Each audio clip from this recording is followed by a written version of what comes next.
as I come undone. I'm hanging on by a thread. I see you melting in the summer sun. It's on repeat in my head. And I don't want to tell you what I'm going through tonight, 'cause you've stolen the fire, babe, you're burning me alive. Don't get too close now, 'cause it's getting hot. Can we take the temp down? I said probably not, 'cause I'm heating up and I don't wanna say yes now. So can I tell them nothing while we burn it down? So can I tell them? So can I tell them? So can I tell them nothing while we burn it down? So can I tell them? So can I tell them? So can I tell them nothing and we burn it down?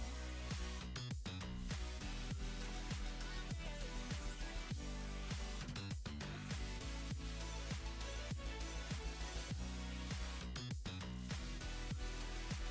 I tell them nothing and we burn it down? So can I tell them nothing and we burn it down? Say you didn't mean to make me cry, but it ends the same way every time. Can't count on my hands the times you've lied and you've lied and you've lied. But don't get too close now, 'cause it's getting hot. Can we take the temp down? I said probably not, 'cause I'm heating up and I don't wanna say yes now. So can I tell them nothing while we burn it down? So can I tell them? So can I tell them? So can I tell them nothing while we burn it down? So can I tell them? So can I tell them? So can I tell them nothing and we burn it down? So can I tell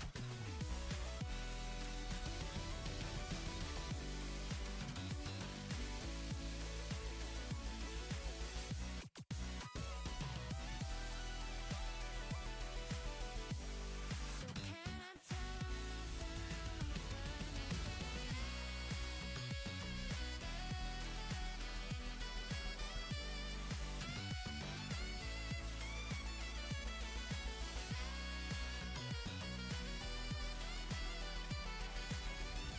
Alrighty, hello, and welcome to today's stream. As you might be able to tell, we are once again under the weather, but it's all good. We're out here, we're still playing, and the show must go on. So yeah, we're gonna dive right into it. What's up, Delk? How's it going, man?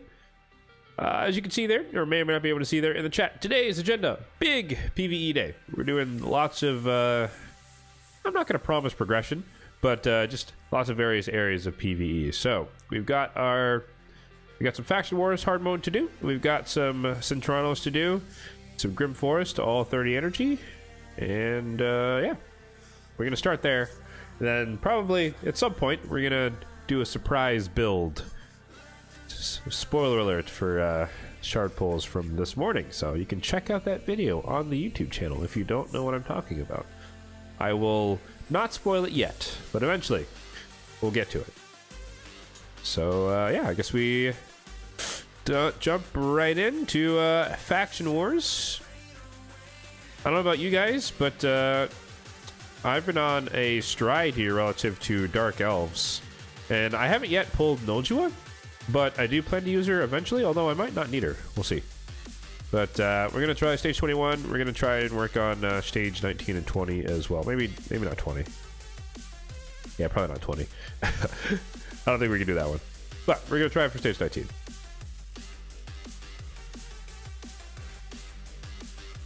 Doing well. Almost done beating Lishun. Nice. Wait, you're going to finish it tomorrow. What do you mean? Are you like going to leave your game open all night halfway through the fight? What do you mean?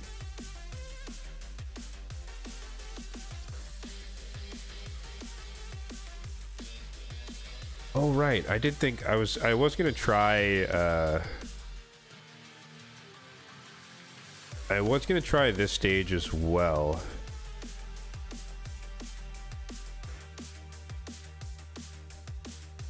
I think it was Blind Seer.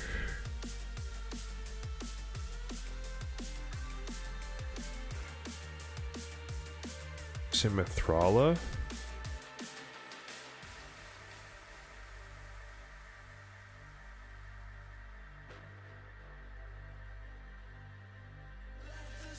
Trying to remember. I had an idea for this. It was either like, I mean, I could run Supreme Kale. I just don't remember if there are cleansers on these waves or not. Although my Supreme Kale's not booked, so that might not work. We could try with Queen Ava first and just try to not hit like Razzlebarg or whatever, for example.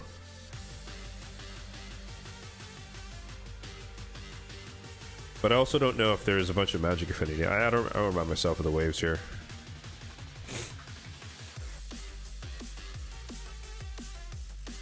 Okay, there's one magic affinity.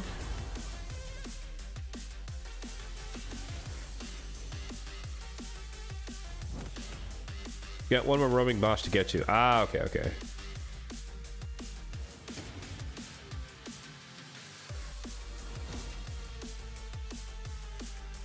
Hopefully we can get some petrifications. There we go. I think she's the most annoying.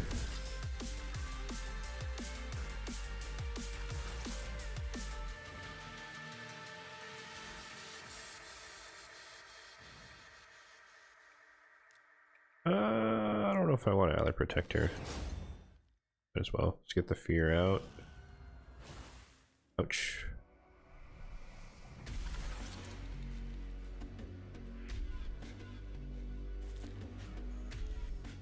Revive. Kill him.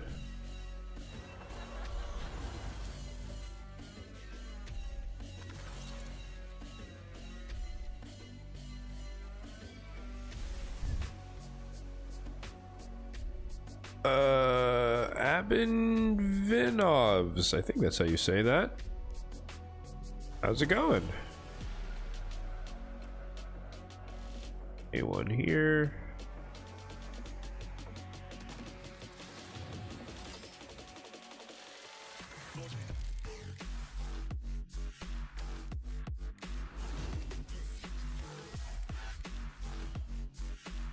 Okay.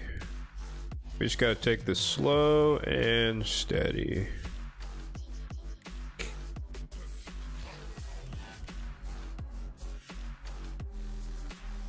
How long have I been playing the game? Over 5 years. Over 5 years.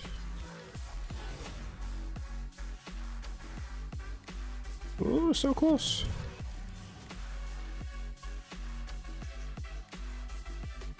I don't want to waste this ability now that we're like in full control here. So we're just gonna A1.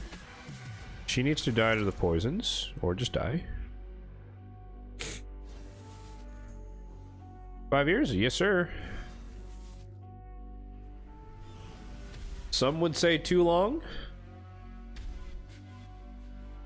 I don't really have an opinion on that.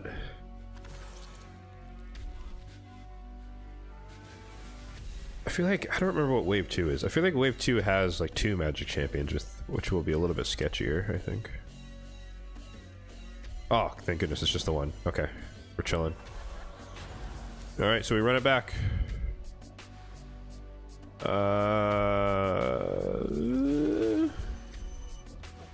Who's the biggest threat here? Buko. Good night, buddy.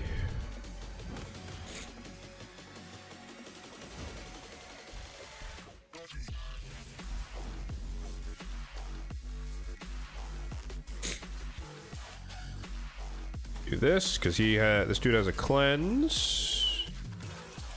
Double poison there. So we're just gonna keep poisoning Gizmac, and the goal is to not touch him with Queen Ava at all. And then we can get this done.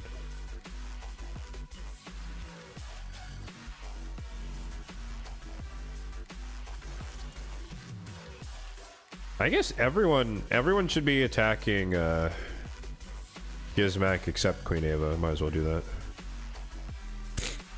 I don't want to reduce his turn meter though.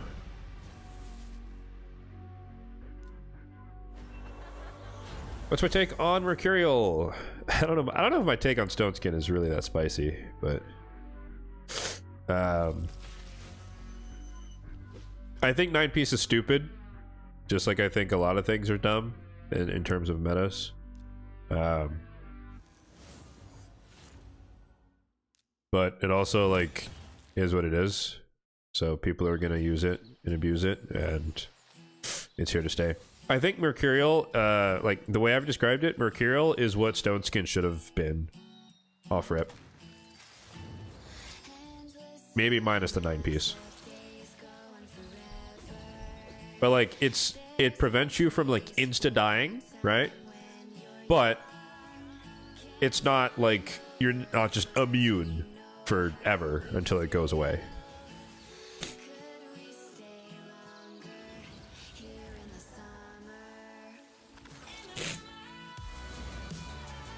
Ooh, that's not good. Don't die. I need you to live.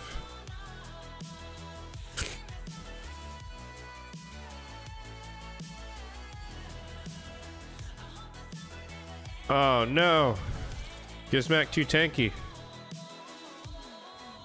Whew. Okay, we got lucky. We got lucky. She didn't weak hit. We're in business. I hate to risk RNG for this, but sometimes it is what it is. Petrification, anybody? Nope. Okay, cool, cool. Once again, we kill Uko because we don't want him to hit us. We want to control Bolant. Sure, we're still good. Razavark should die easier because he is squishy. So we're same plan. We're gonna try and poison him to death. We gotta be careful with this dude here.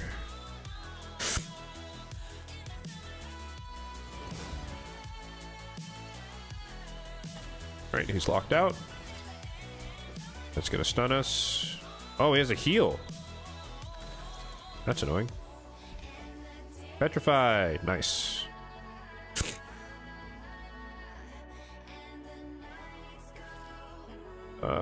He's not poisoned.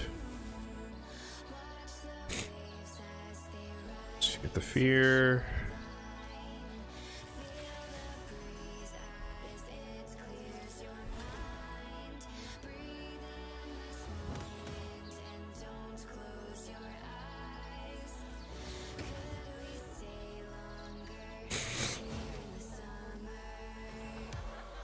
Sorry, I'll read your message in a second here. I'm trying to focus up. I need him to die. Yes! We got it. No weak hits. Confirmed.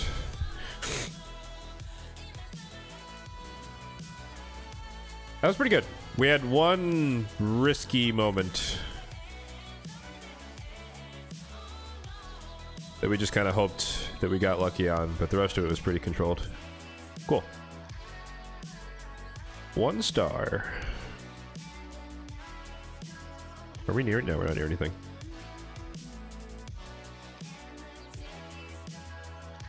I think the 9-piece is a bonus, just so it doesn't end up. So the take that I agree with the most is that it should have been 1 stack 4-piece, 2 stack 6-piece, 9-piece refresh. So there's no 3 stacks. You just get the refresh of the set of 1 stack at 9-piece instead of adding a 3rd stack. I think that would have been a bit healthier.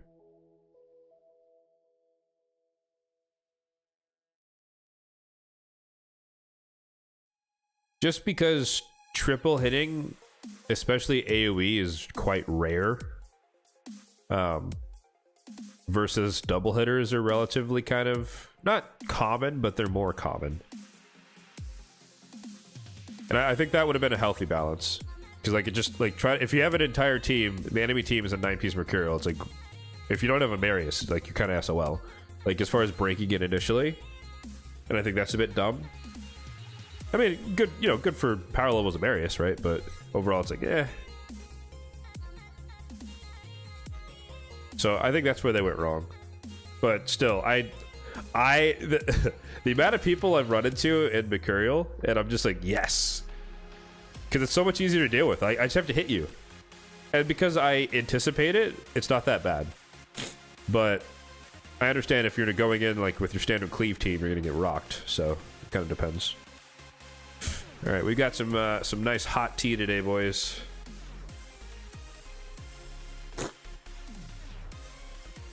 Trying to power through this cold here.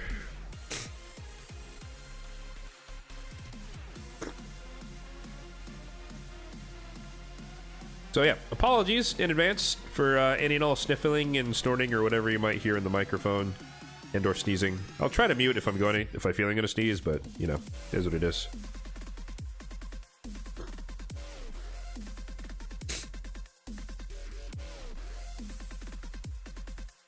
You think it's way too important now to pick 3 damage 2 supports?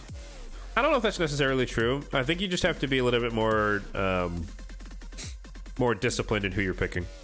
But like that's always how it is, right? When it comes to meta and counter and playing anti-meta, that hasn't really changed. That's always the same.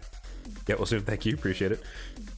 So it's just, you know, now the Raglins of the world are coming back, the Necrets of the world are coming back because the triple hitter ally attacks.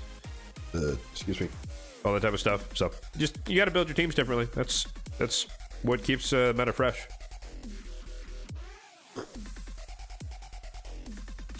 I know, like, you know, some people complain about like power creep and all that stuff, but 1, it's inevitable, and 2, you actually want it.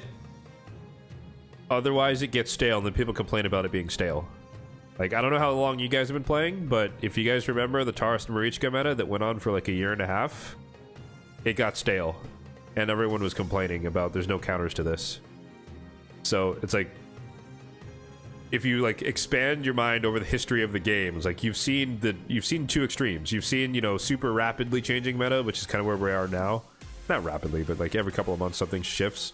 But the alternative is just stale, stagnant meta, which is horrendously awful. Like, I think now is the best time PvP's ever been. Like, even that being said, like, obviously there are some annoying things. Like you know, the Nell meta was like, ugh. The Nell Volcanos teams, good God, right? You take turns and you die, you know? But it's countered by the fact that not everyone has access to it. Now, like, if they gave out a Nell Volcanos type champion like Marius, then, oh my God, the meta would be horrible. But because it's so niche to the people who have it, it's like, all right. It sucks, but you're not always going to run into it. And just like, Commonus as well, even though he's kind of falling a little bit by the wayside, but like, for the longest time, it's like, Commonus, you just lose, right? You lock him out, change forms, bomb, dead. You know, it's like, oh, do you have Marichka? No, then you're dead. Like, well, this isn't fun. When it happens. But it's not the end of the world.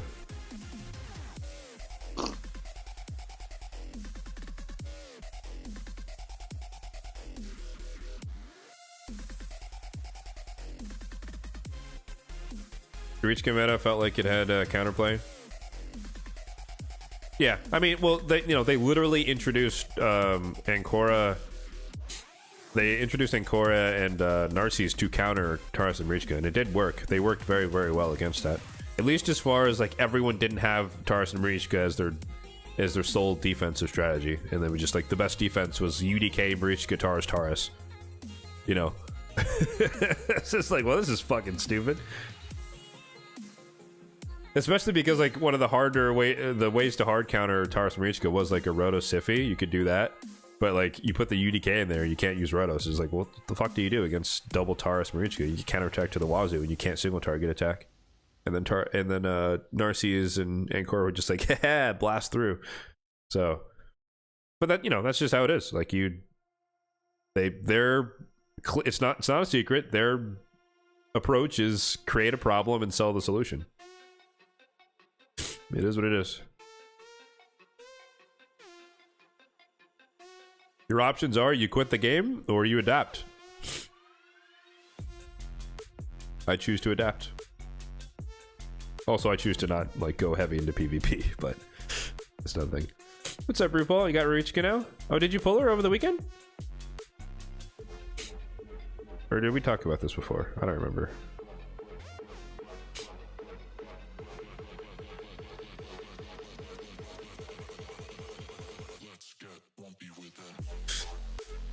Oh, the spoiler from Dio. I didn't mention it yet.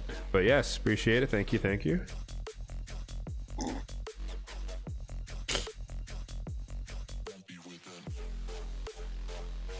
Oh, you did. Congrats, man. She's still on my list. I'd still like to have her. Like, I don't really care about Taurus. I know he's super strong still. But Marichka's just super versatile in like every single meta, it seems. Astralis team way back. I pulled Astralis like 2 months ago, and I haven't really used her that much, unfortunately.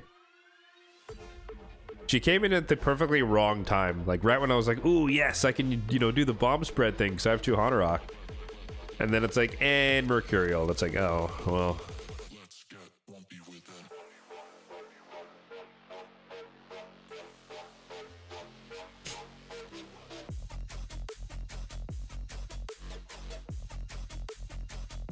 It was the first way to counter them? How so? If you put the bombs up for 1 turn, you block damage. I mean, you could cleanse it off, I guess, or rip it off.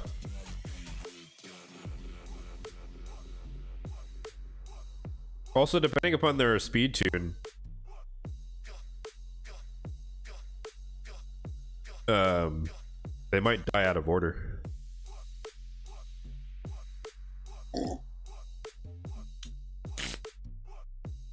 You want Taurus just because he's cool? Gaspard for the same reason?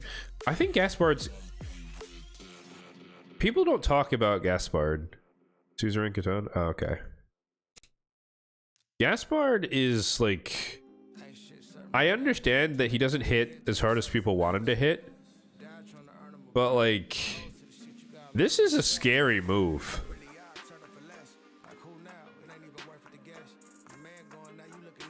Yeah, this one. Just like, you revive someone and he's just like, and you're dead. You know? Like, that's fucking scary.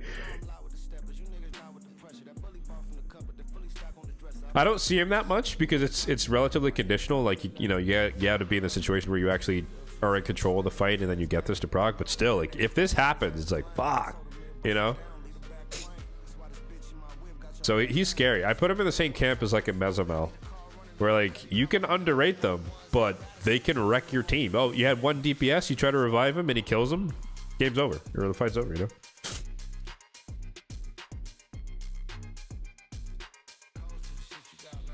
Suzerain, does he remove block damage? Ah. He does. I know he removes shields. I didn't know it was block damage unkillable. Okay, that makes sense. Oh, it's irresistible too. That's it. Wow, what a throwback.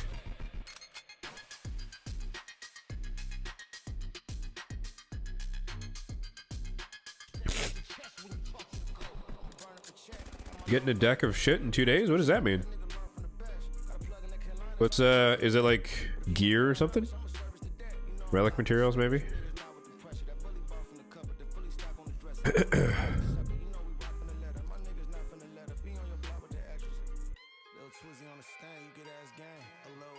I gotta wait for Classic Arena here. We'll get back to Faction Wars in a second, but I do need to min-max on the fusion here. I need the rare from, or at least I want the rare from the Classic Arena tournament. All right.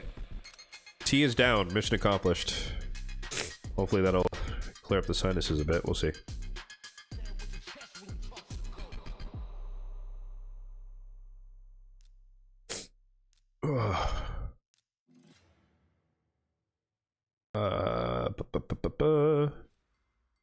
Deck with souls for relic materials, 2x Eternals. Oh, just the big stones. That's kind of shit. Yeah. 50 mythical bats. That's terrible. All right, well, that already tells me how I will feel about it.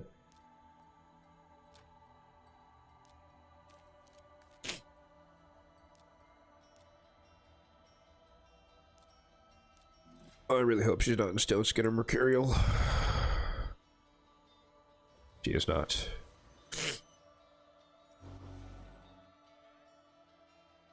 Imagine getting 40,000 for half a star. Dude. That's why I don't understand. Maybe I'm just like the outlier, but like I just feel like people's expectations of relics are so high, and I don't understand why. Like maybe I'm jaded, but like just like with that last Hero's Path or whatever, where like so many of the content creators like maxed it out and they got like 4 legendary relics or whatever. They got 3 aspects. It's just like, what did you expected to get 5 mythicals from your 5 rolls on 100 mythical bats? Like, you know, like, relax, guys. The odds aren't that high.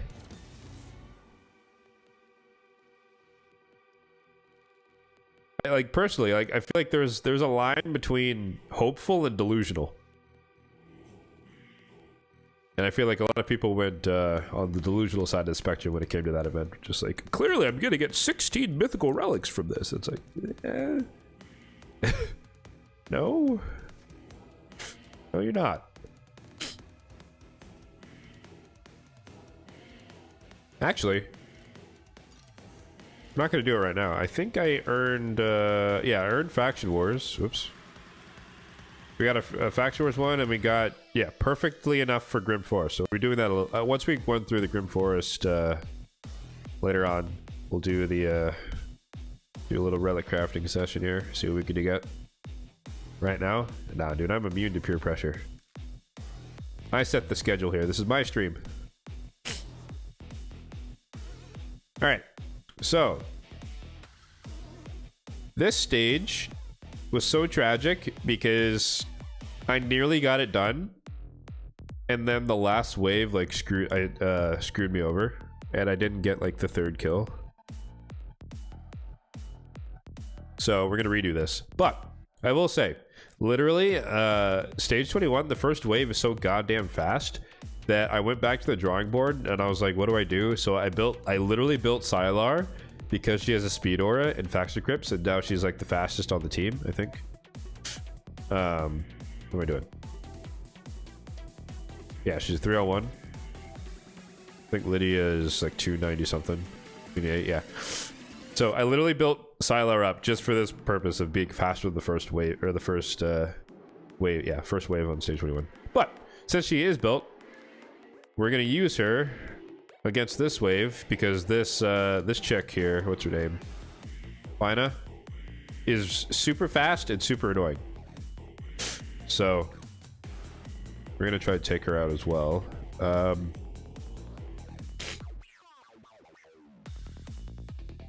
What was the strategy here?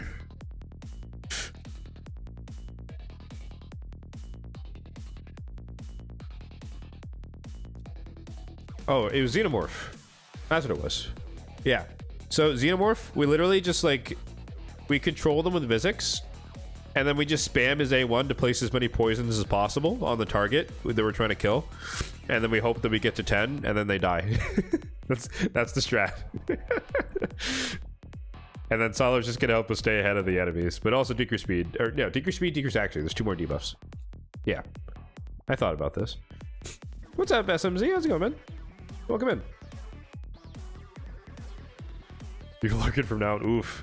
Abandoned, bro. Nice try, though.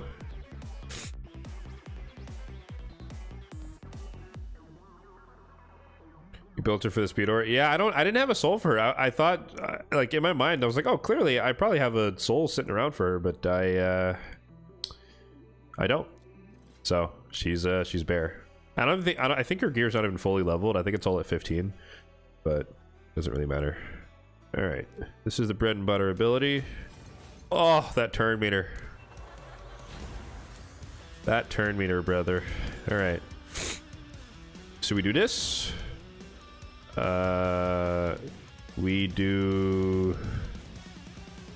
do this. All right, we gotta get out the protractor, the calculator. 1, 2, 3, 4, 5, 6, 7, 8. Right? Did I do that right? 1, 2, 3, 4, 5, 6, 7, 8. But provoke's gonna fall off. Decrease accuracy. That is 9. Poison sensitivity. That is 10. But the provoke's gonna fall off. So we need to kill her in 1 turn. I need a debuff. Decrease speed already landed.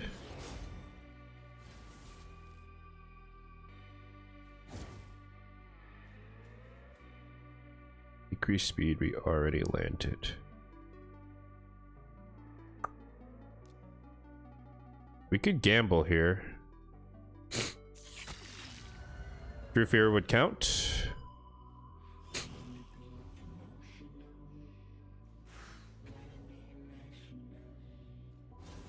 Gonna do damage to her, see if we can lap her. Ow! Oh shit, forgot about everybody else.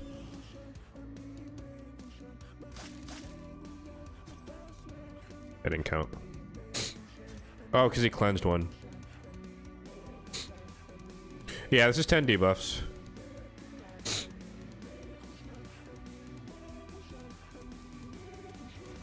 I did this. I tried this, I should say, like, I don't know, so many days ago that I don't exactly remember what I did.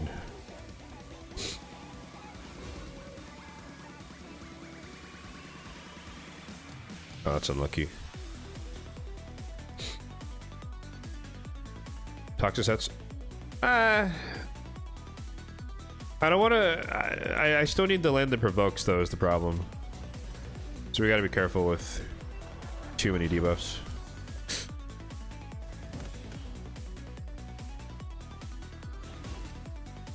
Jeez, what's going on today?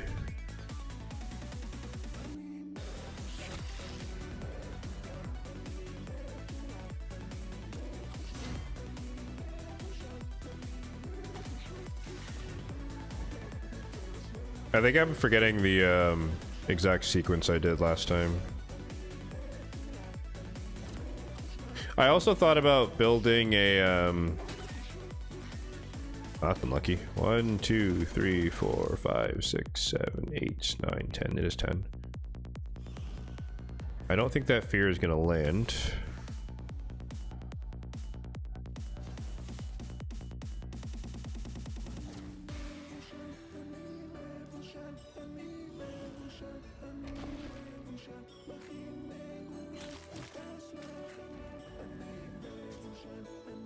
What?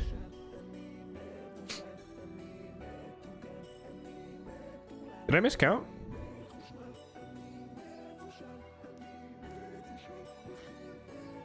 I thought we had 10. Wait, did that resisted poison screw me over?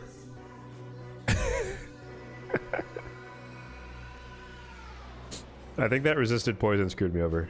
It was meant to, or maybe I didn't replace the provoke.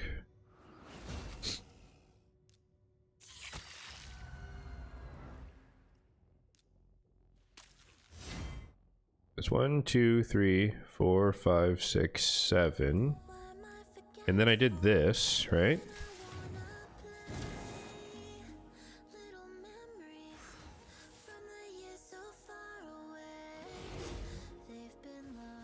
You got the hex. 1, 2, 3, 4, 5, 6, 7, 8, 9.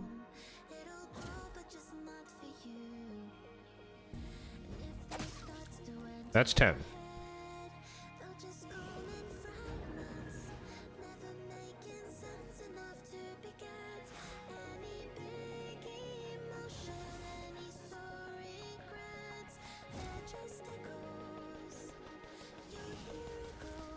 Ah, jeez. Okay.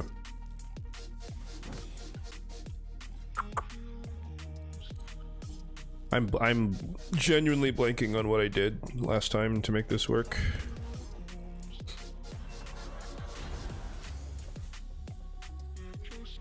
Oh, actually, I think so I had Mithrala on this team. So we had the provoke into the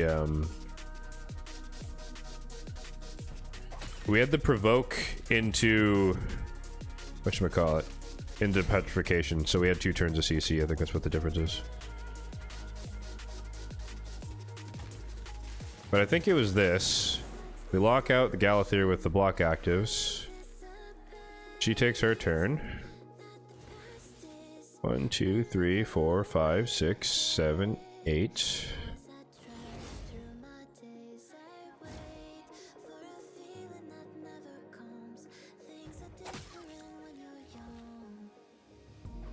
We fear you.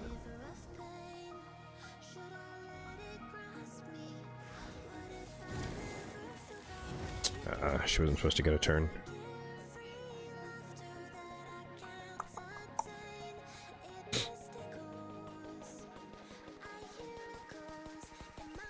Like, the annoying thing is the amount of, like, cleansing on this wave. It's like, you need to kill them, but not kill them too quickly.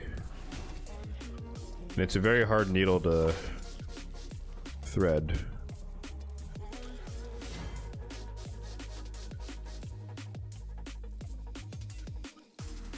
Actually, let's do this instead. Let's go for the fear. That way he doesn't get the turn. No, he got the turn meter anyways. Okay.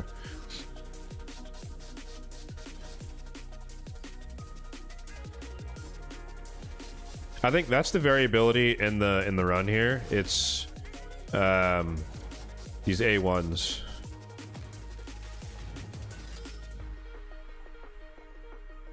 One, 2, 3, 4, 5, 6, 7, 8.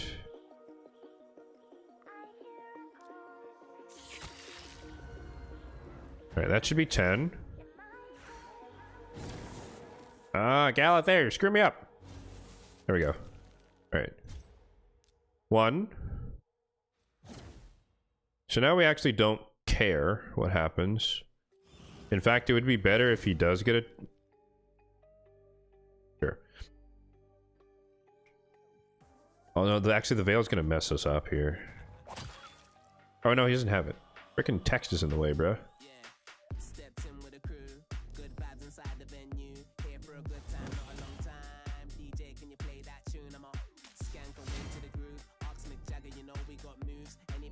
I don't want to waste this.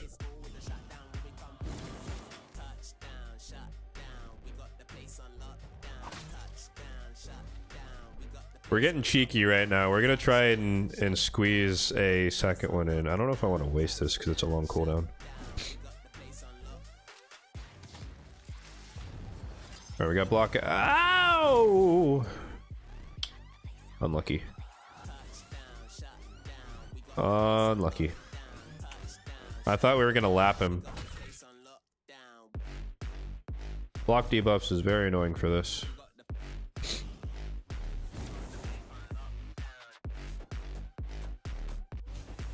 Saw the vid. Congrats. Thank you, thank you, thank you, thank you. Exciting stuff. Exciting day. Bro, why is this block debuffs for 15,000 turns? Oh, the weak hits. The weak hits are killing me, bro.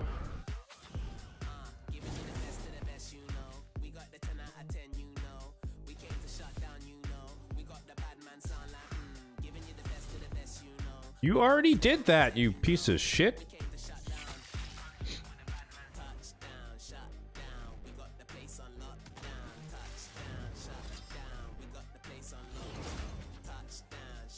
Alright, bring her back.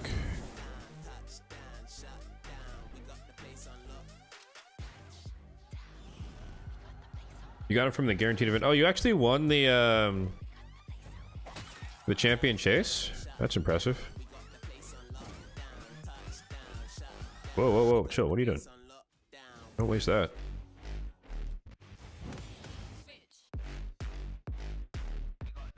Because we have to kill Galathir twice, we're actually going to use the AoE here.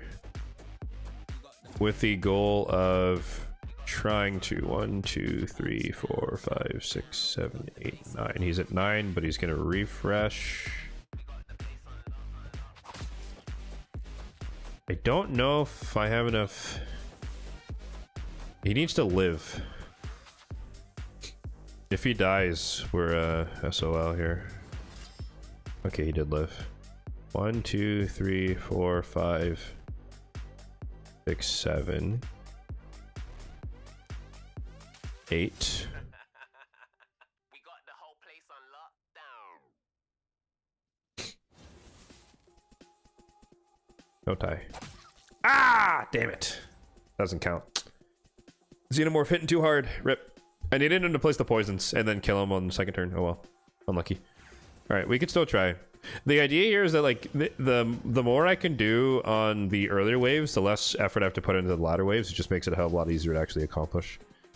Please don't wake hit. Of course you do. Why do I even bother?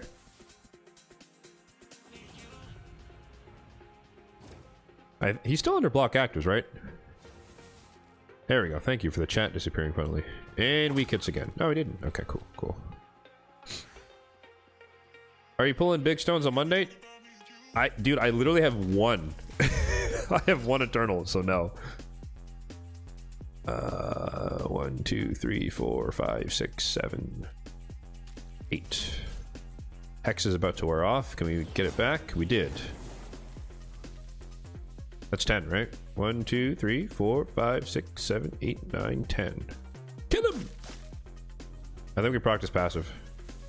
He's not going to get a turn, so that this should count.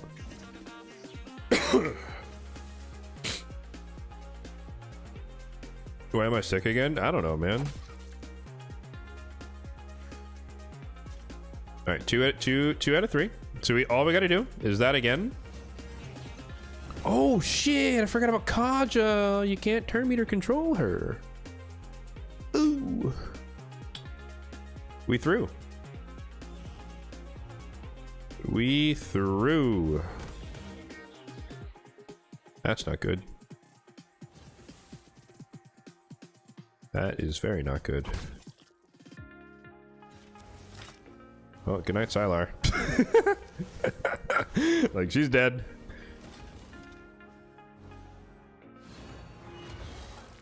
Oh, he killed Blind Seer. Damn it. All of that work for nothing. I forgot about Kaja and Timid.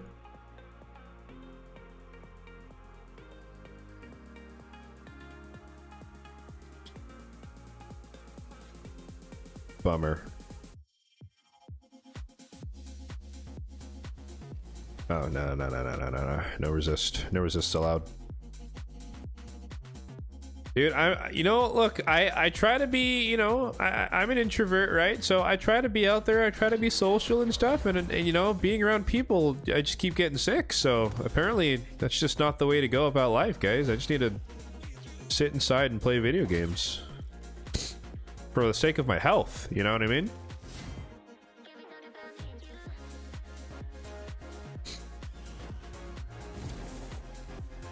At this point, it's a health concern. Antisocial is the way.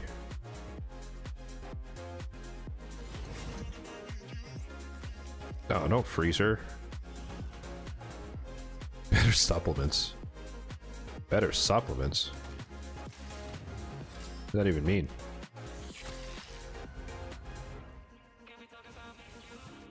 Actually, wait. Physics was not supposed to be frozen for this part. 1, 2, 3, 4, 5, 6, 7, 8, 9, 10. I think this counts if she dies to the poisons.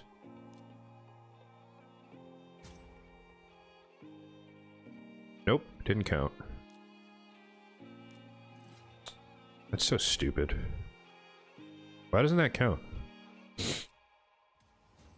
Bruh, 3%. Come on, man.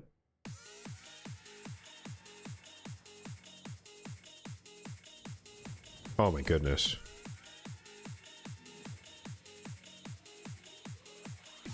The 3% is absolutely crazy here. Are you serious? 3 in a row? Holy moly. She has like literally 400 accuracy, guys. This is crazy. Right. Oh my god. Fine. It's Errol. I don't care about Errol.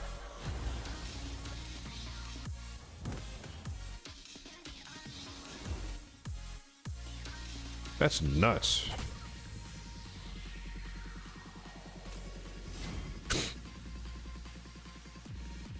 Is there a debuff spread in Dark Elves? Vizier. Or no, that's debuff extension. I don't think there is. I could be wrong though. What's up, Ryan, man? How's it going? Don't freeze me, bro.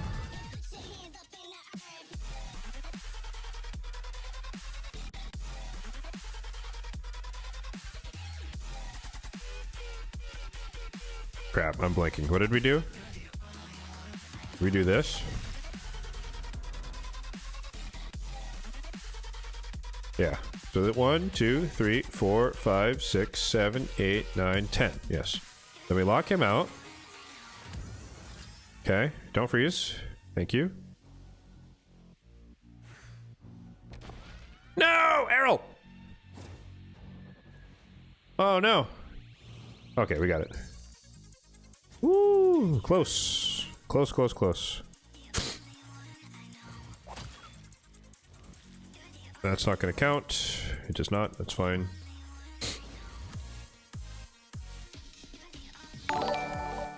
Goes good. How about me? Yeah, it could be better. As you can hear, could be better. The common cold has found me again, unfortunately. I don't think we're gonna get enough cycles here to actually get this one. Oh wait, no, we're not. He's gonna die to this, or we weak hit for no reason. Okay.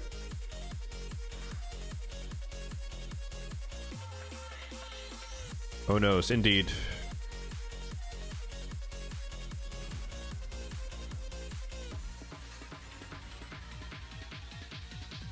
Okay, let's not do that again. We do this. Crap, what was it? I think it's this. We do this. And we do this.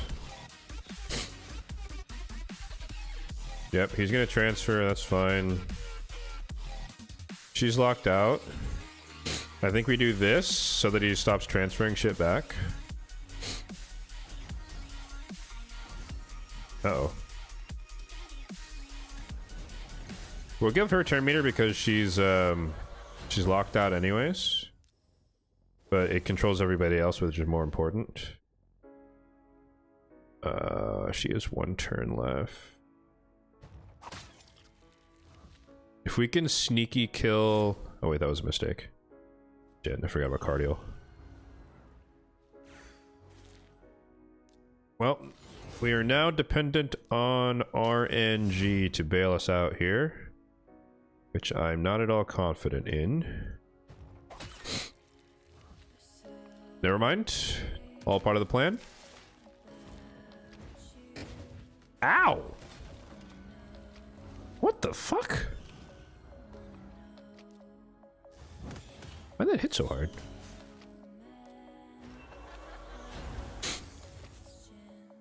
I think we boned it, boys. Whoa! How did she live? How did she live? That's crazy. She's still dead anyways, though. Yeah. God damn it. What did I do wrong there? We didn't have block actives on cardio because he was stacked on debuffs. Oh my god, not this again. I think it's Zavia for Poison Explosion. I think that would count. Like, they can't die to the poisons, but like it counts if you kill them, so I would think that that would count. But I don't have Xavius, so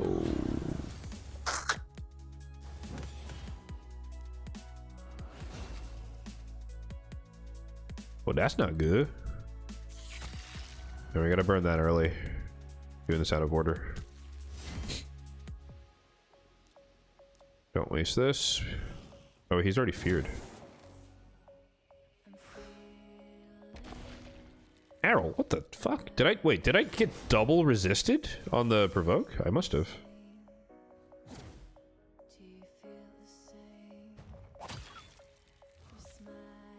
I don't know if we could lap her in time. Don't freeze, thank you. Ah, these turn meter increases. Ow! Damn it.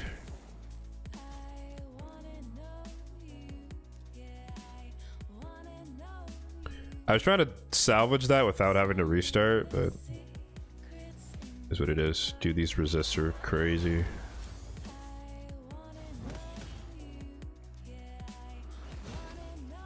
I don't like that I'm botching wave 2 because wave 1 is such a pain and wave 2 is demonstrably easier.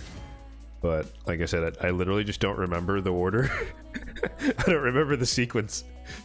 There was an optimal sequence that worked like every time when I got to wave 2. I just can't remember what the hell it was.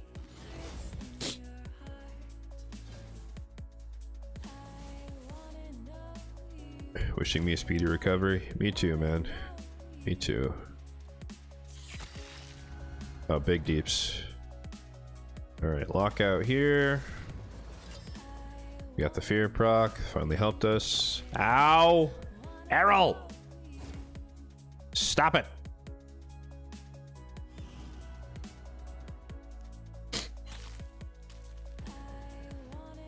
Oh shit, he lived. I thought Errol was gonna die. It's fine. Well, actually it's not fine, because it's, I think the block damage he might steal it or whatever. Or he dies. Okay, cool. He's locked out. Let's do this. Let's do this. Or he falls over. That works too.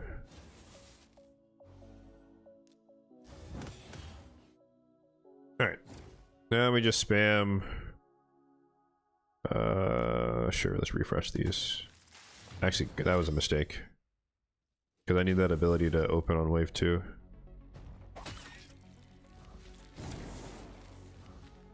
One, 2, 3, 4, 5, 6, 7, 8, 9, 10. We have 10. If we can kill him here.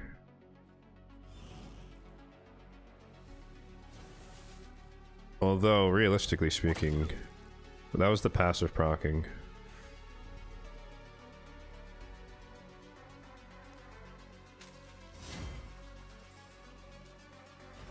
I don't know if increased speed is fast enough. It is. Okay, sorry. I know we deal with Siegfried later. I think the start was actually stunning Cardial, so that he doesn't he doesn't ally attack and heal. We lock her out. We can tank one Siegfried hit, especially with the AP out there.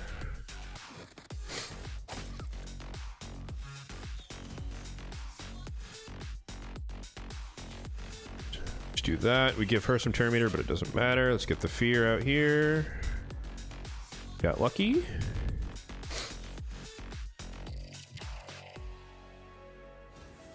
Doing some turn meter. She does that. Rip physics.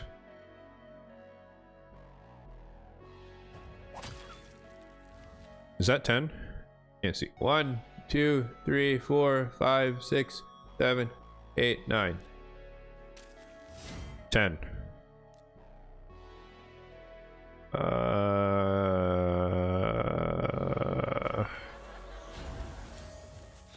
We're in a sketchy spot here. No, don't heal. Do not heal.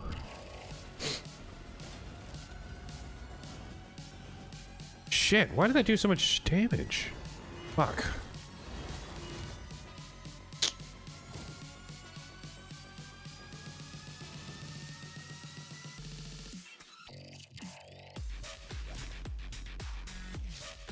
Son of a bitch. Literally, the one person who can't die is Blind Seer, because she's a reviver.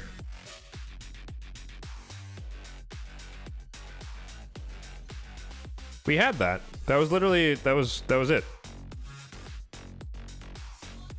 If we had survived for, she survived for one more turn, we would have, god, frickin', dude, the 3%.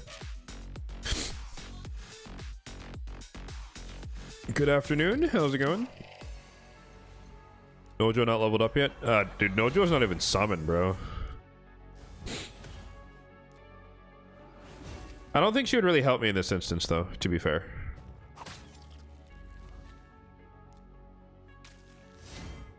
Like, I guess she could bail me out of the bad situations of, like, them getting buffs out and stuff. Or I guess double reviver would be handy.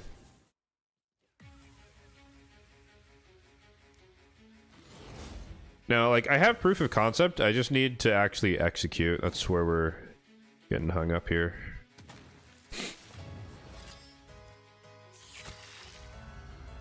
Ooh, we kind of low rolled on that hit there. Stop turn meter filling!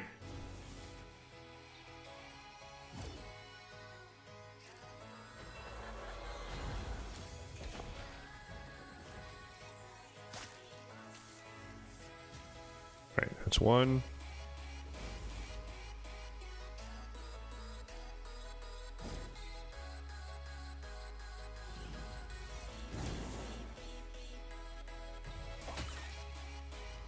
He's gonna die.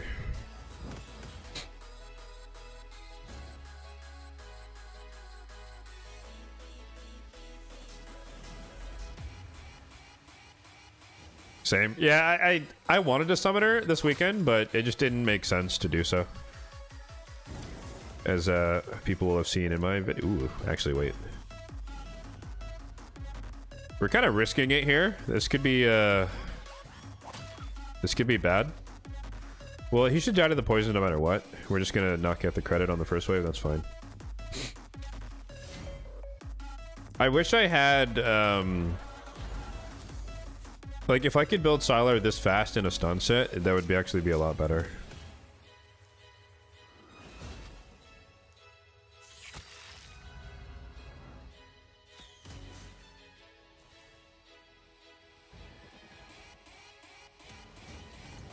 Oops.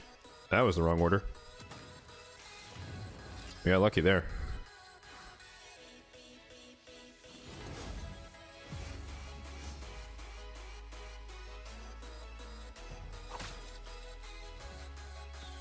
Well, I don't think we're going to be able to lap him in time.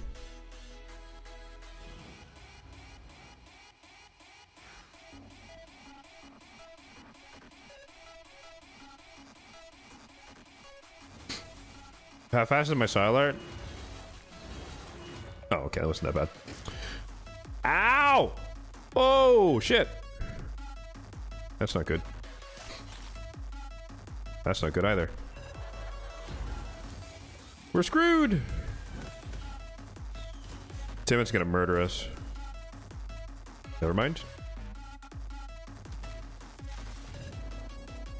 Wait!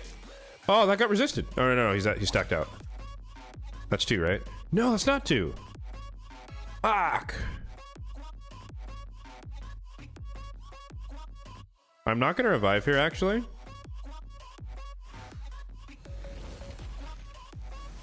Ah, damn it. Have I gotten Pelops yet? No. I'm still working on the fusion. What am I doing wrong here? I'm losing my grip on wave 2.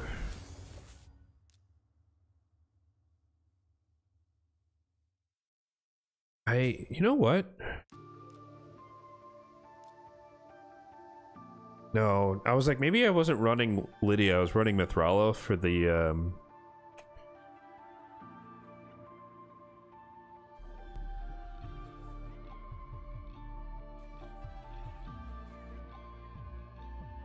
don't think that was it, though.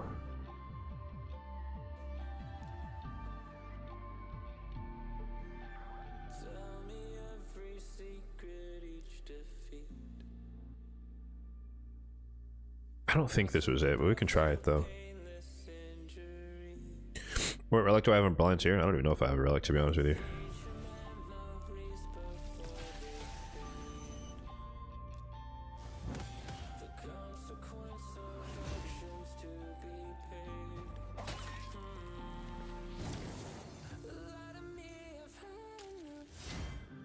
Resist is unlucky. No petrify. No petrify.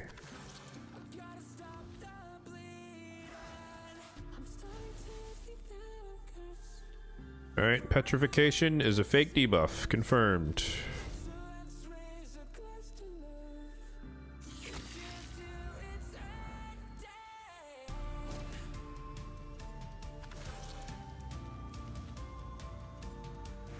So is True Fear.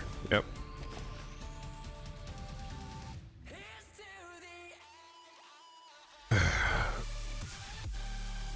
I hate True Fear so much. It's like it's so effective when it's on you, and it just never works when you put it on people. Really? Oh my god. Alright. Resisting the provoke and the stun. You love to see it. To be fair though, I'm not really that far, like, I'm not super attached to getting this one done today. The real thing was to try for stage 21. Because I got absolutely bodied when I tried it the first time, because it's like our base into Elva, and so like the entire team went before me and I just got smoked. Off rip. So we're trying to avoid that.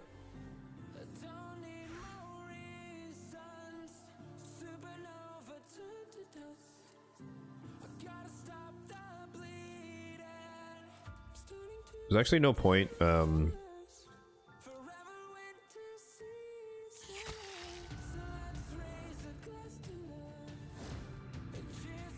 no point doing the, ally protection here.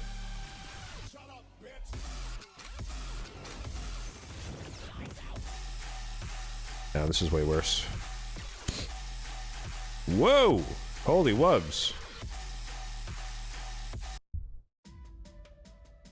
My ears.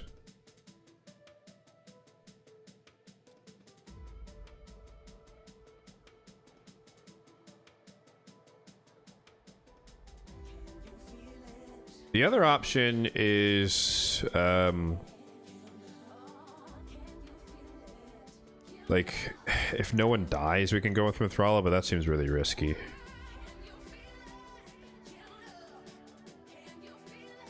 I can see how bad this is, though. One try.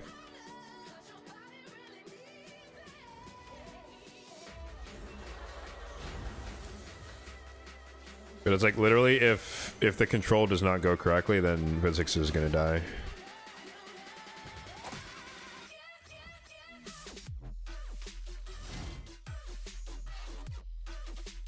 Come on, Fear. Thank you.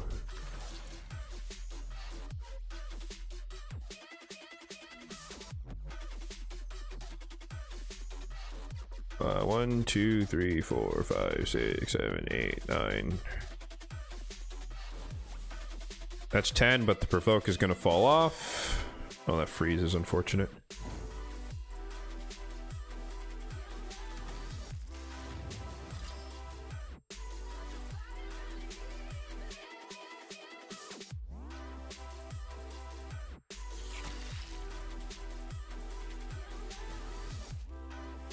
Wait, what? How does that work? We weak hit, but it still landed the infest? Does it go through?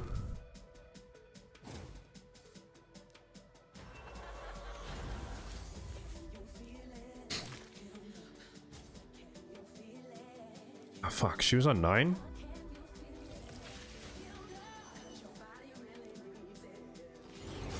The one time I didn't count. That's crazy. Why did that look like it did 0 turn meter on these guys? Oh my god, he almost got a turn.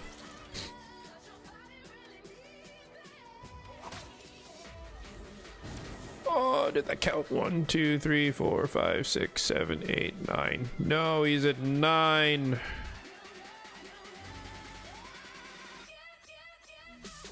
Just gonna kill him. Ugh, okay. Alright, we'll come back to this.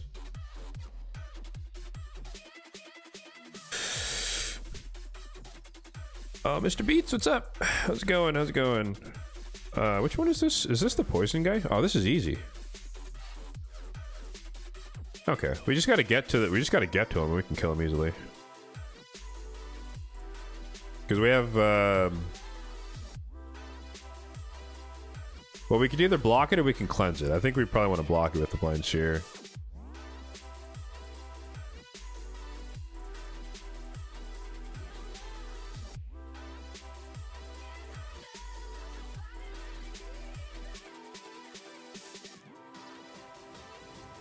Alright, now we're in control.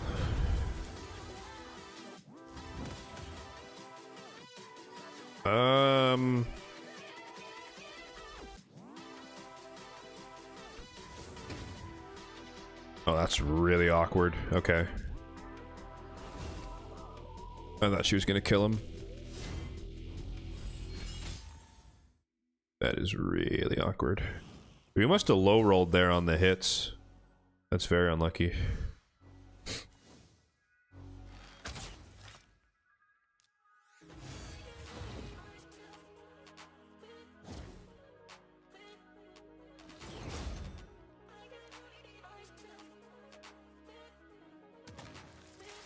Get rid of it. Oh no!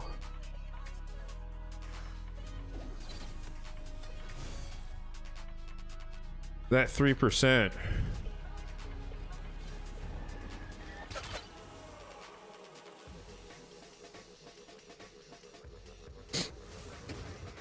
Oh my god, we are low rolling today on Queen Ava. That's unfortunate.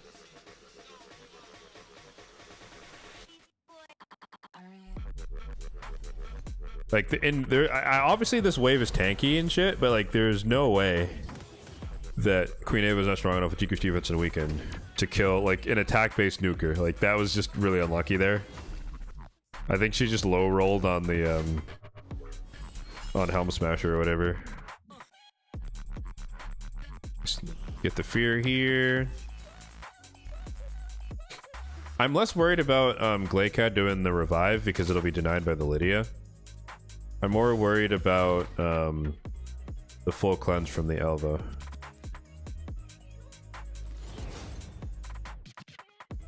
So hopefully we don't get resisted. We didn't. Cool.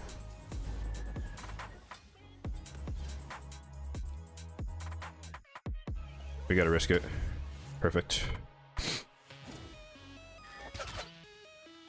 Ow. Oh, I guess he's not gonna try to revive because we blocked it. Or no, that's not how that works. Wait.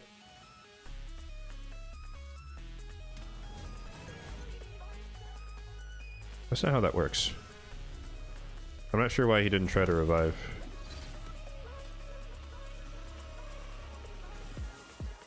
That veil is actually really annoying. Because I want to kill this dude, but I can't. Also, I don't want her to change forms, but it might be unavoidable. Wow. Alright.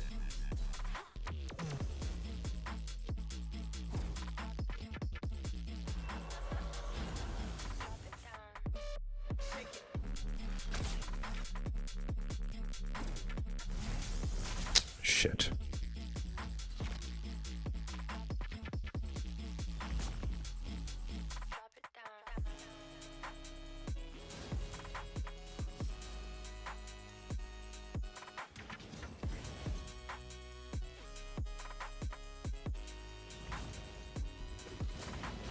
Ow! Why did that hurt so much?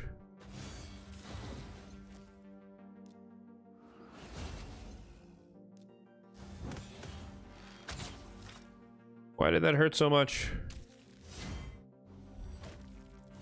Is she HP based in her alt form? Fuck, this goddamn veil, dude.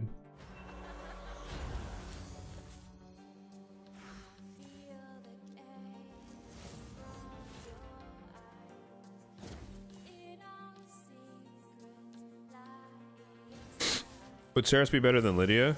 I don't know.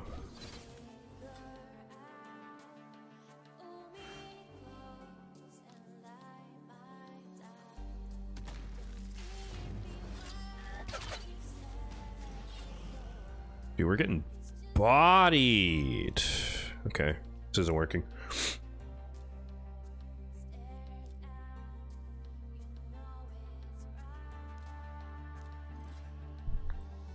Getting absolutely bodied here. Unlucky. All right, we're not.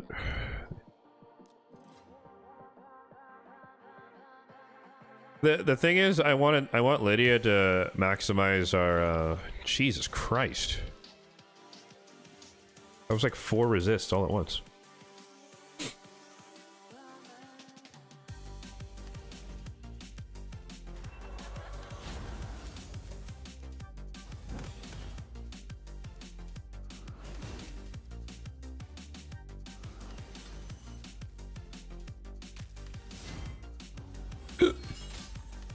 Excuse me.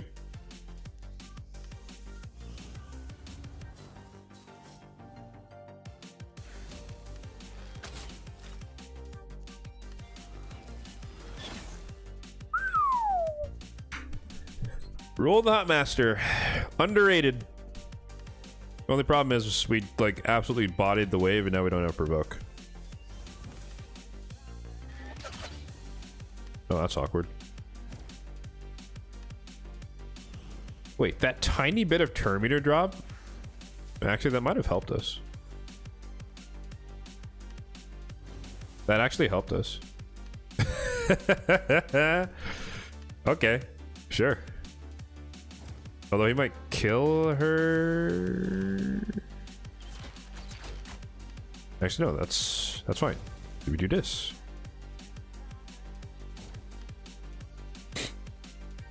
Oh, we are not fine.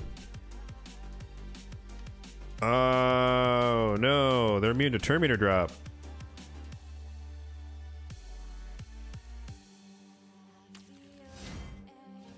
Did we cut in? Okay. Whew. Oh, don't do that. Don't do that. Fuck. Yeah, I think he's gonna kill everybody. Oh, Jesus. We're getting smoked. We can't do this either because of frickin' what's his face. We're dead. Oh, Tetsuya. Shit. I forgot about Tetsuya. Okay. I didn't make it to wave 2 before. Oof, what do we do about that? I don't know if I can do anything about that, to be honest. What's my power level? 32 mil.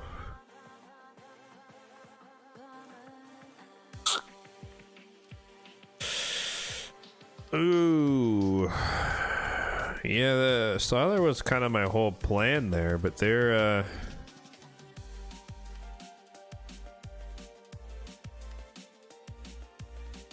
immune to Terminator drop.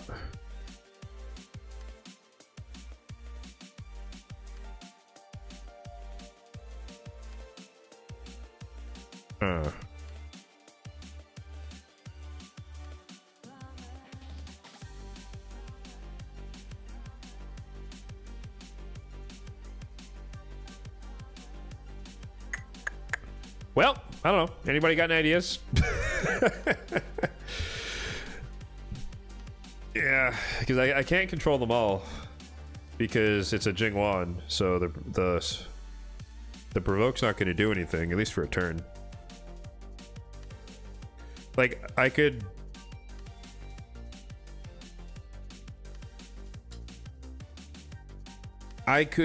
try and A1 with Lydia to proc the block debuffs. And then go for the provoke afterward. I don't know if that solves the problem.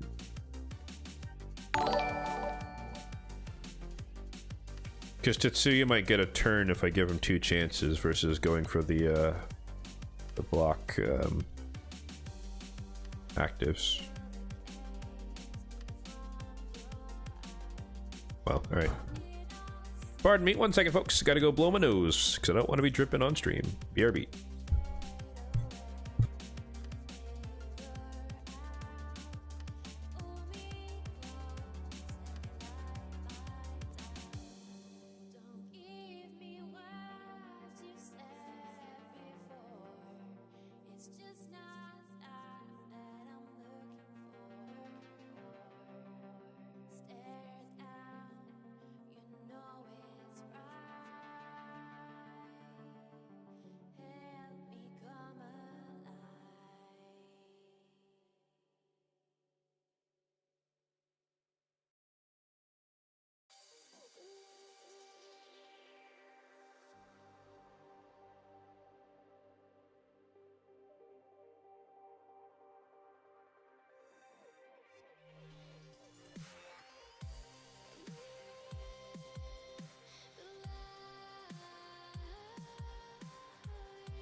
Alright, we're back. Sorry about that. As the title suggests, yeah, under the weather, so gotta do what I gotta do, unfortunately. Oh, you wanted to do friendly battles? Probably not today, because I have a lot on my docket, but I do need to eventually kind of I don't know if it'll be next week, but maybe just have like a dedicated day where I spend an hour dueling people in the chat or something. But yeah, not today, unfortunately. Appreciate the ask, though. Tell me 3 years ago that Jing1 is OP, you would not believe me? Well, in fairness, Jing1 wasn't OP 3 years ago. He got buffed twice, and it's just the most recent buff that made him super strong. Relative to PvE waves. My favorite color is yellow. Yellow is my favorite color. Rapid Fire, appreciate the follow. And Debo Dragon as well. From a half hour ago. Apologies, didn't notice, but thank you for the follow as well. What are we doing? Oh yeah, we're getting bodied on stage 21. Tetsuya. What do we do about Tetsuya?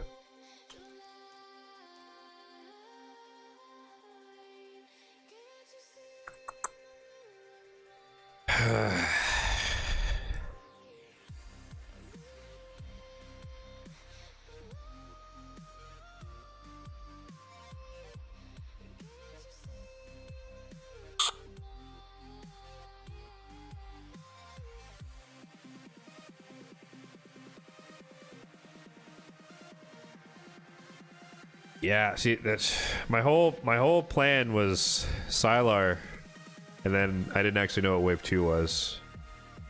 We could try.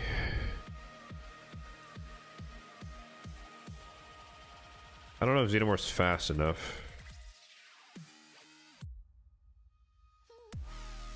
I do love that you don't have to book this guy. 100% chance to place the stun and the infest. The cooldown's all you get from booking, which makes him really nice for this.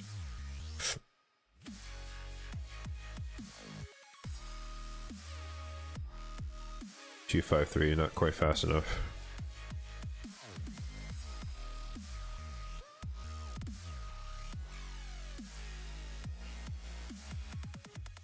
You're too slow.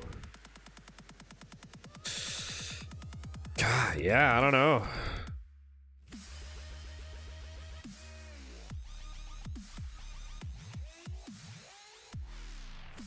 Like, in theory, right? If the stars aligned, there could be a situation where, like, you know, Queen Ava, she's built super fast. She goes after Lydia. We take out Tetsuya, and then we just kind of face tank the rest of them.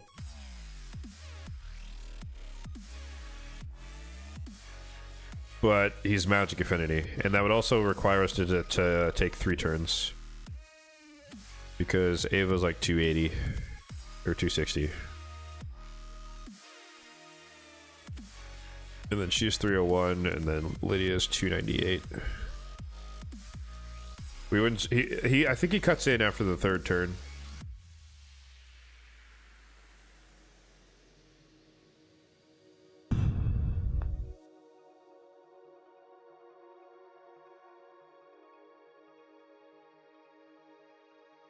That's so tough because it's like any CC gets purged by Jingwan. Aside from block actives. And if Tetsuya gets a turn, then he just kills my entire team, like no matter what.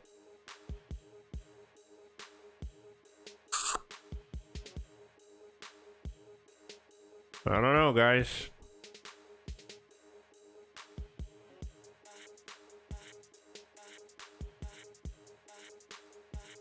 No, but that's what I'm saying. Like, so the problem is, I need to control Tetsuya. If I go for AoE CC, it gets purged, and then he takes a turn and we die. If I block active skills on Tetsuya, then everyone else kills me because they're not CC'd.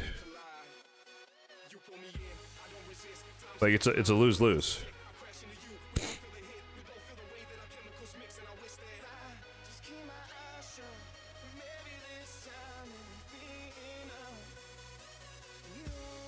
So this might be a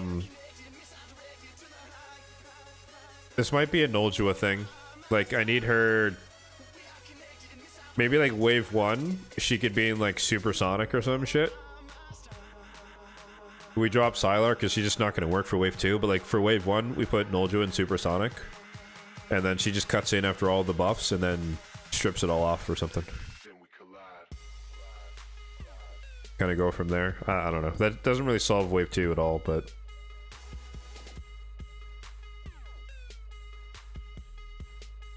I'm not seeing anything here, unfortunately.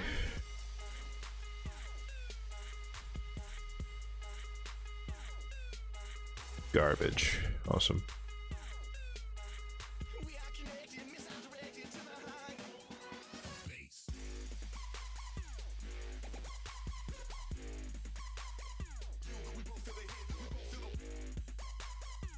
Yeah, I mean, I don't think there's like some obvious thing I could do here.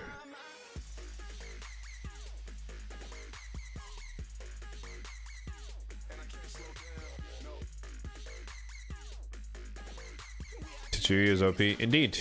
Indeed he is. Oh well, alright. I think we'll give the 10 debuffs like 3 more solid goes, and we'll call it a day on that one. Ooh, what the... Why is this Kale in Stone Skin? In reaction... Hello?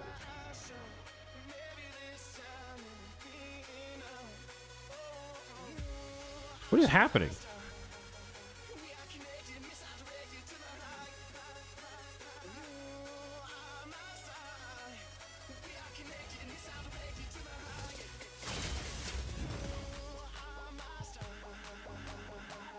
The strongest kill, like, okay.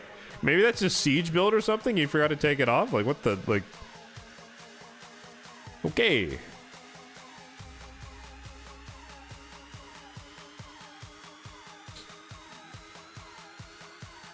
Yeah, but siege is like, I guess it's a couple days away.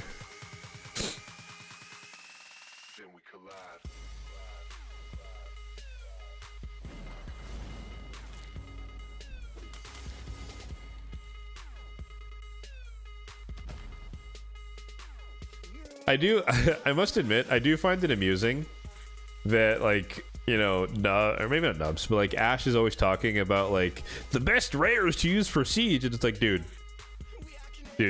90% of the player base are not trying that hard in siege. We're not putting our best gear on rares for siege. It's like, this is such a whale thing to promote. A whale kraken thing, because like they're so bored, they have nothing else to do, that it's like, all right, rare post with all my best gear, and it's like, dude, I'm not building 20 rares for siege, bro. It's not what I'm doing with my account, bro. I don't think most people are doing that with their accounts. Like, come on now. Do I have knocked? I do have knocked. All right, let's hop. Wait, no, I forgot what I said. We're gonna try 10 debuffs a couple more times. That's what it was. This one.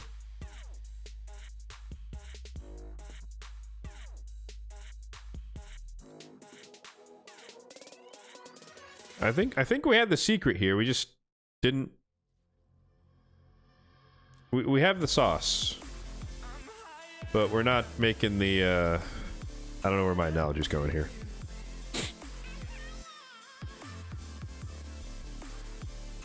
We're not making the pasta. I don't know what I'm trying to say.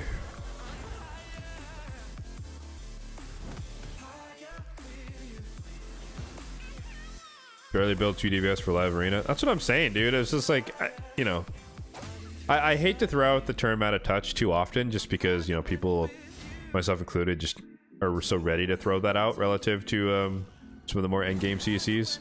But it is nonetheless just funny to me that it's just like, that's not like, you know, people in the comments probably are saying, oh my god, this is so helpful, but it's like, there's so few people that are really hardcore focused on that aspect of endgame that it's just like, it's helpful, but that's not what most people are doing. And rightly so.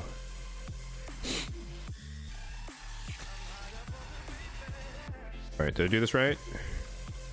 1, 2, 3, 4, 5, 6, 7, 8, 9, 10. We did do it right.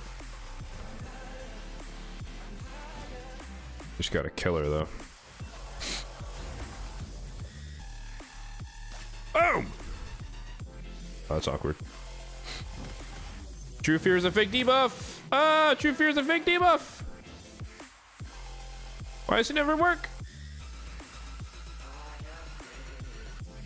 And he removed the block active, so we're actually screwed. Excellent. Never mind. Totally part of the plan because Lydia's on the team. LOLXD. Yep. That was the plan. Success. That was totally part of the plan. Because Lydia is on the team for that reason specifically. Yep. Fuck. No, we can't do this. Like, the problem with Galathyr and Opernin is that between the two of them, they'll never lose block debuffs. And so, like, you just get stuck in a loop of healing and reviving. You can't do anything about it. True fear more like fake fear? That's what I'm saying, bro.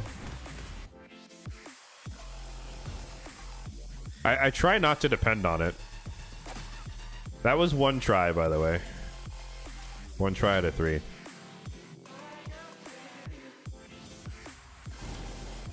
Like I've said, you know, many times over the months and weeks and stuff, like, I'm not that hardcore attached to any one particular stage because there are so many stages that I need to beat, in general, that me not doing this one today doesn't mean anything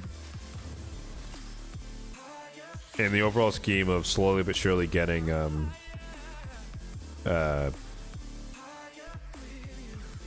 Polara. Right, yoink some turn meter from here. Let's do this. Ow, you piece of shite. That's what you get for hitting me. Who is my favorite champion? Why does she have her ability back already?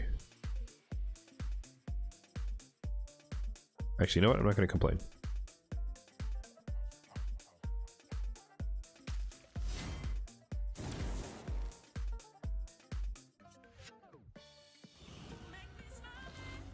Okay, he used the wrong ability. That's good for us.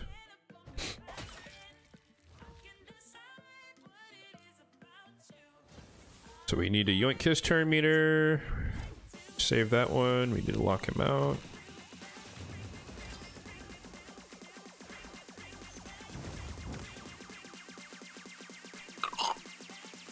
Okay. I thought he was going to die to the poisons. Awkward.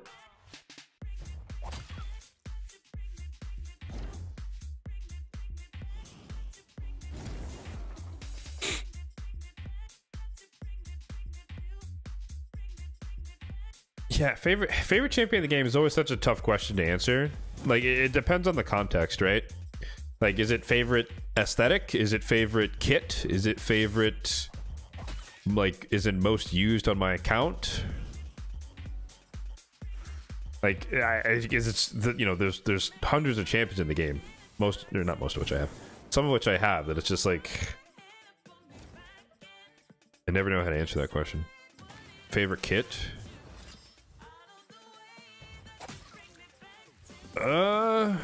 Favorite kit.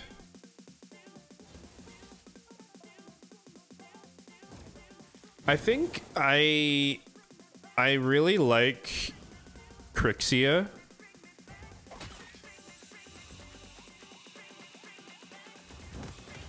Because she's like a perfect mirror on both forms.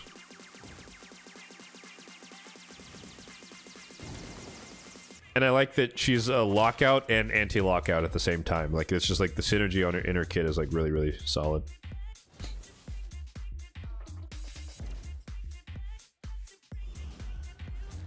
At least for mythical, I should say.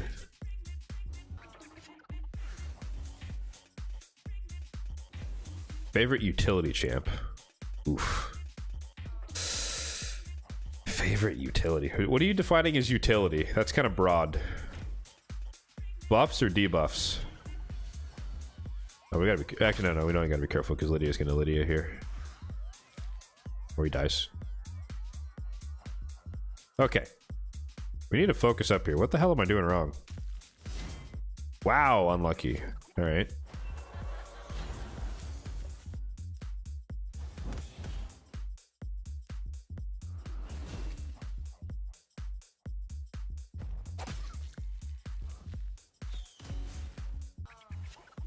Yeah, so Kaja's gonna heal herself on her A1. Timot's gonna heal when Kaja does her A1.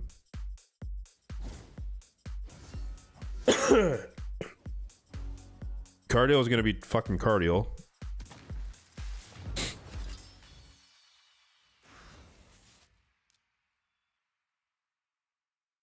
I don't know if the AoE here is worth it because we're gonna die anyways.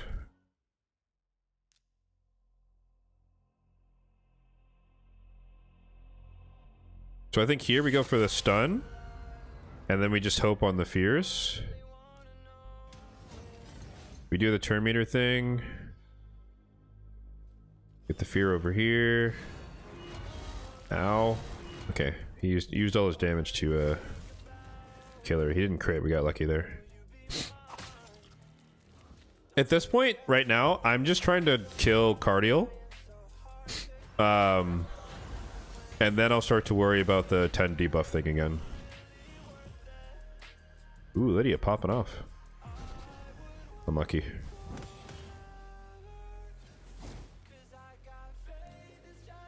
She's still locked out. Let's do this. Ooh, do we risk it? Is he under? Wait, hold on. Is he under 10? 1, 2, 3, 4, 5, 6, 7, 8, 9, 10. He is under 10. We risk it. Hey, we got it. That's 2. We just need 1 more. Wait, Siegfried? Siegfried? Hello? He's on our team. He swapped sides. Welcome. Okay, that's kind of trippy. I don't like the way he's looking at me. Oh my goodness! That's fine. This is Lydia's time to shine right now. Thank you. Oh, never mind. It's not her time to shine. Okay. Well, that's not good. That's not good. Oh god. All right. Well, True Fear is working again. Isn't that great? Except it only works for the enemies, eh? I need her to not kill, that works. Oh, god, I don't want to waste this.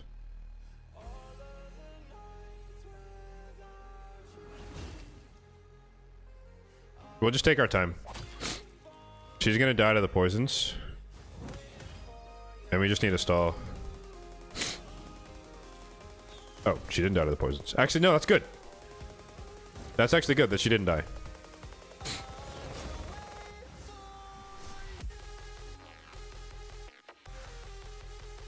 Because then we can kill her here.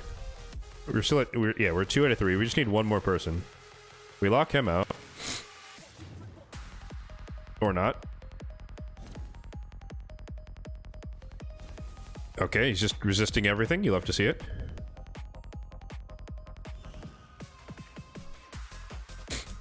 Alright, sorry. I had to focus up there for a bit.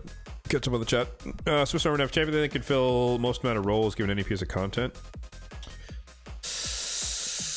Oh, who has the most utility? Marius? No.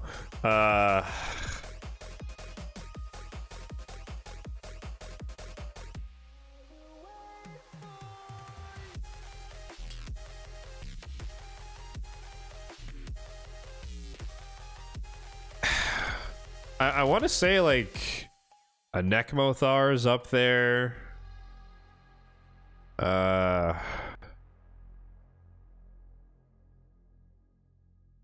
Champions like Klazag, Lydia.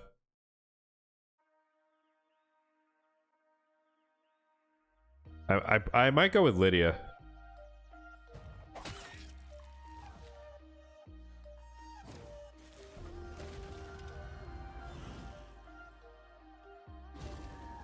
Nice.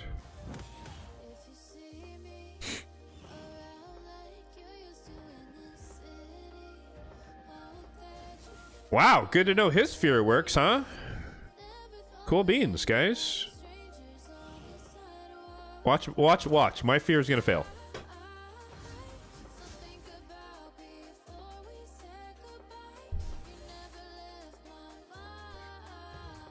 Fake debuff.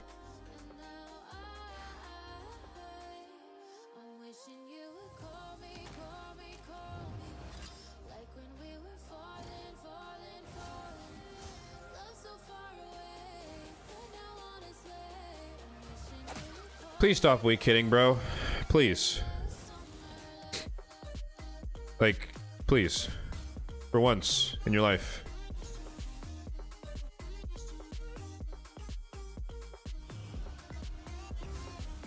Okay, we're just, yep, fear is just absolutely useless. I love it. The problem is, every time the fear doesn't proc, like, he gets healing. So he's literally out damaging me right now. Well, also we missed like 2 poisons back to back. There we go. Favorite healer? I mean, I think you kind of have to go with Marichka, right? Her heal is insane. I don't think there's any There's not even a competition. Actually, I need him to not die to the poisons here. Whoa! Oh! That was scary. If we started the next wave with Sylar dead, we'd be kind of be in real trouble there.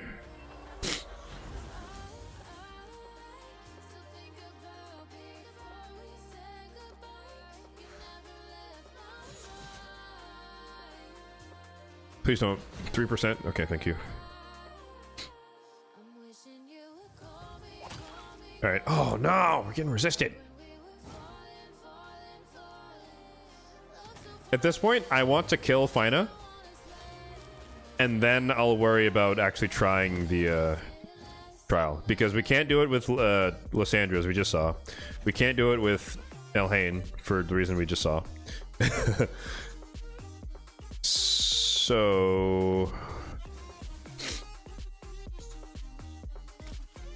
let's do that. What?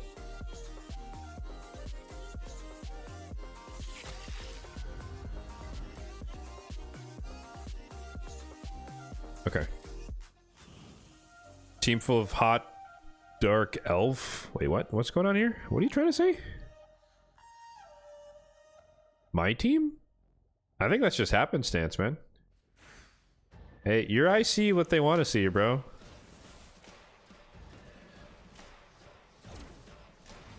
Oh no, Arbiter! You bitch! She ruined it. I'm just gonna kill her. And then we'll try to just... now Elhain's gonna destroy us. Or maybe not. What?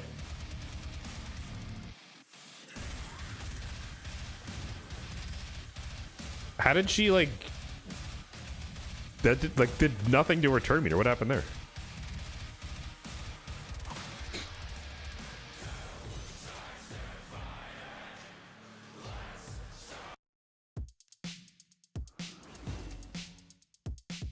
Wait, she maxed out 1, 2, 3, 4, 5, 6, 7, 8, 9, 10. She is maxed out.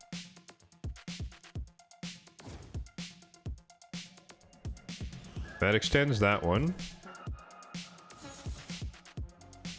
On my account, the favorite healer that I have, I think Wither the Crowned, probably. But I'm kind of just basing that off of like the best healers, not necessarily my favorite, I guess.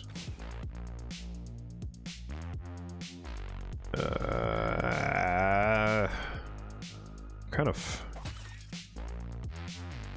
losing a bit here. She might die to the poisons.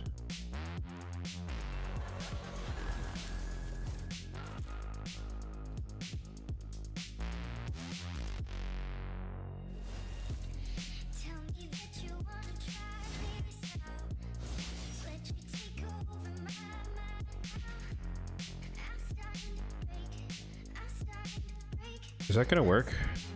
No, it's only the truth here. It's 1, 2, 3, 4, 5, 6, 7, 8.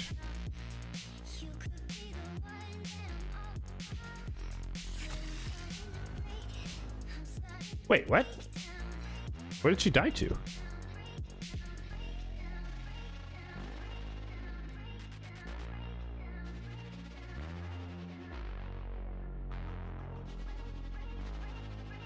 Okay, I have no clue what she just died to there. Hex, maybe? We gotta be careful. See, if I'd gotten it on the wave 1 like we did before with the Galathor, we would have been done by now. And I could just be killing them. The question here is, do we want to go for Supreme Elhain? Or do we want to go for the Incarnate? Because she has a lot of 2-turn debuffs here, and we're going to add 3 more. But if we don't land... if we weak hit, she's not going to die in time. So I think we go for this. Oh, resisted. Oh my god. Oh, not like this. Not like this. That's going to kill her. Great.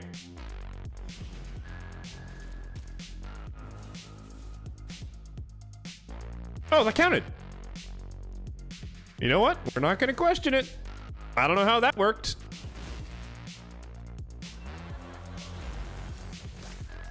GG's. Cool.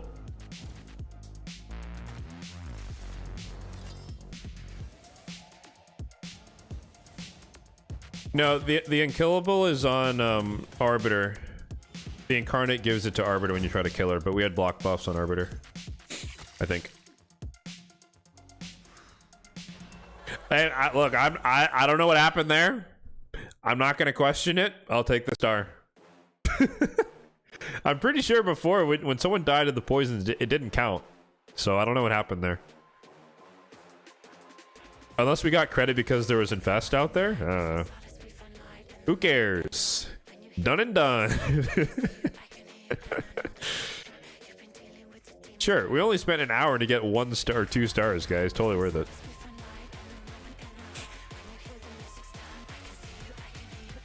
Alright.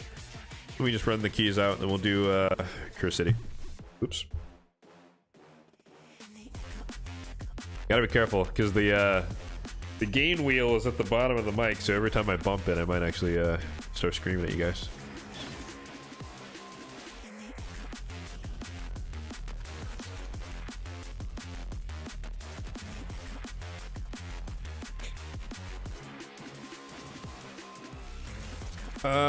My favorite and best HP based nuker. Well, you know, in a vacuum or the ones that I have.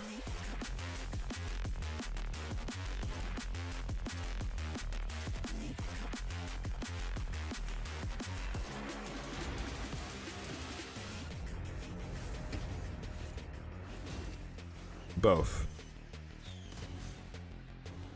Because I personally still have a soft spot for Narcies. I think it's like when you use him right, it's just such a satisfying situation. But he just doesn't apply in every situation, right? I think meta-wise, people would point to Predator because RNG is RNG. But Emrys is pretty damn strong too. I like Emrys because he's lockout proof. And all you have to do is find any way possible to get him into his ult form. And it's a completely different fight.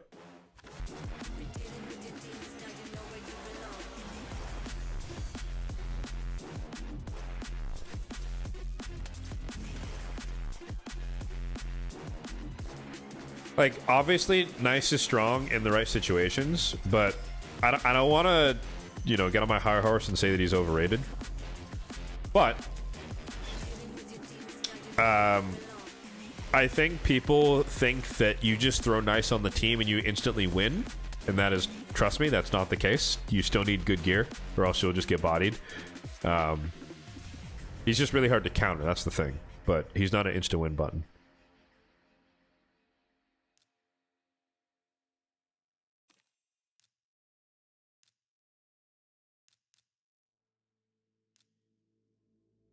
Oh, dude, what am I talking about? Dude, Frolny's the best. A kid.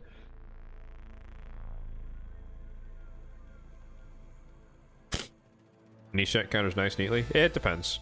If you could go first and just bomb him, sure, but that's not always possible, right?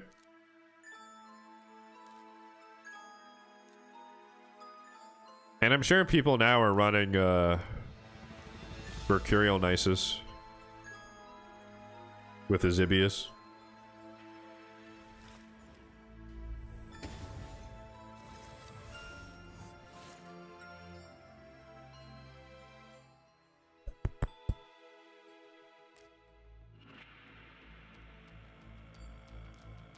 Yeah, I was like, I'm pretty sure people, the right people, are running Mercurial Nice for sure. There's no reason not to, because the strength of Nice, and I don't think he actually has ignore defense in his kit at all.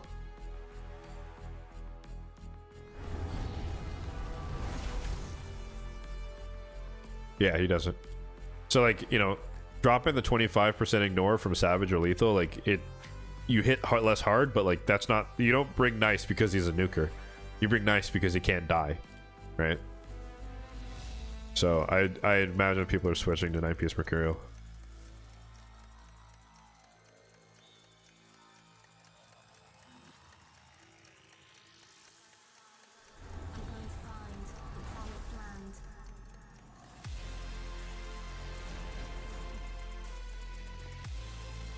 Wait, what?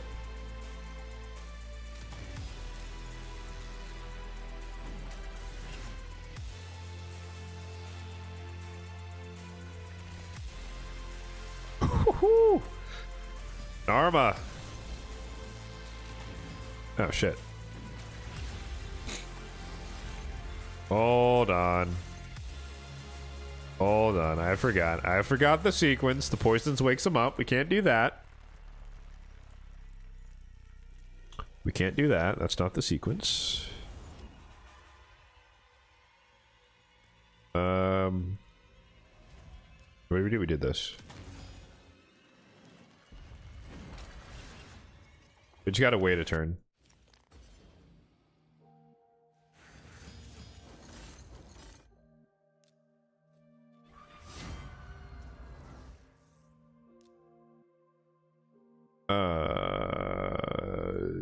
Let's do this. Might as well start taking. Oh my god, that did so much damage. Alright, now we can do this.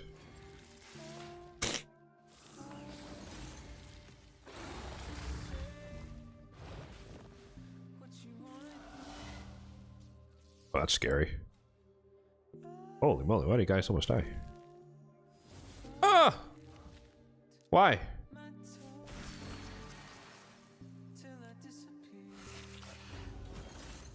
We're about to get bodied by my roto. Okay, there we go. Imagine we just get absolutely smoked by my own rotos. I can see it happening too. Oh, yeah. That would have been glorious.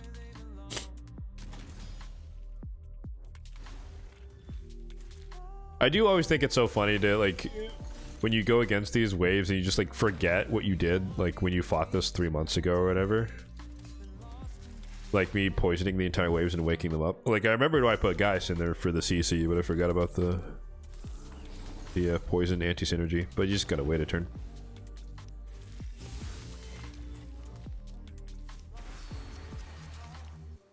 Cool. Alright, let me pull up my list here on the side. See if we got some new accessories here. Merciless Barbarians. That is on the list. That's Chaos Ore. Merciless Shadowkin. That is definitely on the list. I think. Yes. Oh, for Ninja. Triple attack? Oof. I'll compare that to what he's wearing right now. High Elf Merciless. It's not on the list, but it's HP with HP and speed. Crit damage, that's what you love to see. Ogren Tribes, not on the list, but it's crit damage in Merciless, so we keep that one. HP defense, supersonic. That is on the list. Or... well, that actually, no, that is not on the list. Because my Donnie doesn't wear supersonic anymore. But that's a decent ring, so we'll keep it. Skinwalker Supersonic, that's on the list. Mighty Uko. Okay.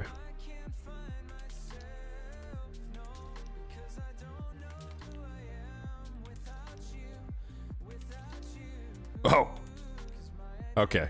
Well, answer that question. Okay. This is trash.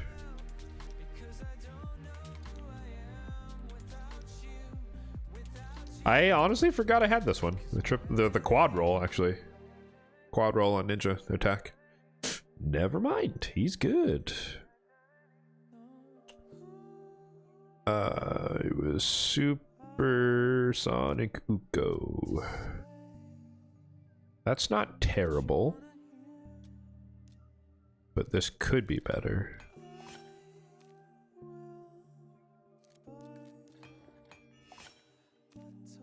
Okay. That's literally the exact same rolls, and it's 6-star, so... We take that. Is this a decent ring? That's okay. Oh, I'm blocking the way. It's fine. We're not doing gear stuff right now. Alright, that stage is down. So, I did not plan properly because I did 6-star Sanguine Maria and throw some gear on her, but I forgot to ascend her during CVC. So, she doesn't have a banner or an amulet, so I can't test her out, so we're going to have to wait a bit for that one. I don't think it's going to make much of a difference because this is the Hegemon wave or whatever, but I wanted to try it out. This one I'm not even gonna bother with.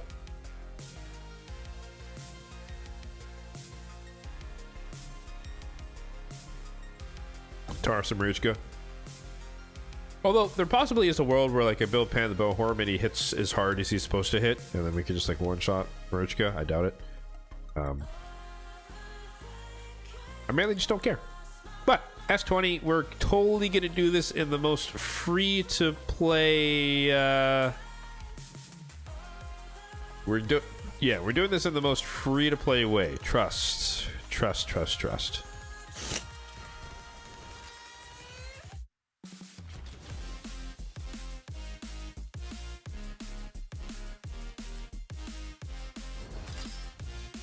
Oh, sweet.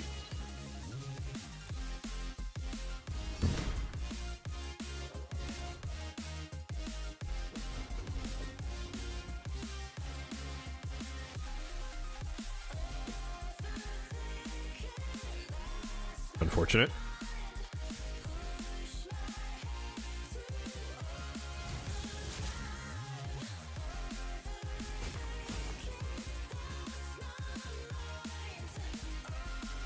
Yep.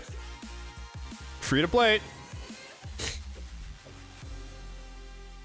Totally free to play.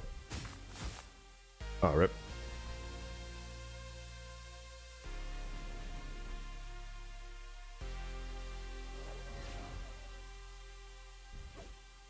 Ooh, I thought I was gonna kill him.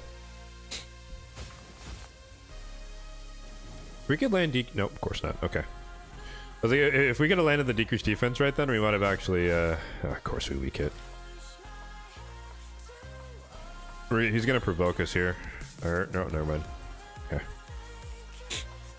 Alright. I think it's this. This. We delay for a turn.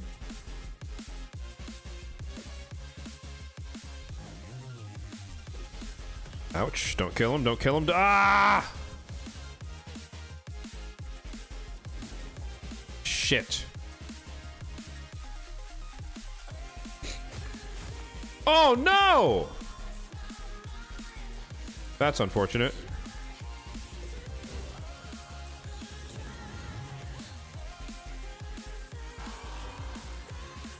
Oh, they have increased resistance. Wait, I thought they couldn't resist.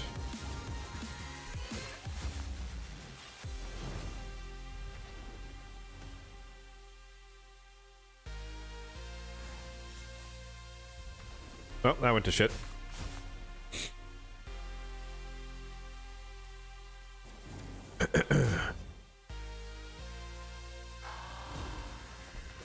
That was stupid. Why did I do an AoE? I just healed him. God damn it. Gotta love when you're an idiot. Alright, that should do it for this guy. Welcome back. And goodbye. Or not yet.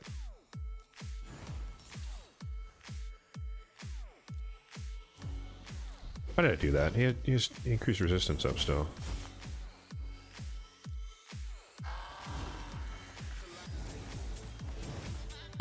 Okay. Oh, pain.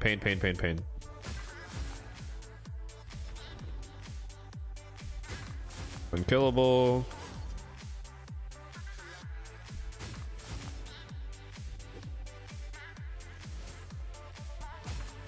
Wow, we're like too fast. Who'd we get? Rhonda, welcome back. Oof. She's not gonna last very long. Unless... Nice! Double weak hit. You'll have to see it. She's gonna die, so we might as well. Oh, she's not gonna die. Oops. Oh no, there she goes. Okay. The anticipation. Oh, who do we get back? Oh, we almost died.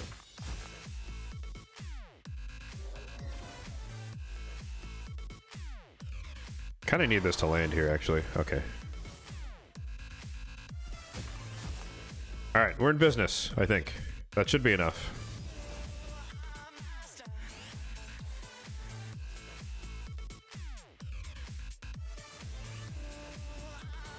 Oh, we're not in business. We are not in business.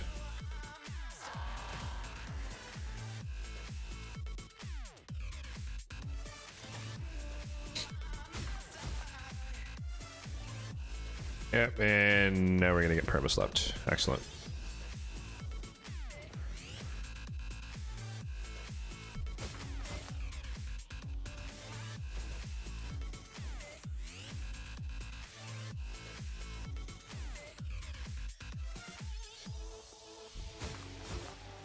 Oh, we're so close. Okay. She's gonna pick him back up, so this isn't, we're not out of the woods yet here, unfortunately. Ooh, that's not good. Thank you. Thank you, appreciate it. Hit me again. Yes. Yes.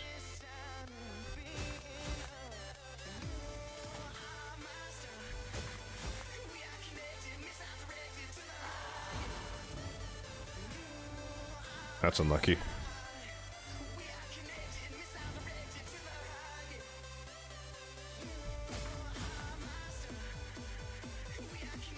Okay. You think this one case nice to the instant one, but oh yeah, well yeah. In this instance,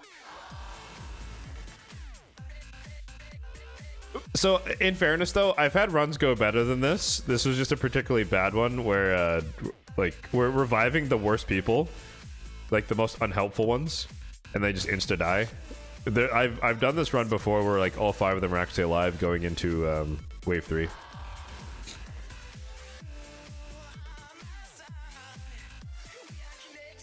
Like that was very ugly by comparison. I've had cleaner runs.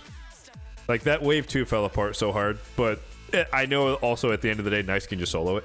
In most cases, he's died sometimes. It depends. Like if the Rotuses pop off at the wrong time and they start stealing my max HP, then I just don't do any damage and I can't kill anybody. But that's a minority of the time.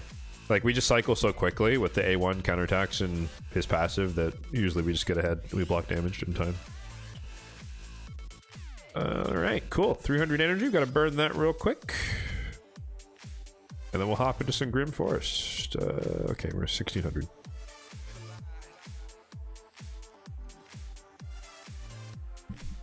Actually, no. We'll build Bayek after this.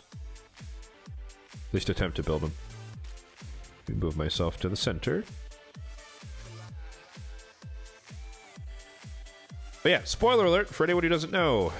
Go check out my latest video, but we did pull Bayek amongst other things, to be fair. But we got super lucky from the Voids. Super lucky from the Voids. I already had a plan for Bayek already, but it's been a few weeks, maybe a month or so since that initial plan, so I wanted to see if my gear happens to have improved since that point. Although, same thing, he's not going to be fully Senna, so I can't put the accessories on, but fine.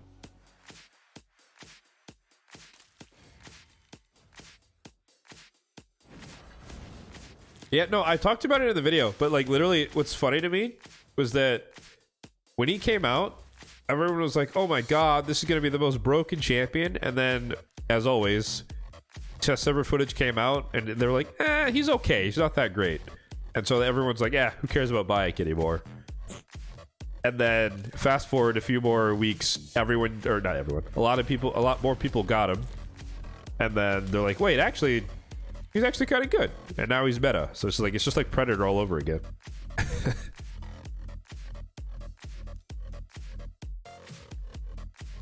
What set do I want to build him in? You can't wait like 30 more seconds, man. I kid. No, my first mindset is protection.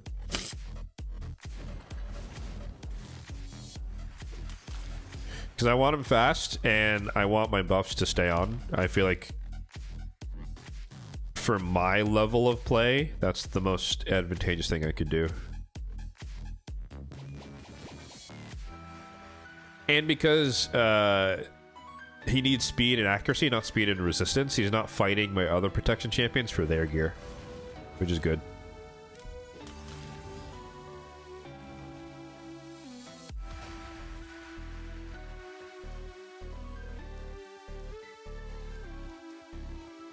Like, ideally, right, it'd be 9-piece, but I don't have all 9 pieces.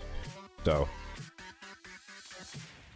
I think the preset I set up was like 2 speed, 6 protection or something like that.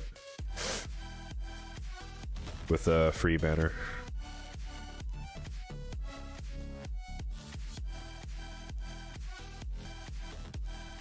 Just double check all these. Yeah, these are good. Okay.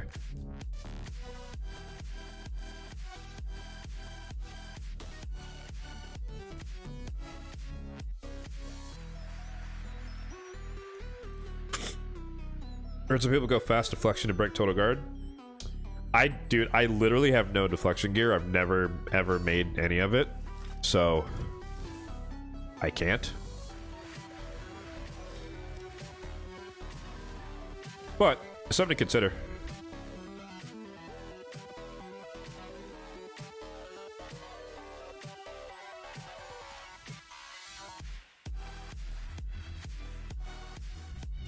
So, like, my argument has always been fuck Swift Parry, so I don't craft it.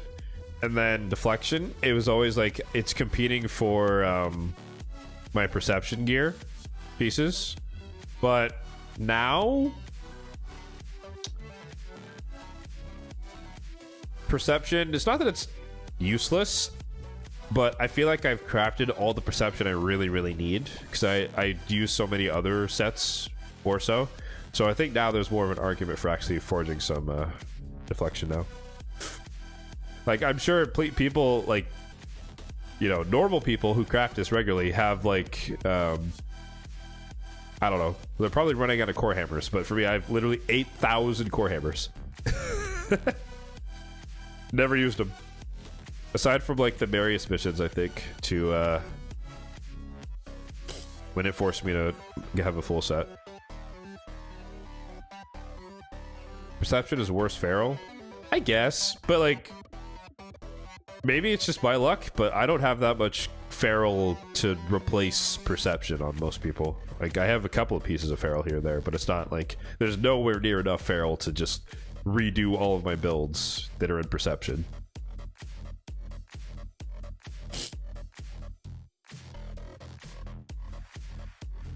Dude, I'm getting stuffy, bro. My god. Is it? Oh, yeah, it's in both nostrils now. For the longest time, it was just in my right nostril, not the left. But right now, it's hitting both sides, unfortunately. Alright. So this is easy, because we have a global preset. But I want to start with this as a basis, but kind of rework it to see if we can actually get them fully crit capped. Let me make some notes here. We got Mikage, we got Kimmy, and what's her name? Jetney.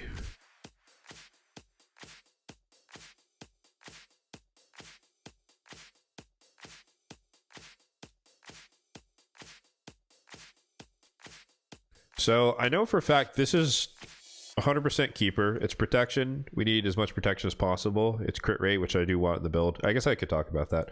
Like, for anyone who doesn't know, you know, increase accuracy, extra turn, this AoE, decrease accuracy, decrease provoke, etc. My plan is the protection to protect these. That way we could take advantage of the passive and try to not get crit. That's the whole idea. And then obviously protection say also gives me some speed, so he wants to be super fast. He's already going to be like 300 speed. But I think my targets on paper were like 300 plus speed and like 500 accuracy, I think, fully kitted. We'll see. But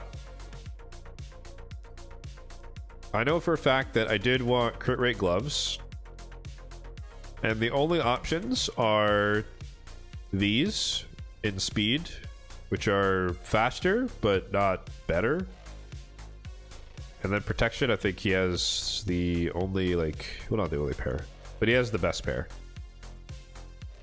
Like, this is 5-star, so it's worse. This is speed resistance, which is worse. This is speed accuracy, so it could be faster, but the crit damage here is kind of nice. So I'm kind of okay with that sacrifice. Actually, we should glyph this.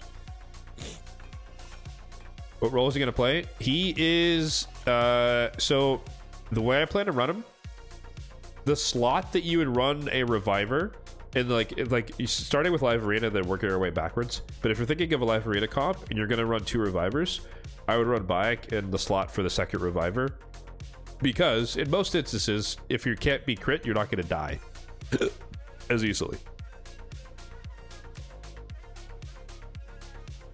So it's like they banned my Galather, it's like, cool, you're not going to crit me. And then I have time to do something, in theory.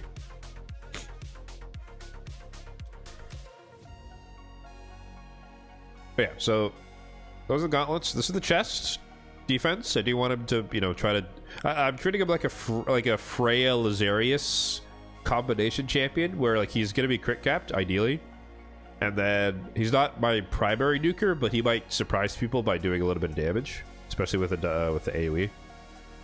But I wish this was inverted, speed versus accuracy, but it's 6-star, so I'm keeping it. And you could argue that having more accuracy on him is better than speed, assuming you get a turn, right? Just because the more accuracy, the less likely you are to get crit. But yeah. These boots, pretty much perfect. Accuracy with crit rate, crit damage. Which we need to roll into speed? Of course not.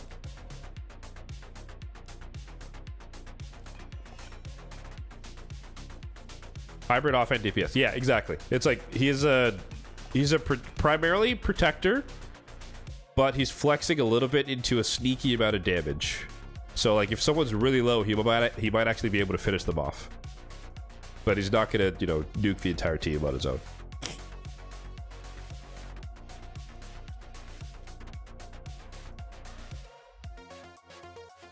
All right, so then the rest of it is where I'm kind of I need to optimize this a bit more, because we're at 92 without the mastery, so we need 3 more crit rate. But I really like these 2 pieces in speed, because they're triple, like some of my best speed pieces. Like this is just god tier. Like well, you can't get defense on the weapon, so it doesn't matter, right? So this is as best as it could be, because it's speed, accuracy with crit damage. So I think that's a keeper no matter what. And it's these 2 that I need to kind of optimize. What blessing would you go? I don't know. I'd have to buy them from the merchant.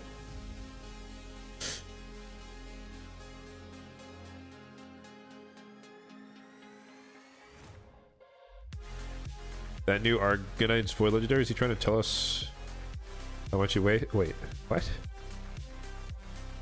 You're gonna have to explain that one to me, man. Oh, because of the ton? I see.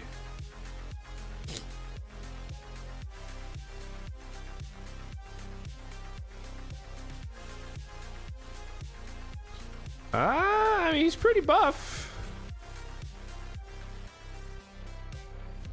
I think that's how much he could lift. Dude's got muscles on his muscles.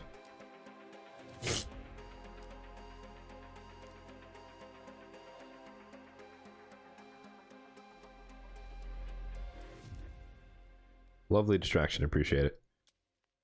All right, so let's do this. Let's filter speed. Let's like start with the like air quotes ideal piece and see if it even exists.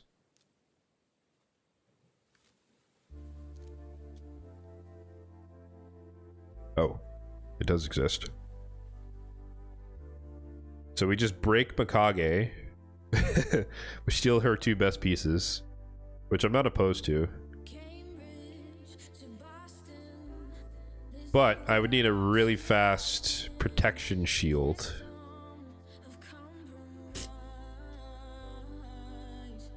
The other option is this. It's not as fast, but we get the crit and the accuracy and some extra defense, and then we keep this.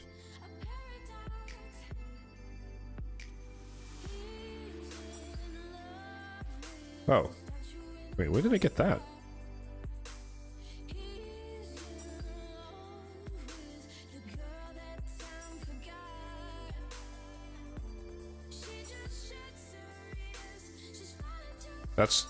Wait, that's the same, right?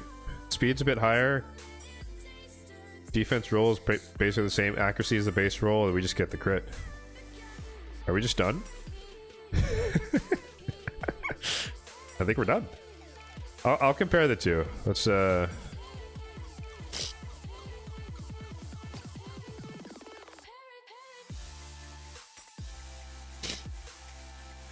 call it 1.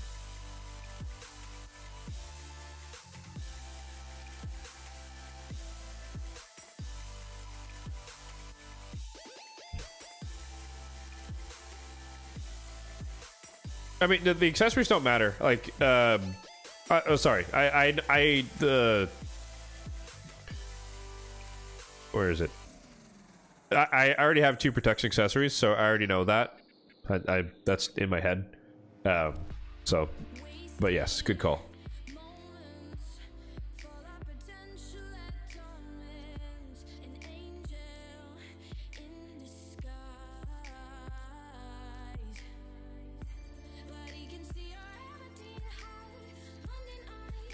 Sorry, so that was option 1.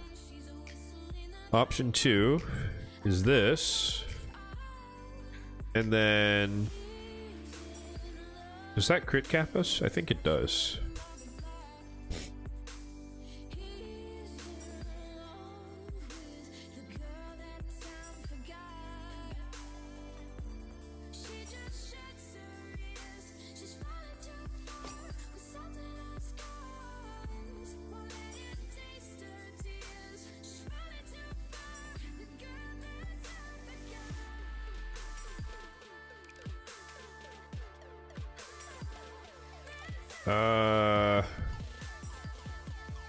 One speed faster, minus glyphs, more accuracy. It's a bit overkill on the crit though.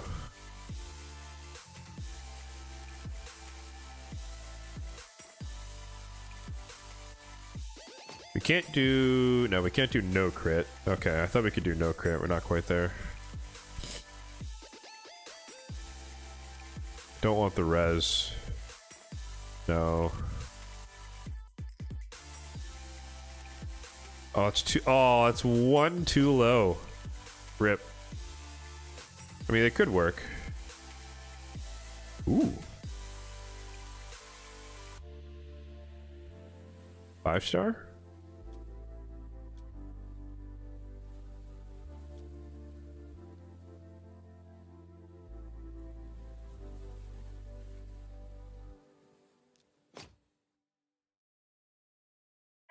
I don't like the 5-star, but...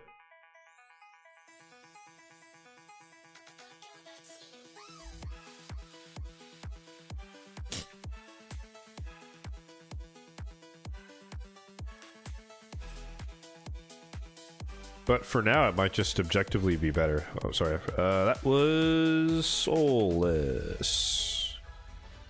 Sorry, need to keep track of everyone we're screwing up here.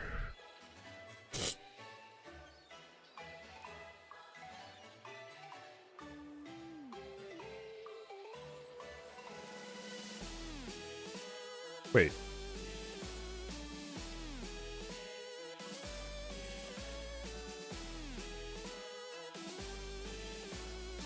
Oh. I thought this was crit capped. Oh yeah, no, sorry, I forgot the mastery. Yeah, sorry. You know what? Let's just go get the mastery because that's just messing with me.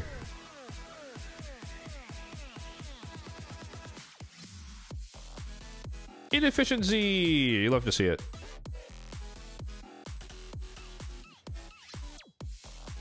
Rip spider run. Oh right, he's faster than he's faster than Marius, I forgot about that. By design, but still. Oh, Ezio's faster than Marius. Yeah, because my polls, spoiler alert number 2. But I got 10 out of 10 faction guardians for Sacred Order, so Ezio is 280 now.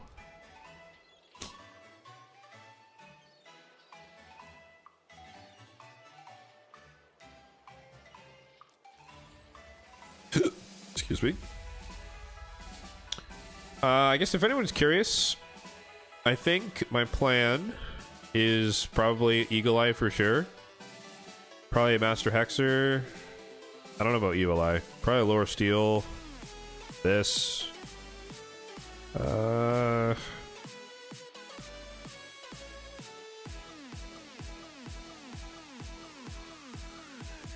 Probably Celerity.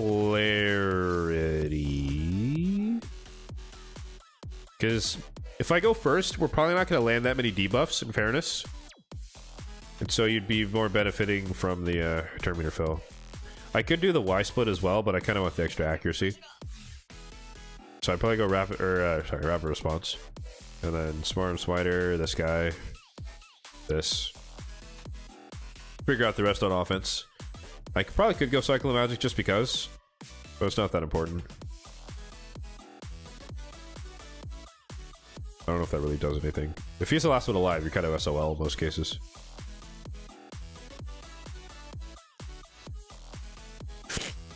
Alright, so we have a winner, right? This is objectively worse. Although, before I get ahead of myself,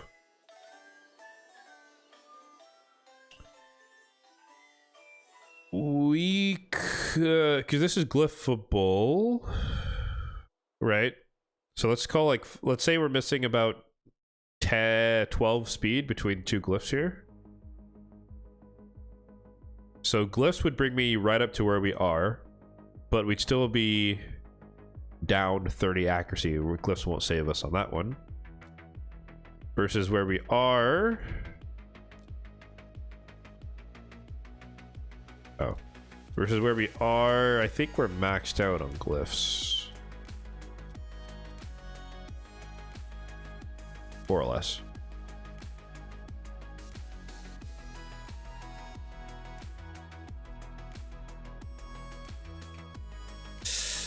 Huh.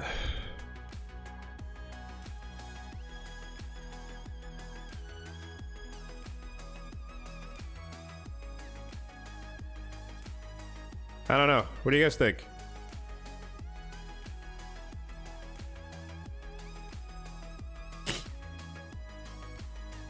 You get 12 more speed. That's irrelevant. That's the same regardless, right? Because I'm trying to stay on equal footing, and so I'm comparing the two. Like, these are both. It's either speed or protection here, speed here, or speed here, protection here.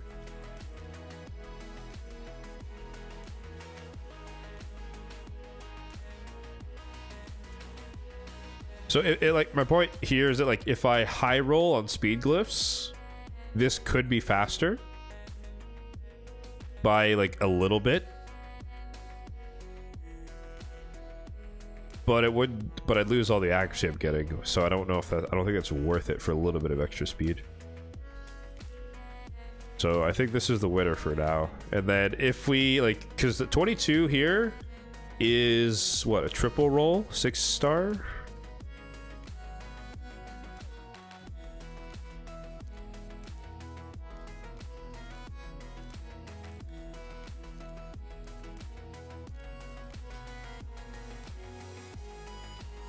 So this is worse because it's slower by a lot. So like, yeah, if this was triple speed, or maybe even quad with the bonus roll, but mythical is kind of hard to come by. But if this was triple speed, and then you add in the glyph, so -4 would be +7. If this was a triple roll, it'd be +6, and then you glyph that, then it would be better. And then obviously, you know, quad roll would be better than, yeah, obviously. So I think that sets a pretty good bar to kind of gauge it by. So like, if I get a 6-star piece similar to this, even if it just triple rolls in speed, then it would be better. But it'd have to have the crit and the accuracy substats. So I think it's possible, but highly unlikely.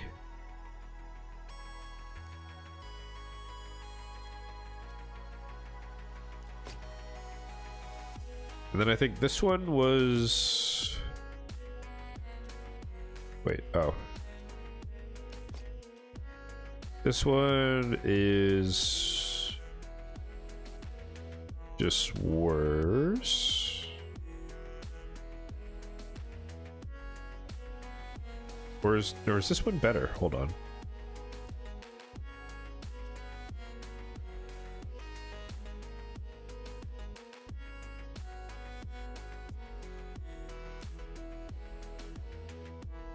That's the same speed. Accuracy is higher. The crit rate is fine.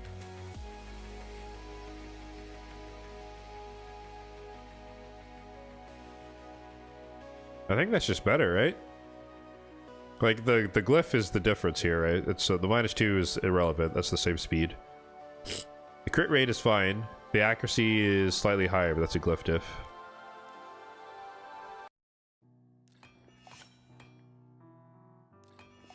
So I think we're chilling.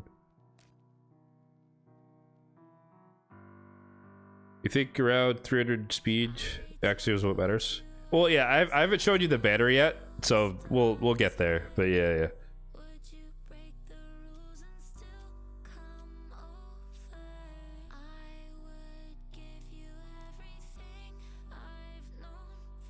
I want to do this now. Yeah, screw it. Oh, okay.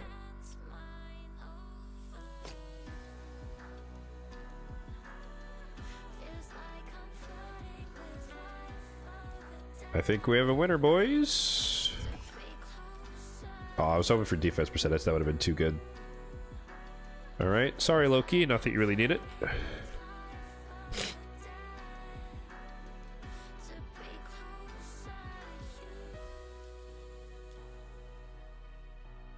This is neither.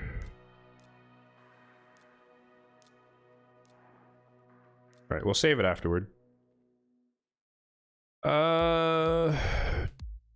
Like to make a Clan Boss team around Narma. You got Ezio, Xenomorph, Doompriest, Geo, Nekimo, Rector, Thorion. That was like 10 champions. What tier are we talking?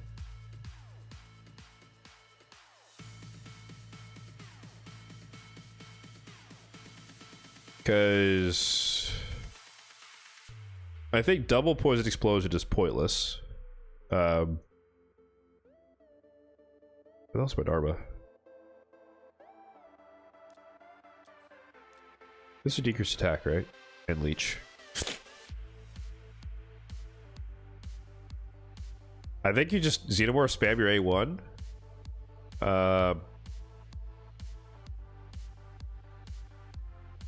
Probably go with Narma because she adds the decreased attack versus Ezio just adds decreased defense. Well, actually, no, he wouldn't even do that, right? Unless, okay, it could just be resisted, but it's not a DPS comp, really. Yeah, this is just weaker, right? You're placing less poisons. Plus Dharma can extend it on the A1. So Xeno Dharma, do Priest to get rid of the stun, decrease speed. Geo. Rector, I guess. Is that 5?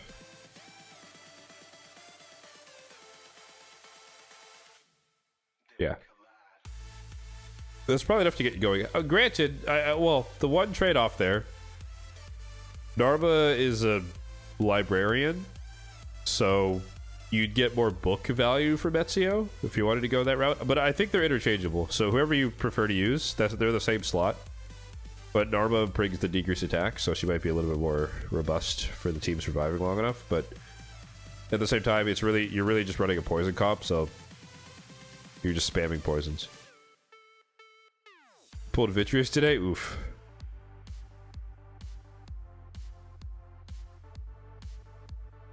You could one key hard. One key hard.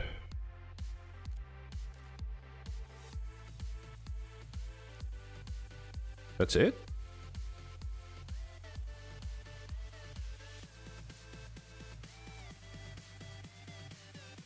Huh.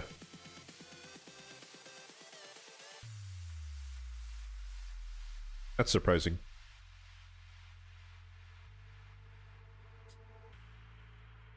Yeah, you're right. You could, well, the thing about Xenomorph shouldn't max it out because Narma's going to keep blowing them up is kind of the idea.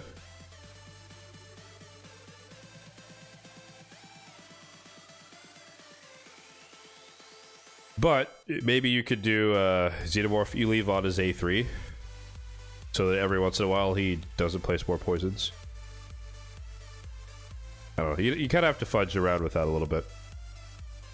But yeah, Necmo could be more reliable for the decreased attack. Or you could run them both so that you have 2 different affinities for decreased attack.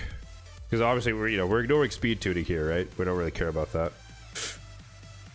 We're just trying to get a team that runs.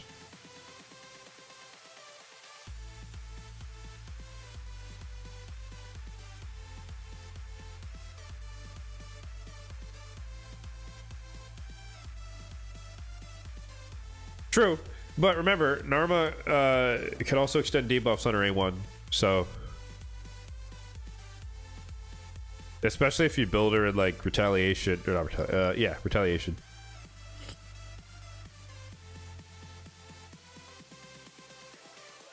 Oh, absolutely. Ezio, Xenomorph, and Narma is way too much poison. Unless, I mean, you could set it up so that you're offsetting the explosions, so maybe it wouldn't be too many. It just gets a bit clunky because Ezio's poison placing ability is also his activation, but the activation is conditional upon the amount of debuffs, so it may or may not happen.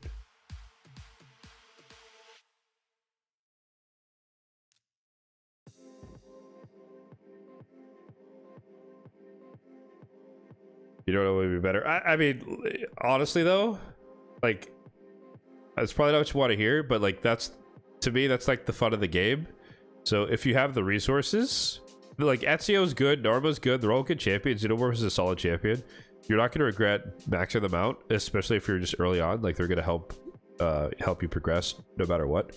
So I would work on all of them and just kind of mix and match, try them out, see what happens, experiment. Because, just being honest, anything we say here is completely theoretical in our heads, and we'd have to really try it out to see what it would actually do. It also depends on the gear you have as well. So if you're up to it, I would just kind of mess around, see what happens. Mix and match the teams. But yeah, exactly. Yeah, legendary tomes and stuff. But Xenomorphs, you don't have to book them. So Xenomorph in the team is free. You don't have to book him. You just spam your A1. And that's a freebie.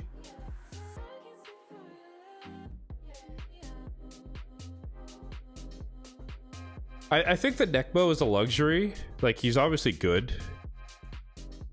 But I think once you just start stacking the poisons, you're gonna instantly move up to brutal, and then from then you can start reprioritizing who to go next. Because brutal is what, 20 million?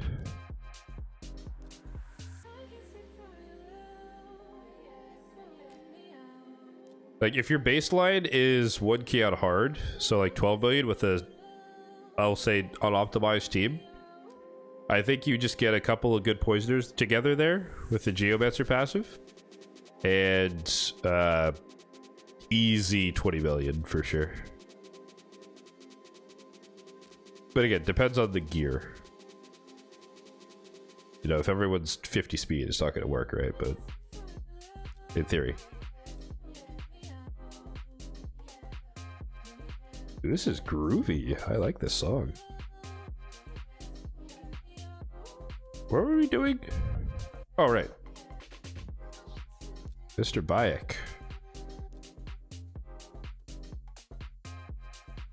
I did save this moment for the stream. So I have this ring already, which is okay. But I also have this ring, which could be better. So let's see if our Jesus is with us today still. Oof. He is not. He's left the building. Ooh. Sad times. Okay, that's fine. The champion's more important than the build, right?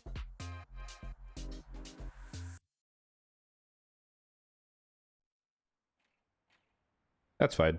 You know, it's not the end of the world. I could Chaos Ore this, just risk it, see what happens. I don't have any Chaos Ore at the moment, but this one suffices for now. It's defense main stat with defense roll, HP as well. So, it's helpful. His HP might be low in the end, but I can't really see that because he's not 6-star. It's fine. We have a second chance, guys. It's all good. It's all good. We had this amulet before. Crit damage, double accuracy. But we have this. So our Jesus. Okay. In before full split. Oh, we got it. We'll take that. Literally the exact same substats. So 29-18. That's a low roll on the 6-star or a high roll on the 5-star. That's fine though. More crit damage. We take it. Crit damage. Hey.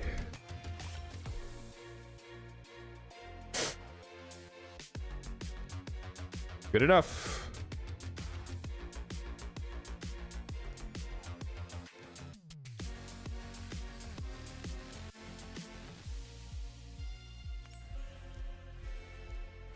Oh, you can't even try it on if he's not ascended? That's stupid. Okay.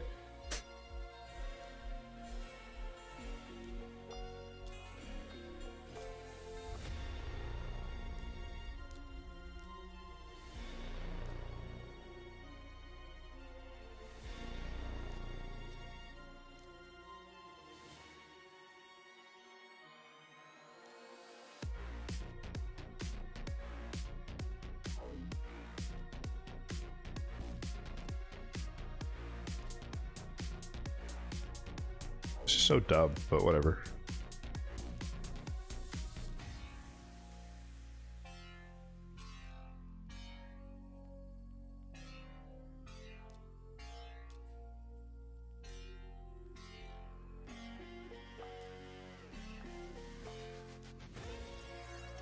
Okay.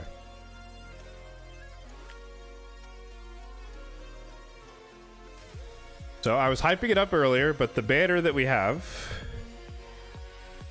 oh,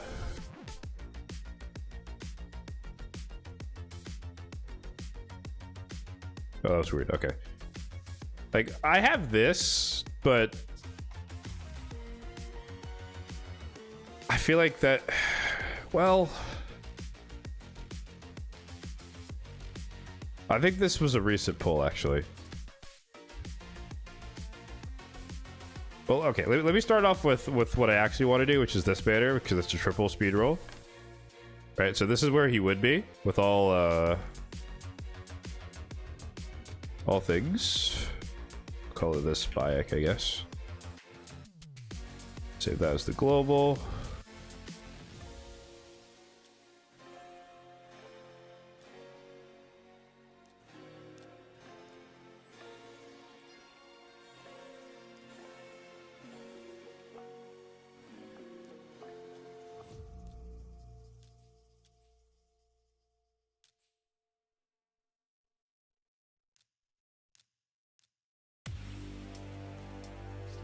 All right, so that's what we're looking at, which we can't put on because he's not ascended or 6-starred yet, which is fine. But that's where we kind of sit. So he's at 330 speed before masteries, 435 accuracy, but with masteries he should be around 500. So that's that baseline.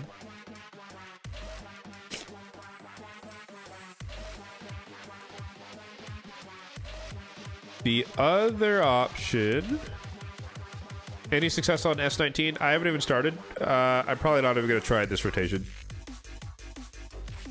I'm considering maybe I build out Pan the Bullhorn, put some DPS gear on him and see how he does, but I'm not convinced that that's something I actually want to try, so. What masteries am I going to give him? We talked about it a bit earlier, but I guess you were gone. I think it was... yeah, Eagle Eye, Master Hexer, Lore Steel, like Cyclo Magic, Swarm Spider, Rapid, Charged, Pinpoint, and then I don't really care about the offense tree, but something. Crit damage. You know, probably just hug the left hand side, maybe. I'll have to think about that. Lasting Gifts. Yeah.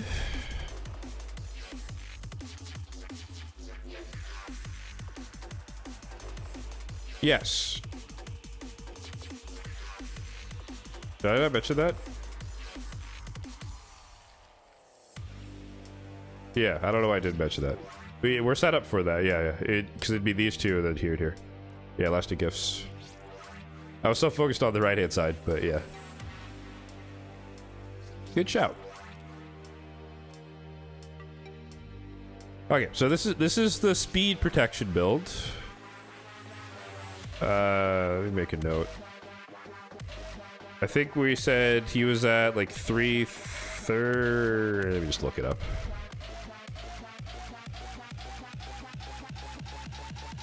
Yeah, 330, 435.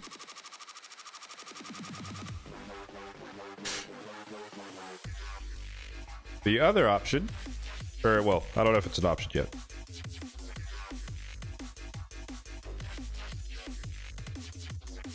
The other possibility is we try to go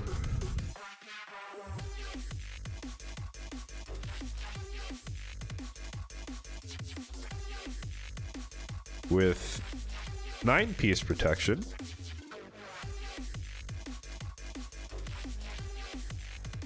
which I would be worse in terms of speed, but it would be better in terms of, well, pun intended, protection.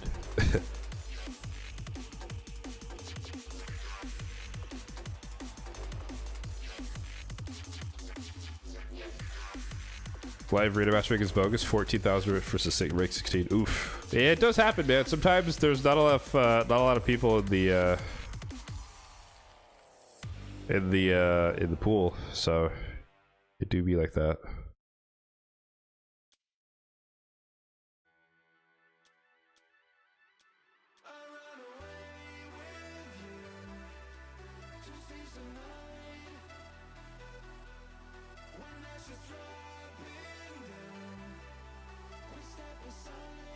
So if I was going to go this route instead, this is roughly the same speed, but less accuracy. We don't get the crit damage, obviously. We still have the crit rate. if I were to do this, then on the weapon, we would not need any crit, so we would just need like the fastest protection piece with accuracy. I guess it would technically would be this one with Elva. I don't want to steal from Alpha, but I probably would. It'd probably be worth it. Ooh, wait, never mind. Hold on. 22. Where'd it go? 22. Same speed.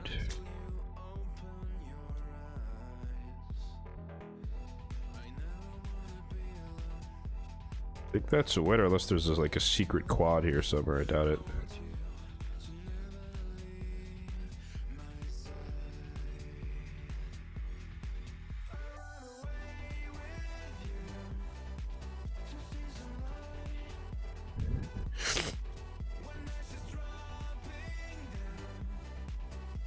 So, alright, so this would be, if I was to run 9-piece protection, force it onto him.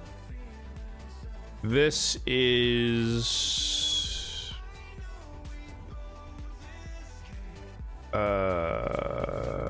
make sure we're maxed out on speed here. Obviously, yeah, we gotta reroll the boots eventually, but that's not a current priority. Glyph-wise, this is worth, let's say, 6 speed on average. This is worth 6 speed on average, so extra 12.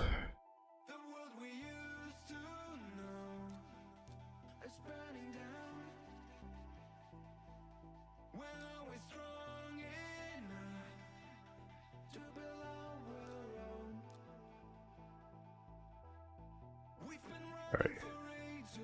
Buying 2.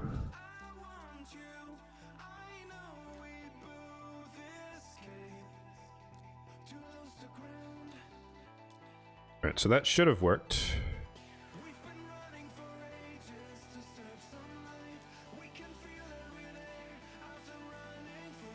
Alright, yep, that's our baseline. So 330, 435. Second option, 9-piece protection. We'd be at 291 plus 12,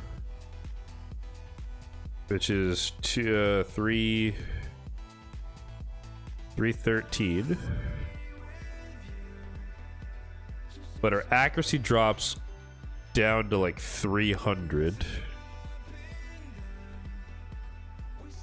Plus, level 12 is 50 accuracy, so 28, so 328.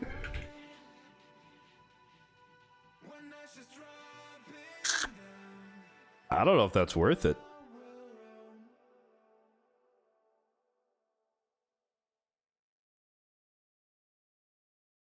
Like, I think speed-wise, that's a fair trade. Like, we give up 20 speed for a 9-piece protection, but losing 100 accuracy is a big deal.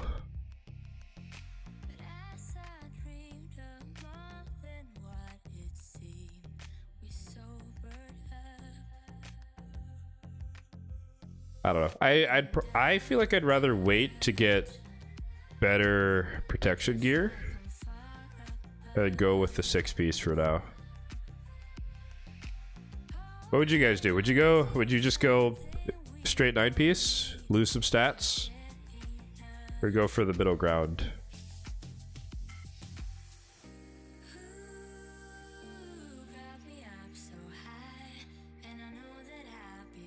Because my problem with just going all... My overall problem with going full, like, set in PvP is if the champion doesn't function, who cares if you have 9-piece on? Like, that's my main problem. Like, with, you know, people always talk about 9-piece protection Siffy, right? Mine is 8-piece. And it's like, the problem for me is, like, if I put her in 9-piece, she loses, like... Well, actually, I don't even think I have a banner at the moment. But if I put, like, an attack banner or whatever on her with no speed, I lose, like, 30 speed, and she's, like, 350, and she's never gonna get a turn, you know? Versus she's an 8-piece with a good banner right now that's not protection, and she's nearly 400 speed, so she actually gets a turn. but you just don't protect as much. But like when it comes to these speed champions, like if they don't get a turn, protection is useless. And then in this case, if he doesn't have enough accuracy, then he's just gonna get crit and killed. 50-50, 9-piece, 6-piece. I'm feeling the 6-piece.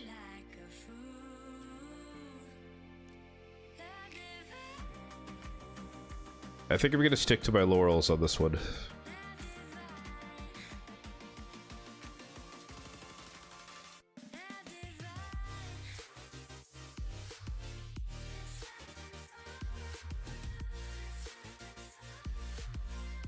I mean, you know, I can always change my mind.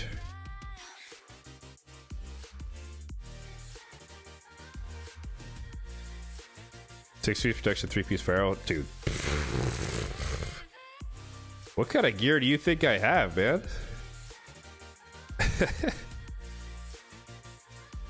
We can look. I don't think my Pharaoh is up to stuff here. Yeah, I don't have an accuracy banner in Pharaoh.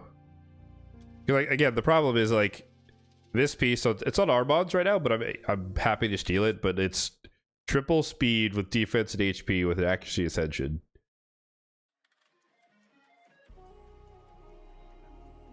So it's like I'd rather get the stat stick here and just skip the piece. But yeah, 2-piece Feral. It's an idea. I don't think it's gonna be better than triple speed rolls. But let's look.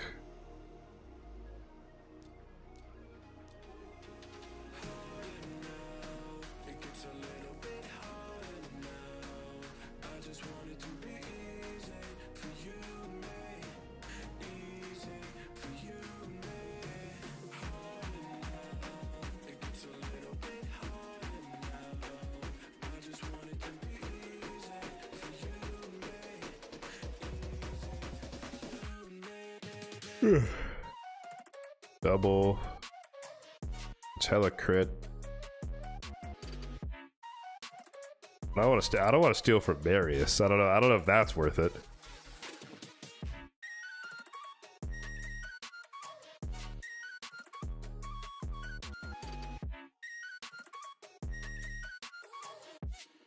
This is a good piece.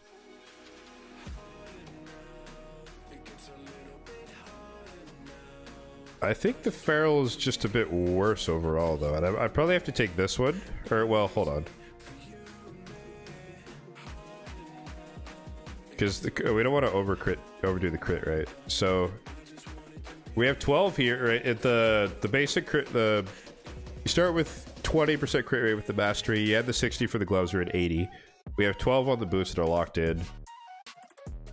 So, we only need 8 crit. Right across like the top. So if I do this one's slower, this one's faster, right?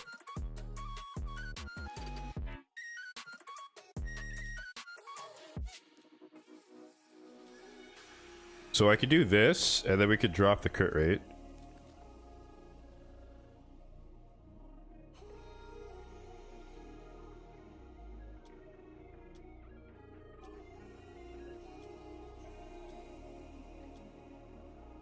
I don't want to give him this one either from Fabian. I'm not stealing from Fabian. That's too good. So like, this is a instance of the gear doesn't really exist freely. So we'll take a pass on the Feral. Good idea though. Instead of the speed set, 2-piece Feral. Because I mean, it's half the speed, but if he had decent rolls. Yeah, no, that's a good shout actually. So Feral, I'll put it on my list. Barbarians, Bayek.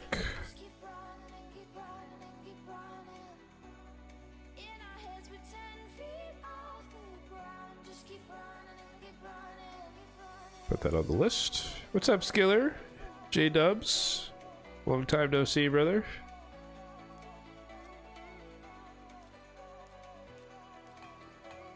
we get lucky here with the defense? We did not. Okay.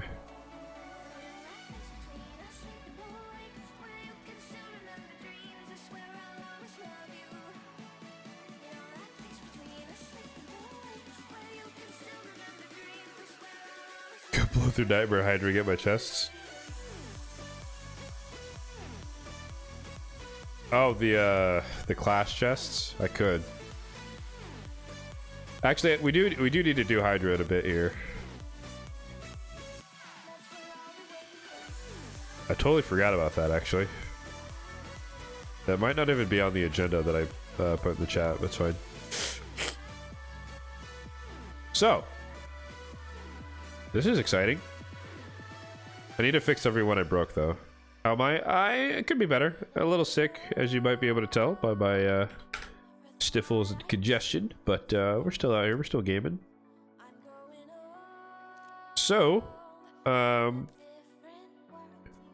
good that you brought up Hydra, because Mr. Bayek is gonna go in a Hydra team. He's gonna go in Brutal, because I think he's a one-to-one swap for Hydra. This will probably be a test for, you know, next month or something, when I actually fully max him out with masteries and whatnot. But what's the best way to do this? Because she is our anti-tournament champion, amongst other things, but she's, you know, that's her primary job, right? Cleansing the fears every turn. But with him, we get increased defense, so we keep that. We drop the increased speed, but we get that already from Elva, so it's not a big difference. We drop the decreased attack, even though this is kind of hit or miss because it's a debuff spread going on there, right? So we get both of those from Wallmaster Atharion. We get potentially decreased attack from Mishinaki, and they're the same affinity, so if we worry about affinity problems, we have Lamasu as well for A1. We'll place decreased attack, and then she also places block buffs as well.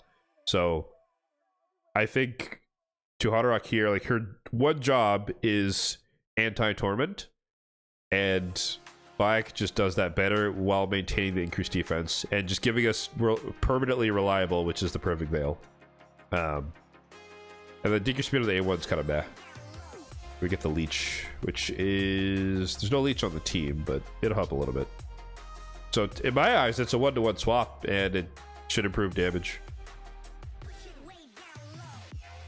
Damage / efficacy. Oh, of course. The provoke. We didn't even talk about the provoke. But he's just void affinity, and we get a 2-turn provoke. Sweet. Maybe it might be 1 turn at the start of the fight, but once we start to get the debuffs rolling, it's going to be a 2-turn provoke. Reliable. So, because I think for that team, it's just Lamasu's in a provoke set.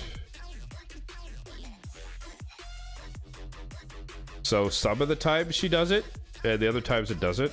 She doesn't, obviously. But with him, it would actually be more locked down. So I think overall, it would just much better, more reliable, more robust team. So stay tuned for that. Couple weeks. Well, actually, the takeover stream is in a couple of weeks on the 28th. So maybe we won't do it then. But eventually, we'll test him out in Hydra. So you guys will get to see what he can do. But yeah, excited for that. Any good impulse pieces? No, I don't do enough live arena. Like, even if I had a couple of good pieces, they're nowhere near these. Like the triple speed rolls with accuracy, this triple double, they're nowhere near this. So I can guarantee you that.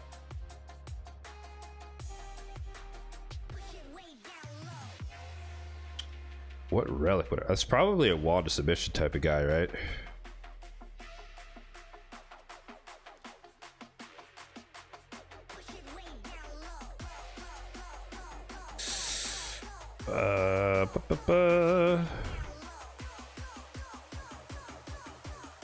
Well, actually, maybe we'll get a wand today. Maybe we'll just get a wand, and then we can put it on him.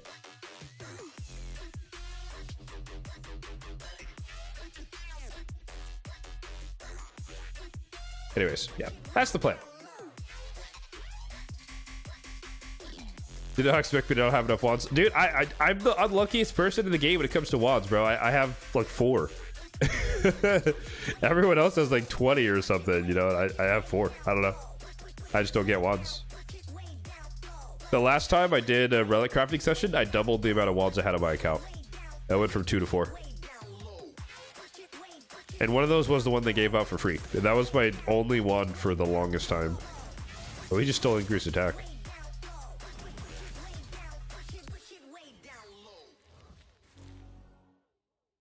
Interesting. That's crazy.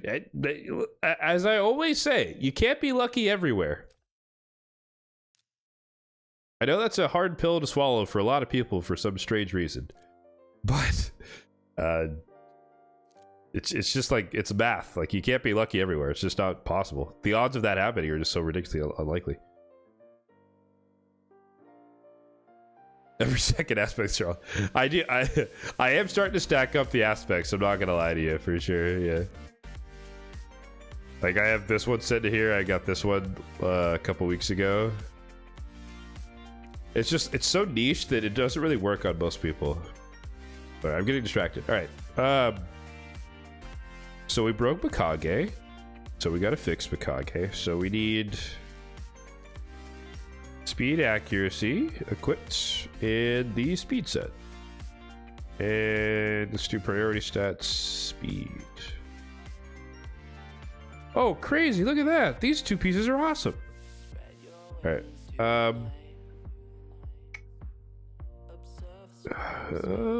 Sure. I think we could steal from Lady Kimmy again.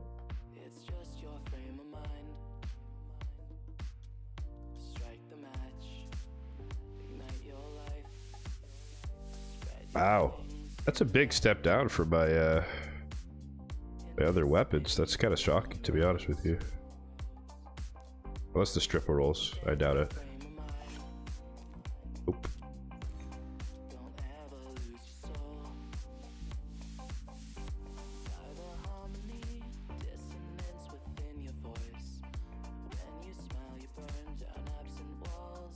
Gotta be careful though. Let's do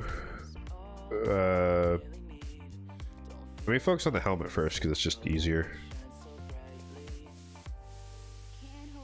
Like, there's a triple roll here, but that's the same exact speed as this double roll, so that's worse, and then everything else is lower.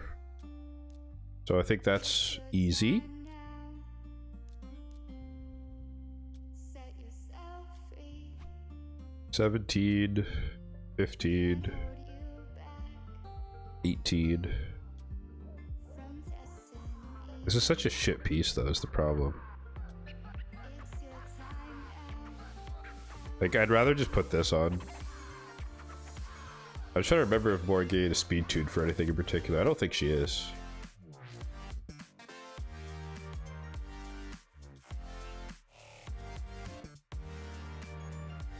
This could actually be better, I think.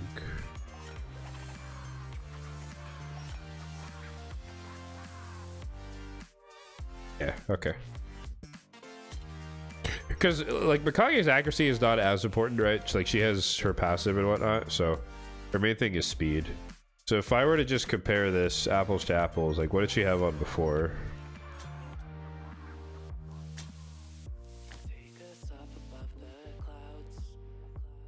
So 40 accuracy worse, which is fine. It's still 500. She's still relentless, and then she's 15 speed slower. That's fine.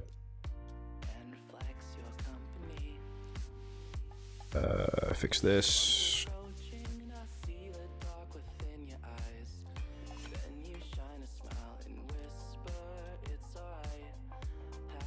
Cool. Alright, Mikage fixed. That's the highest priority from the list. I think Deacon can get his shield back.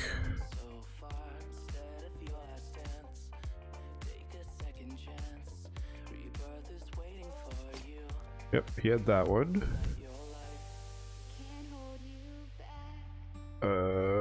Lady Kimmy, she could get her shield back, which is this one. And then...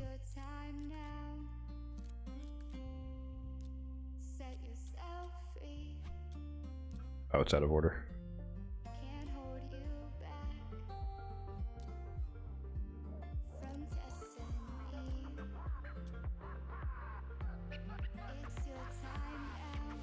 I don't know if I want to break Kaibar.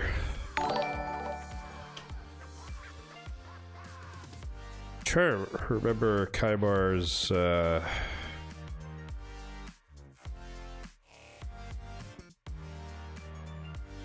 can Kaibar afford to be slower? I don't know.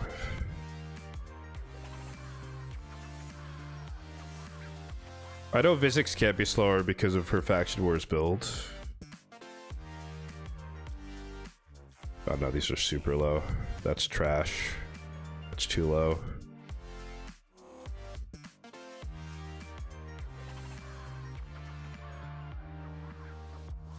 Don't have any options here. Let me double check Kymar first. Appreciate the follow, David. Thank you. Thank you very much. Kymar, where are you, buddy? Out here. Oh, wait. Oh no, he's at speed. Okay.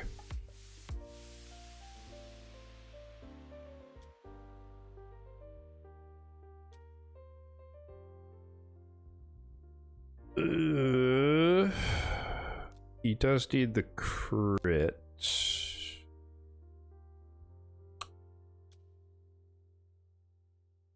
Could we redo him to take that off though? Do I have speed, crit, accuracy?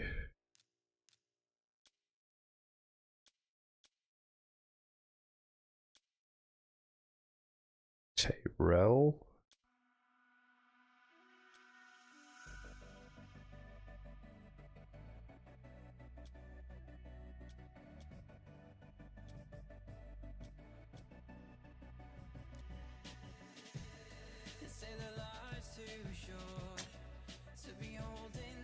One of those things where you just gotta like have a hierarchy of who's more important. I think Kybar's more important than Kimmy, but I just want to see if I could sneak that helmet away. I think I do need the crit here. Yeah, if we go minus 60, can't crit, so can't steal that. Can't steal that. That's Dark Fake. Can't steal that. Too slow. Nope. That is okay, but objectively worse. That's even worse. That is worse.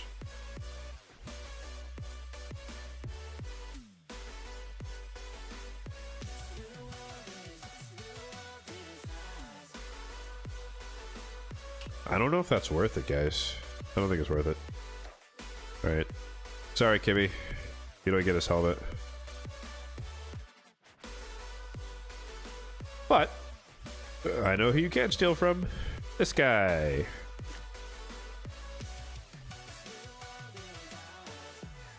Nothing close to that, but on impulse. Like I said, I don't do enough. I don't do enough live arena. My impulse is absolute dog.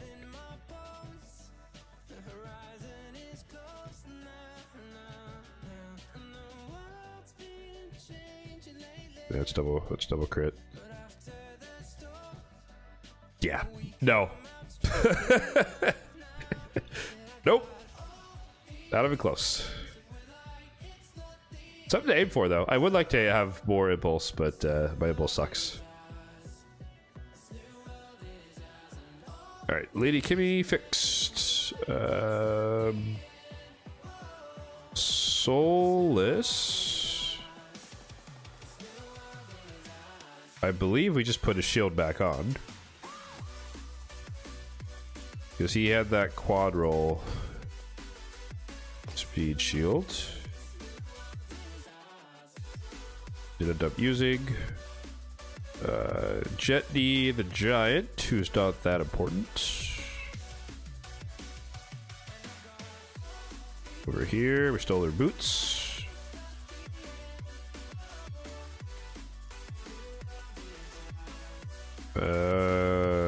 Speed boots with crit accuracy, right? That's what it was. So protection is irrelevant.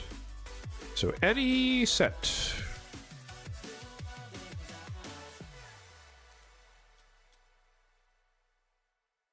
With how much do we need? 15.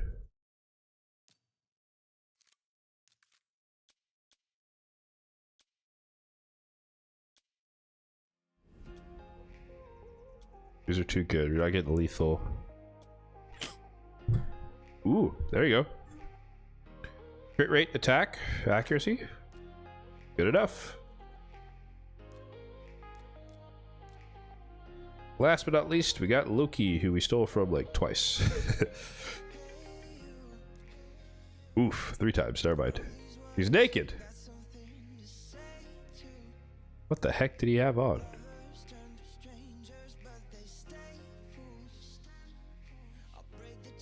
How did I steal 3 pieces from him? Oh, he had that shield on, those protection. Okay. I don't even know if I could fix this. I think he had speed on before.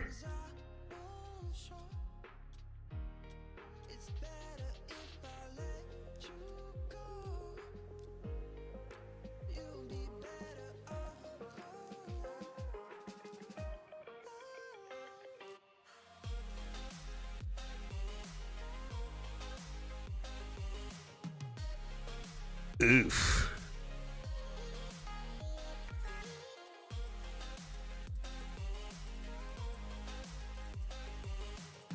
Wow, I don't even have a double roll free. That's crazy.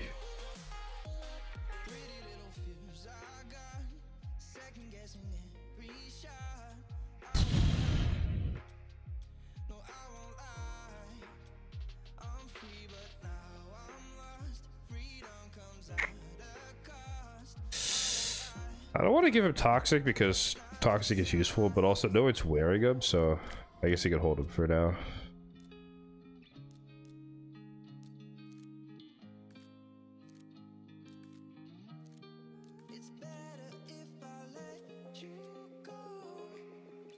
Oh, I don't have a shield.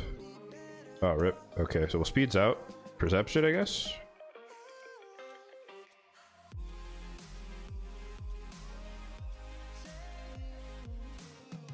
Yikes.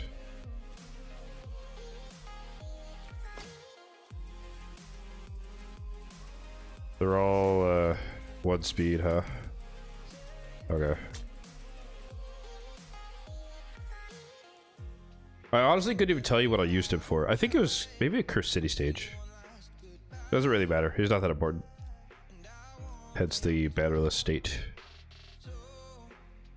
Alright, cool. I think we're good on that one. So, next order of business is Hydra. So, we are going to test out on hard Alicia, who I got a couple weeks ago from her, or no, a few days ago. Wait, when was it? Whatever, the last summon pool. We got her from that. So as a quick refresher, I'm still working on her masteries at the moment, but she is in Affinity Breaker and Merciless. So a chance to not weak hit when you weak hit, and then reduce the cooldown so she can spam, ideally, her A2. Partially done on the masteries. I think my target is Lore Steel, Master Hexer, and then like bring it down, Kill Streak, and Giant Slayer. Something like that. But yeah, she is a 1-to-1 swap for Ugo, who we are going to put in just for the sake of doing an A/B test. We're gonna quick battle the Ugo one, and then we're gonna actually watch the Vitalicia fight, because I've not actually seen it in action, and I want to do an efficacy test. But in theory, it should enable more damage. In theory. No plan to use her in arena? No, I think it's awkward. I think, you know, if you're gonna run her in arena, you have to run Stone Skin, which I don't run, or you have to run her in Night Piece Mercurial or something like that.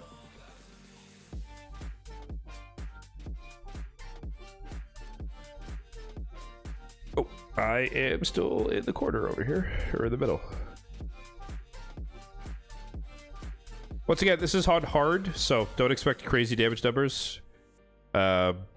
It's actually hard to deal damage on hard because you kill the head so quickly and make them respawn so quickly that, like, you're not hard capped on damage, but it's really hard. You have to really, like, overkill them when they're dead in order to really do damage on hard, which we don't really have a team for that.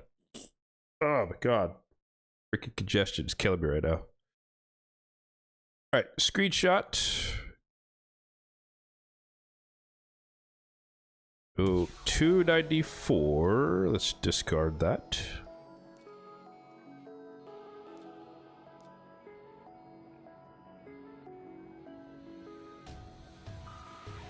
She put me into fever.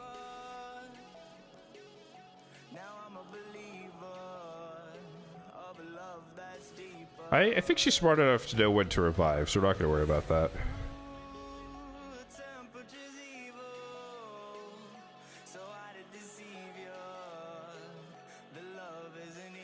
So, as a quick refresher, triple hitter on the A1 with a weaken, which is not necessary, but is helpful because it's brought on this team by Varl the Destroyer. We have the buff strip plus block buffs and decreased defense, hence the upgrade to Ugo. It's the same ability, block plus decreased defense, but you're also adding in the buff strip, and it's affinity friendly because you remove the buffs before attacking, so you don't have to worry about weak hitting. But even if we do weak hit, the Affinity Breaker set, there's a chance that we still land our debuffs anyways, which does include Poison Cloud as well. And then, as need be, she can have a full AoE revive. Shouldn't need it, but it's there, because Sify is the primary healer reviver for the squad. I don't think we're going to see this one much, but if anyone does die, she'll get some turn meter. And if they take too much damage, they get Pain Link on them, the heads. And then she might heal herself a little bit. We'll see if that actually happens. I don't really think that's important, but I don't know. Find out. You think you could use Gaelet for Amius just using his A1? Gaelet of the Pact? I don't remember what he does.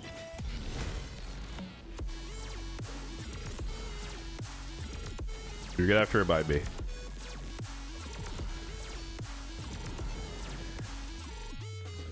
I would assume it's heal reduction.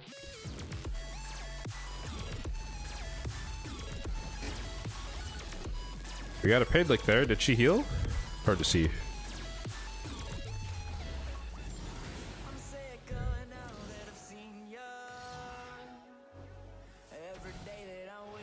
Oh, that's when we take damage, right? So when the... Oh, he's dead. Okay. Never mind. Test failed.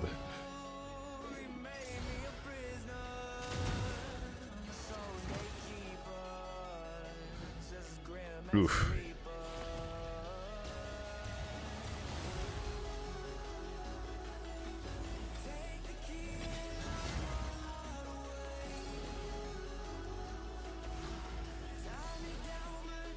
Yeah, you see what I was talking about on hard, where like you kill the head so quickly that like I feel like you don't really have to worry all that much really about the mechanics, which is kind of a shame, but power creep? Question mark.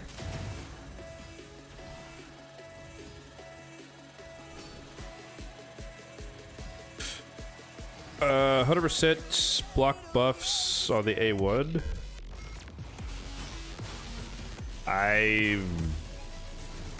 What does that add to the Amius fight?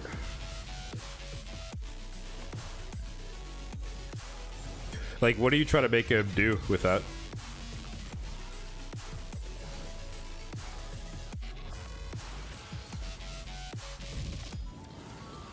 As far as I can recall, Ambius doesn't buff himself.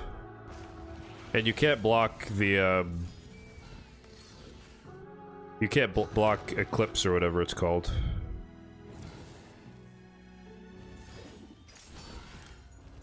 Are we gonna get the cleanse? Yes, we are.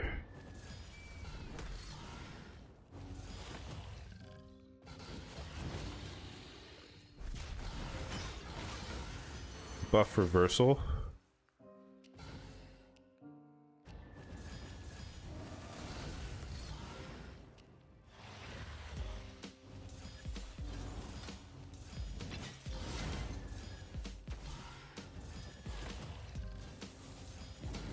Okay, alright. Head of Mischief stole some buffs. So we'll see if she has her ability off cooldown.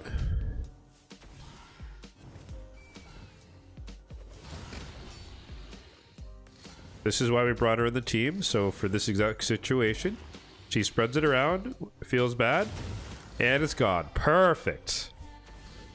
And see it right there. That's the difference between her and Ugo. Because like Ugo right there, it's like she places block buffs. Doesn't matter. He has block debuffs out there. GG's. But right there, perfect. That's why she's in the team. Cool. Glad we got to see it. Yeah, I mean, I guess you could block the debuff reversal with that. That makes sense to me, but also you could just not place debuffs that he's gonna flip. So it depends on your strategy, is what I would say. The way I play it, I just don't give him debuffs that he could flip, and I don't really care about it. Or if it's like he flips a strengthen into a weaken, or a weaken into a strengthen, I don't really care.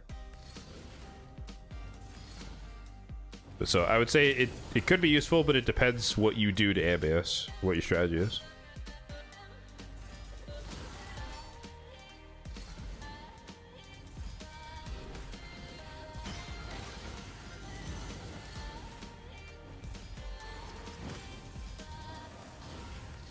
You know what, actually?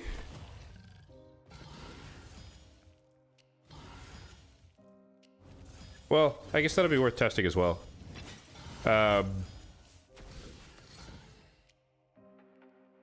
Because if I free up to Hydra from, or when I free her up, assuming she works, when I free her up from the Brutal team, now that Vinalicia's here and she could be the reviver, I might be able to just run to Hydra here. For the anti-fear, it's a little bit more reliable than Siffy, which is just a 50-50 chance for her to purge it off. And then we still get the increased defense. We still get the increased defense, increased speed, minus the turn meter fill. And then we add in a little bit of more resilience in terms of decreased attack block buffs. And also, my Tuhadrock, you may not have noticed earlier when we looked at her, but she is built, like, she's built similar to Bayek, where she has crit rate on the gloves. There's kind of min-max her a little bit. So, point is, she'll do more damage than Siffy.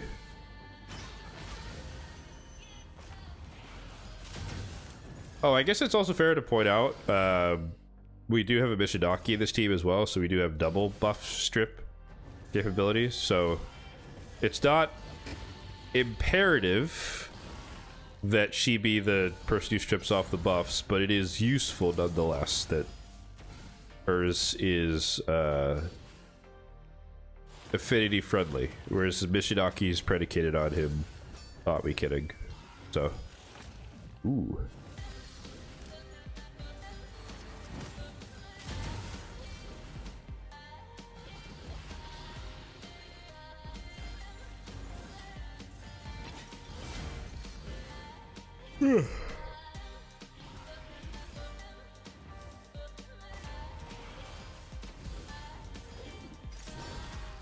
It is kind of interesting that, or maybe sad, like the end of the Ugo eras, because I've used Ugo and Hydra for like ever since Hydra came out, basically, what, 3 years ago? But on the flip side, it's like, you know, that is meant to be the natural progression of one's account, right? Over time, you're meant to use epics less and less and less, rares less and less, and you should be moving on to full legendary teams. So, par for the course, but also it's like, aw, I love Ugo.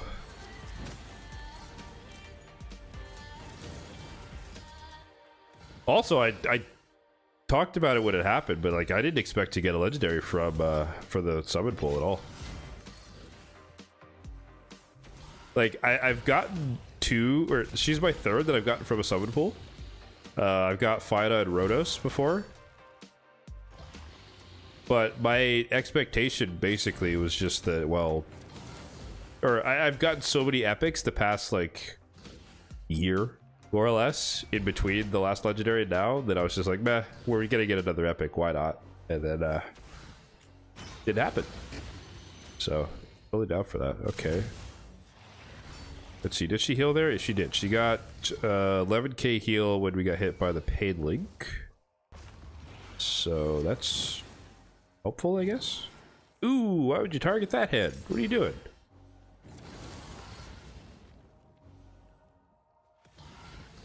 Rip.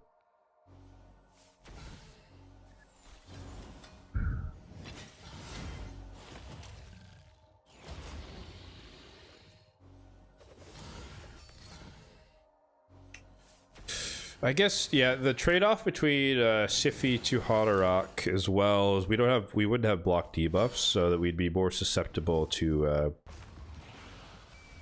the poisons and provokes and whatnot. So we might actually not be clearing that many fears at the end of the day. So it'll just be another A/B test when we get to that phase. See if it's an actual improvement or not.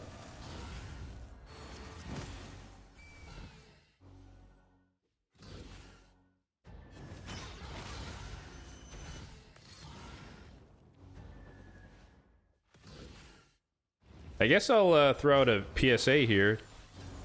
If anyone is not using Varl and Hydra, and you're thinking you don't have good Hydra DPSs, break him out.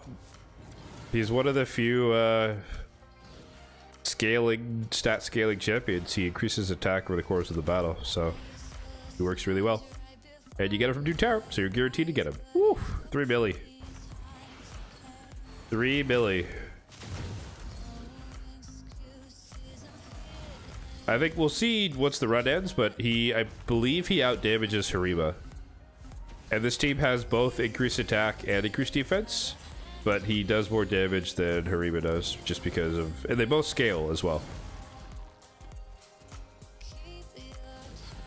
They're both in lethal, so they both ignore a little bit of defense. So they're relatively on equal footing. Although I think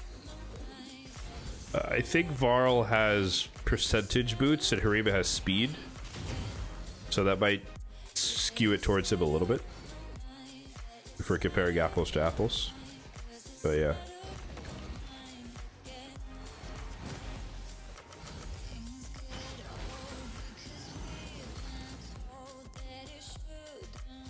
Oh, we're provoked. Your mind. Okay. I was like, what are you doing? Like, get rid of the poison cloud before you attack him.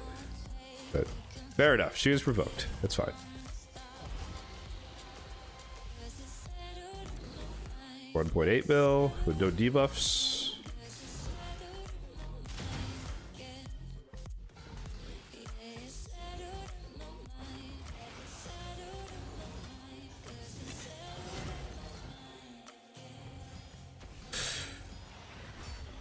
Alrighty. I need to take a leak, so this is a good time as any, right? While we're just watching the run, I'll let you guys be in charge. If anything crazy happens, let me know in the chat. But I will be RB.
All right, how we doing?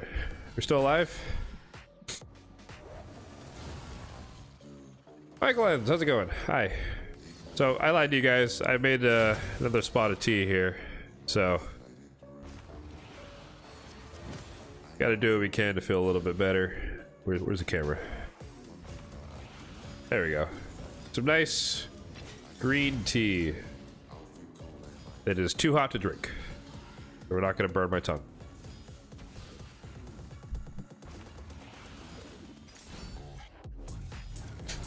All right. Let's see, where are we at? 400 turns? About halfway through.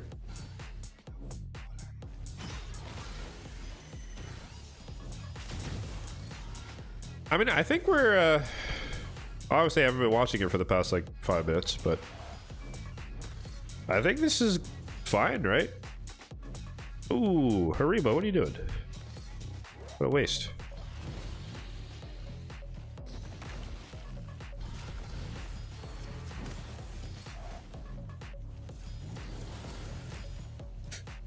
Well, this could be bad, actually. Let's see what happens here.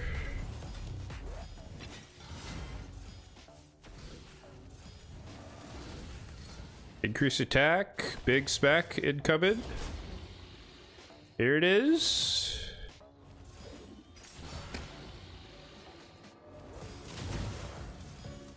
I feel like on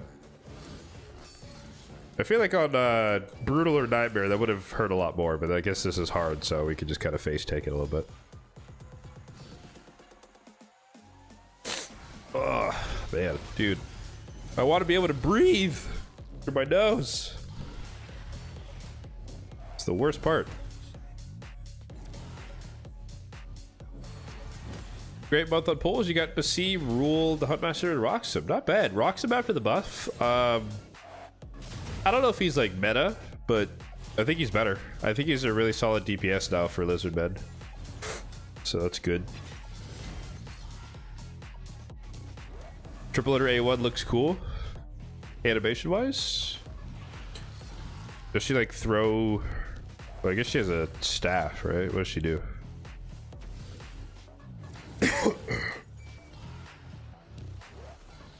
It's okay.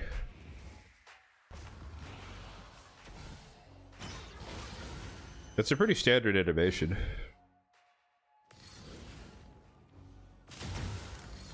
I will say, keep in mind,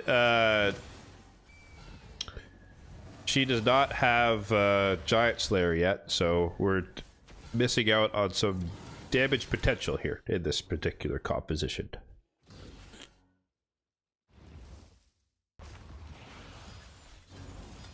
Or help on the faction. Agreed, yep. I don't know if I would, like... If I had, ooh. Oh, guaranteed cleanse.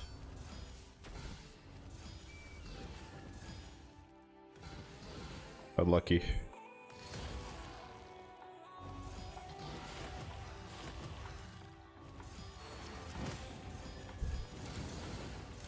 Oh, the lightning effects. I see. Yeah, that's pretty cool, actually. Yeah, we can't provoke because the poison cloud's out there. Unlucky. Oh well.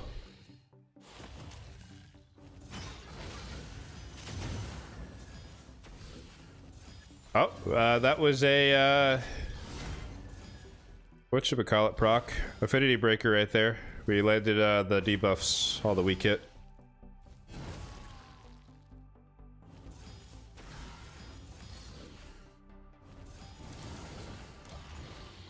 Ah, what the hell?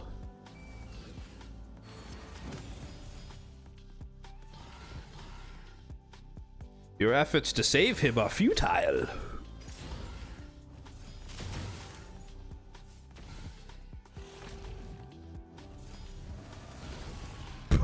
Instantly freed. Oi, oi. Yeah, I think we've maxed out our damage scaling champions here for sure. Oh man.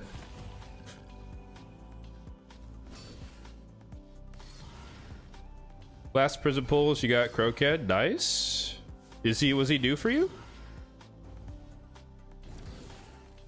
Or is that a dupe?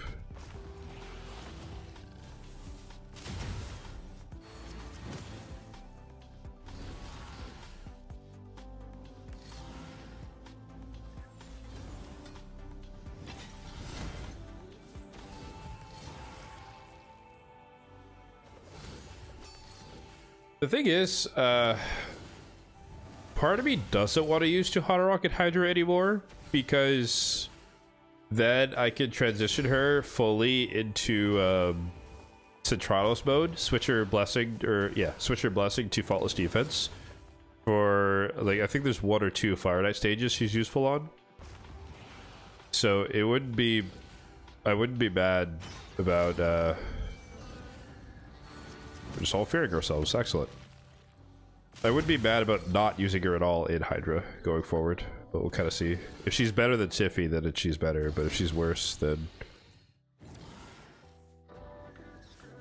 I'm more compelled to not use her at Hydra than I am compelled to use her at Hydra. Tons of damage? Yeah, dude. Crocat is on my nightmare team. He's a beast, literally. But I love one of the best fusions of last year for sure. Assuming you have Packmaster. Caveat.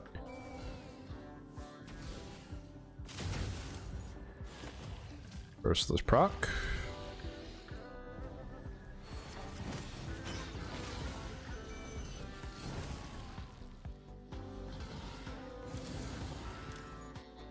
Correct me if I'm wrong, guys, but I don't think anyone has actually died.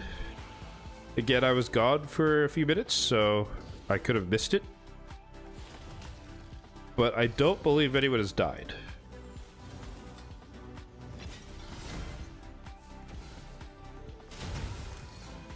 In fairness, though, this team...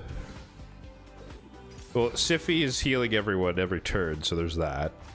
But Estrid's healing as well with her passive. And then, in theory... We haven't really seen it. But, in theory... Oh, lucky there. So, that okay, there's the downside of Mishinaki there. He weak hit, so he didn't strip. But she did, because she used her active. Or it's affinity friendly, which is good. What was I saying? Oh. Yeah, we're not really seeing much of her passive there with the pain link thing because we're on hard, so they're not hitting as hard as they could. But in theory, she'd be healing herself from that, and then also she gets turn meter if and when people die. And if you're in this state, which we are in for the most part, where barely anyone's dying, she's not going to waste her... not waste, but she's not going to need to use her revival that often. So that if she does, if she does have a moment where people die, she'll get a bunch of turn meter and presumably pick them back up, which is kind of good.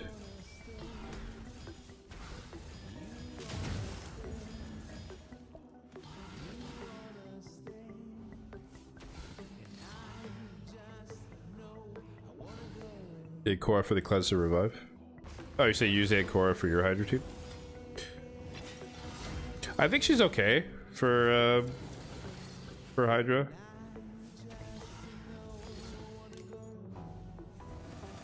I think that's a case of, like, you know, use who you've got type of deal.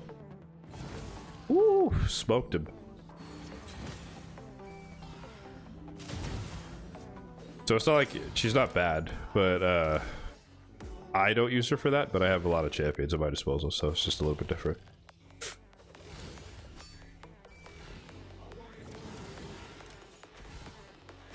Who's gonna eat Siffy? Alright, had a blight.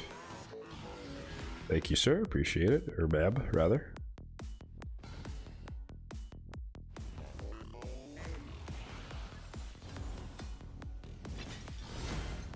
Aw, wasted brimstone. You hate to see it.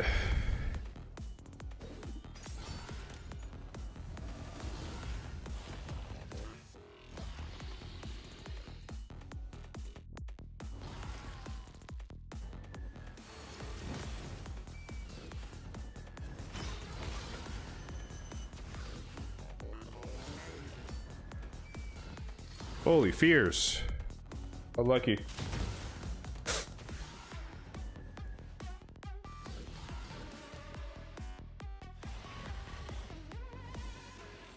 Oh, actually, I think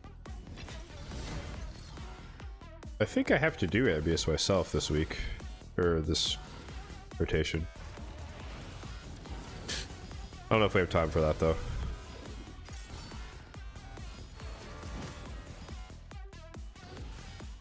I might save Amius run for next weekend.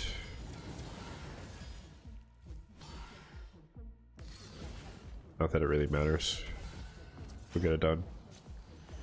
Hey, we're almost done. 750. Oh, wait, hold on. Oh yeah, we're way above. Yeah, the screenshot I took from the Ugo version of the comp. Granted, I didn't put Ugo back in her Affinity Breaker Merciless gear, so I guess it's not a full A/B test, but I don't think that matters. But the Ugo comp did 1,000 turns, and it was 294 mil. And this team is already basically there, right? We're at 280, a couple more big hits, and we're matching it with like 200 turns to spare.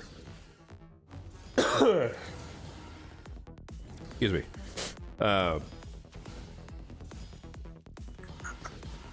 So, yeah. But that's to be expected, right? We have the same capability, except that if and when the Head of Mischief goes out of turn and steals our buffs, we could strip it off, or if he spreads it around or otherwise, we could strip them we could strip them outside of 3% resists, and we don't have to worry about affinities like Mishinaki. So force affinity heads aren't gonna be the bane of our existence. So point being that we should be dealing more damage because we have more decreased defense out there more often,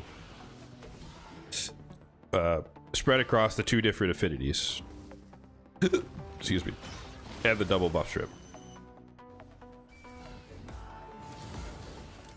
There's also, you know, the inherent variability of Hydra in and of itself, so we gotta, you know, great assault. But I think if you have a swing or an increase of, like, I'd say we're on track for maybe 350 mil. I think 50 million is a bit of a stretch to say, like, oh, well, you know, RNG damage on Hydra heads, you didn't really get a good run on the previous one. It's like 50 million more is like,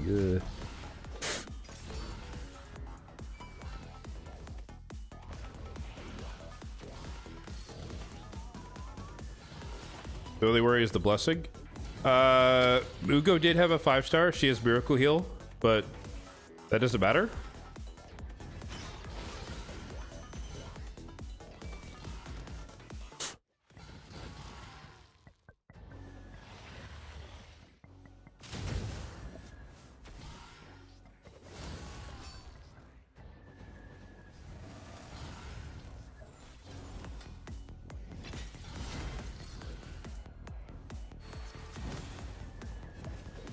Oof.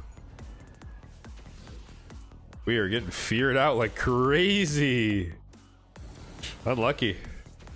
There you go, Siffy kind of letting us down there. That was like a quadruple back-to-back missed turns. That's a good point, though. If and when I get a blessing on her, I think Cruelty makes sense.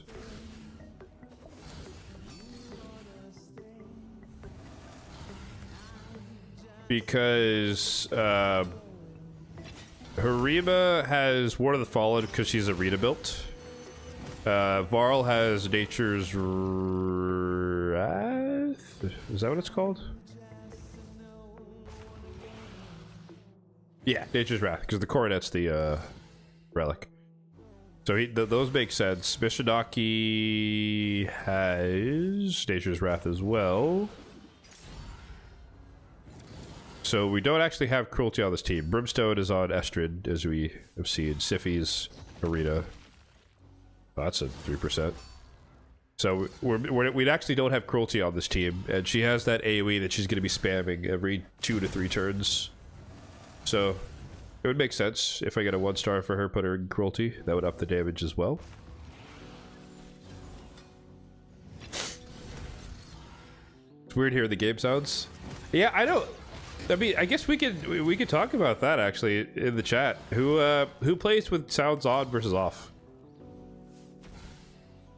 I feel like I'm an outlier with playing with sounds on. I think most people play sound off.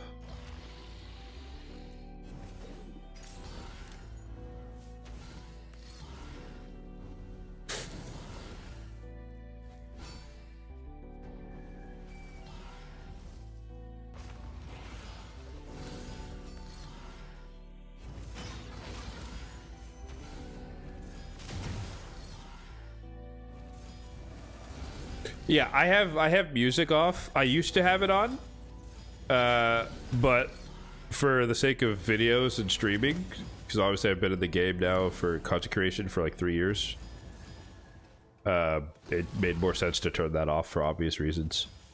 But I used to have the music on.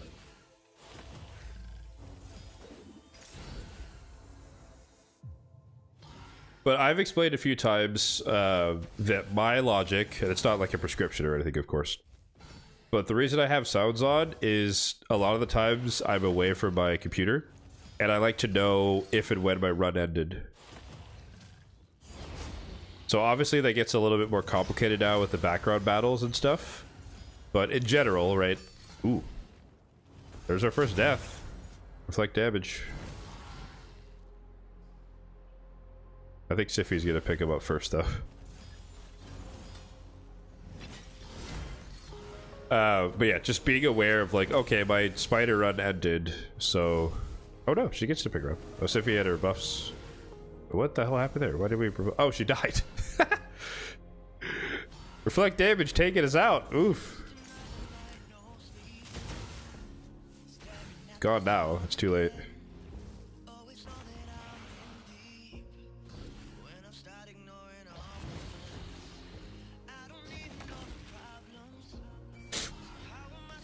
And that right there, folks, is why I always laugh at the people who have those no reviver comps that they have to run like 5 or 6 times before it actually doesn't wipe, because all it takes is a couple of reflect damages and your nukers just take themselves out. And it's like, I'd rather run my Hydra team once and know it's gonna succeed versus running it 3 times and waiting for the god tier run where no one wipes.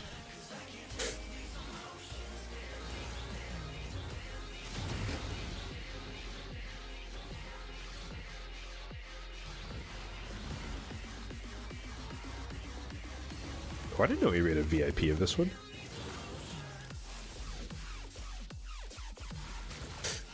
How's it going, Torlik? What's up, man?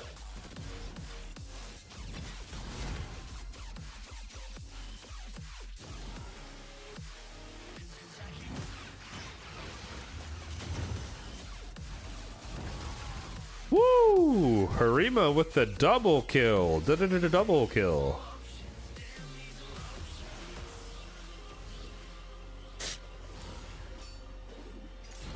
Alright, we're almost done here, folks. 980 something, 984.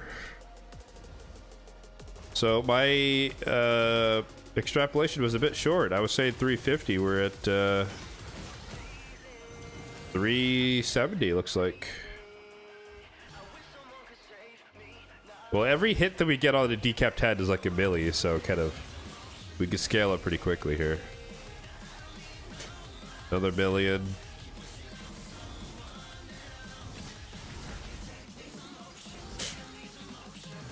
Oh, last turn. Oh, she stole it from Harima. Rip. Okay. 372. Oh, see, I told you. Varl out-damaged Harima, believe it or not. 127 versus 122.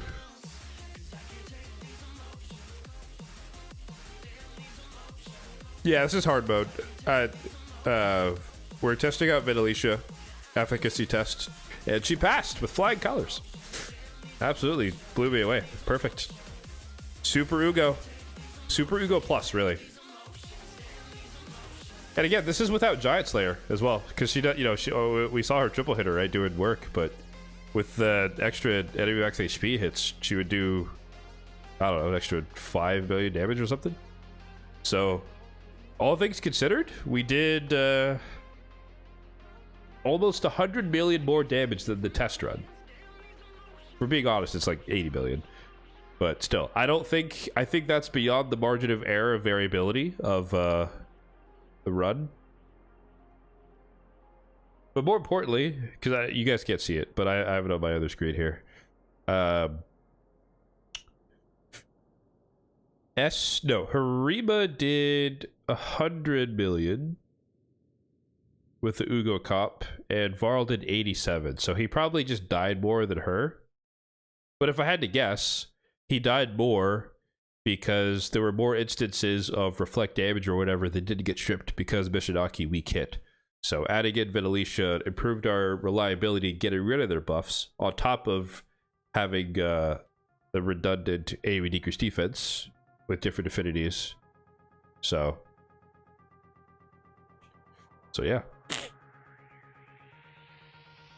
How much damage was the Mishinaki? The first run it was 63. This one's 72. But that him and Estrid, they're gonna fight a little bit because they both have Hex. Or sorry, Estrid's in a cursed set, so they're kind of any given run they'll do more or less depending on who gets more Hex credit. So in this case, Mishinaki got a little bit more Hex credit, but he also did more damage. But yeah.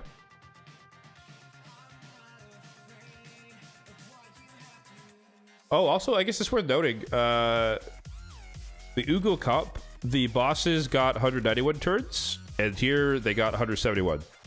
So that means 20 more turns that my team took versus the bosses. Probably, once again, because we're able to control them more with the less debuff spreading, or we killed ourselves less, etc. So, all in all, big win. Big win. So, Vitalicia, welcome to the squad. We'll keep this one, might as well. Alright. Ooh. Do not spill this. Holy moly. I almost spilled my tea, bro.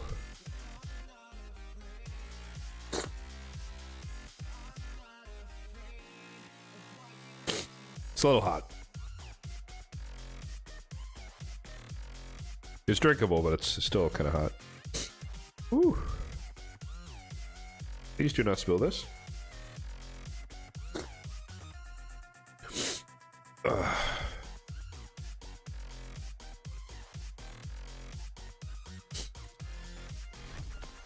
Ooh, wow, dude! Instantly, a little bit of breathability.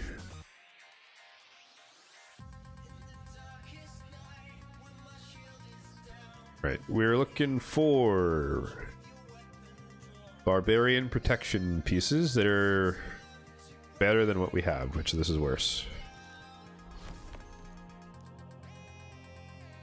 Nope.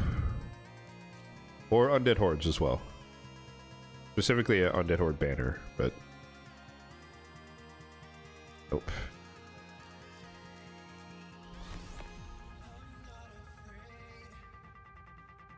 Nope.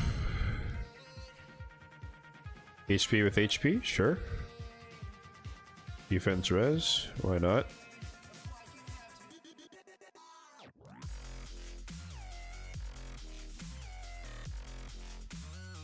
Just throw in Nightmare as well, just to get the top chest. But yeah, like I said, Crowcat and Packmaster Nightmare team. They get it done. 700 mil.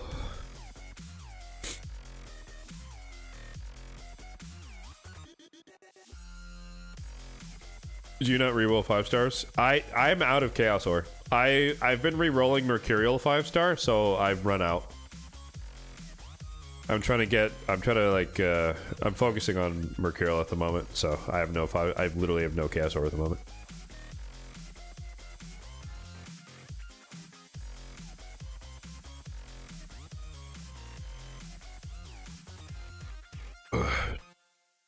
But also in this particular instance,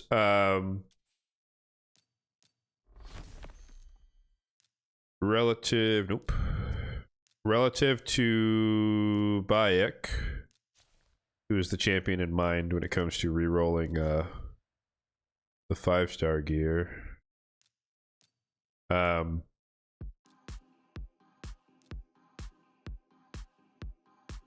Excuse me.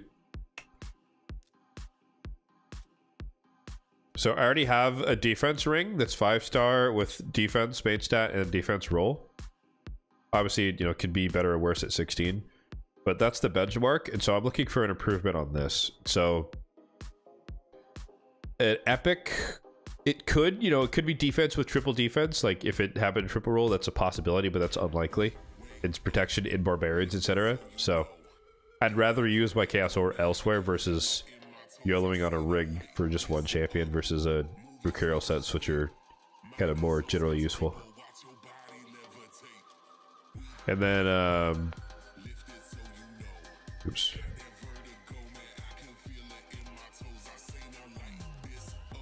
And then I also the amulet's already 6-star, so re-rolling amulets for 6-star is pointless, right?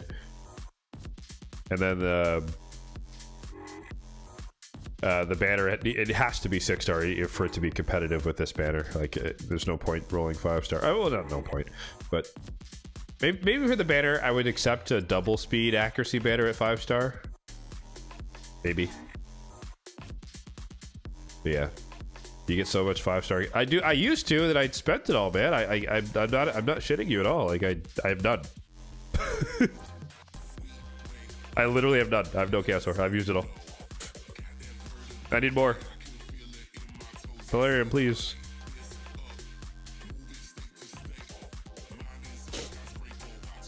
As soon as I get it, I use it at this point.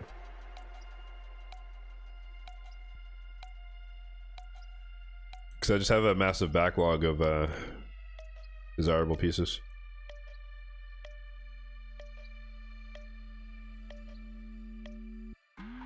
If they release one good set. Yeah, I know, it does feel that way. In fairness, though, my Pursuit of Mercurial is temporary. I've talked about this. 135 mythical 5-star? Bruh, are you running normal mode dungeons? What are you doing? You don't have any 5-star mythical gear to reroll?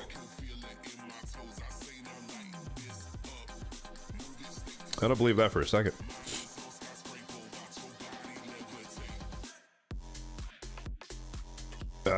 I blanked. Oh yeah, sorry. The Mercurial set. We chatted about it earlier, but like I think the 9-piece is just too corny. So I'm personally not gonna do 9 pieces. The only person I would consider it on is like maybe Sanguine Maria. I consider a 9-piece Mercurial on her, but even I don't know. It's still kind of corny to me. But I want a 4-piece for Ancora. I already have her in Chronophage. I want the other 4 pieces to be in Mercurial, but it's a tall order because I basically need to have HP percentage with speed and res because it's Ancora and you know defense is not really strong in PvP. So I need the bottom pieces in Chronophage is gone for now. The event dungeon's gone. So I need bottom pieces. That's why I'm re-rolling mainly gloves and chest to Mercurial, even if it's 5-star, just to see if we can get even in Epic that's like double speed resistance HP, I would take it just to put her in the set. So overtime. I have the top pieces already, I just need the bottoms. So that's one champion, and then I basically need the exact same gear for Galathir. Obviously he'd have the higher priority, but same thing. I want HP with speed resistance, and then 4-piece Mercurial. I would drop the Supersonic on him, and I'd switch to Relentless and 4-piece Mercurial. And I know a lot of people say that 4-piece Mercurial is not that useful because you just, you know, 1 AoE attack and it's gone. But from my experience, the thing that I want it for, just the 4-piece, it's just so that I don't instantly die to a Commodus or a Gizmac. You know, like, it's not just automatically you're a Nell, right? Like, there's some reaction that I can do for a little bit. Obviously, if they hit me, then it's gone. Fair enough. But an Odin, I still see Odin a lot of the time, and it's just like, oh, he just removed all my buffs. GG's. So I want to be able to end Armons as well. Like, I want to be able to have, like, their opening move has to be something different, unless they have a Fabian, then it's, you know, that's a rip, right? But for anything that's not a Fabian, their opening move might have to be a little bit different if their nuker isn't a multi-hitter. And so that's why I want the 4-piece, but also the stats, of course.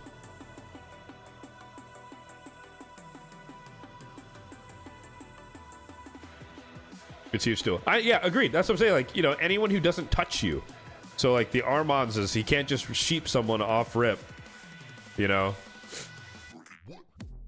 And it's just like there are a lot of opening moves that are either no hits or they're one hit. But even then, like even in Armands, right? He goes in with the AoE, doesn't matter. The stack consumes this, and he doesn't stun me or steal my turn meter. Perfect. You know, you know, to me that's great. Like that's what I need. That one turn. So like it's for me, 4-piece Mercurial is like anti-death for the opening move, but it's not as broken as Stone Skin, so I actually want to use it.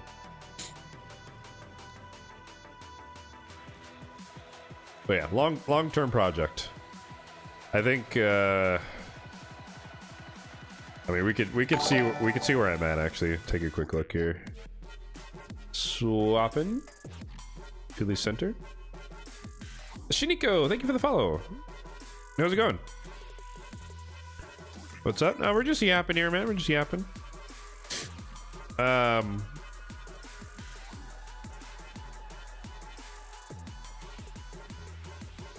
Ooh. My ear just popped.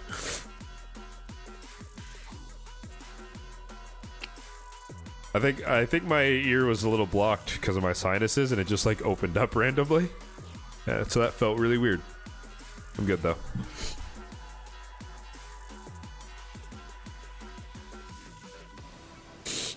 Saw my video with SMZ. Oh, hey, welcome in. Yeah, that was an awesome collaboration. I'm glad I reached out. What? People use Pinpoint Pharaoh for the same reasons. Agreed. Yeah. The anti-opener stuff. You just find Mercurial toxic for gameplay. I agree, but I think the 9-piece is a little toxic, to use that term. But the 4-piece, 6-piece, I think is balanced. I think what I mentioned earlier was that my ideal Mercurial set would be, and this is, it wasn't my original idea, it's something I heard from someone else, but it's one that resonated most with me, was that 4-piece, 6-piece, keep them the same.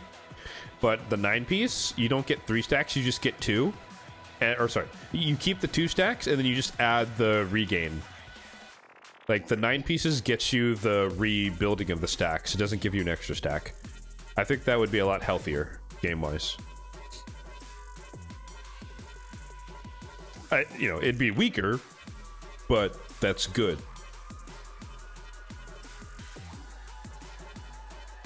What are we building? At the moment, we're building nothing. I was just, I was sharing my progress towards my Mercurial sets that I want. My curated Mercurial sets, not just general throw people in 9-piece. Although, honestly, if you're one of those people, please keep doing that. It is so easy to destroy 9-piece Mercurial teams that are just in it for the sake of being in it. Oh man, I love going against those people. It's like, oh no, the Hilvy at 200 speed and 9-piece Mercurial. Oh gosh. It'd be a shame if I were to lock you out and ally attack and your stacks are gone and you can't revive anybody. But like, that's what happens when people, they watch a content creator say, Mercurial's the meta, and they're like, cool, put him in the build. And it's like, yeah, now you're too slow to do anything, doofus. Like, you know? I think, who was I watching recently? Oh, it was Ash. He was highlighting, Harvest Jack, and he put him in 9-piece Mercurial. And then he wasn't stripping any buffs because he had like 300 accuracy. And I was like, dude, you can't just put everyone in the 9-piece and then they just work. You still need stats. You know, it's like your buff stripper who can't buff strip. Who cares if he's the last one alive in 9-piece Mercurial? That's fucking pointless. It's like, oh no, the Harvest Jack with 300 accuracy. He's the last one alive. What do we do, guys? He's gonna kill us all.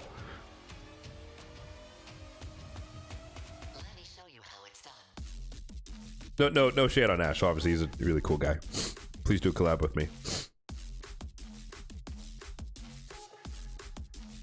Yeah. Anyways, so we got this piece. I haven't rolled up yet.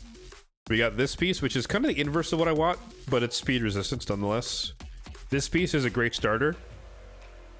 Like, I would use this to complete the set, but it's obviously, you know, having this at 6-star would be more ideal.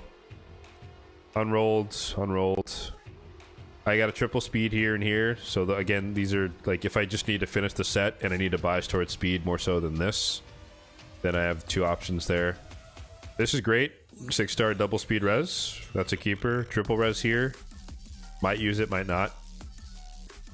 This is more of a damage one if I ever go that way. This one's great.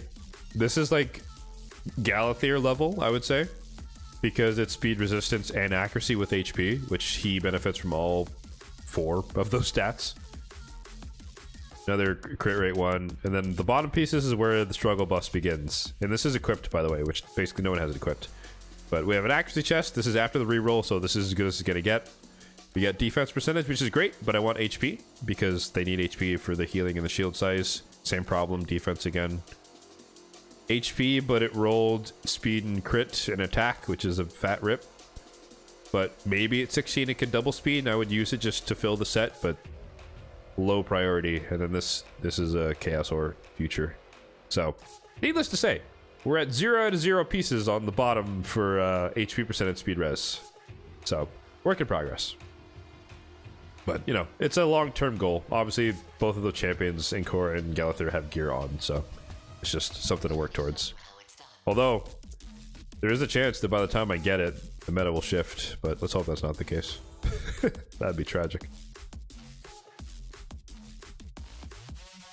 Alright, well, speaking of Grim Forest, let's do some Grim Forest after we check Arena real quick.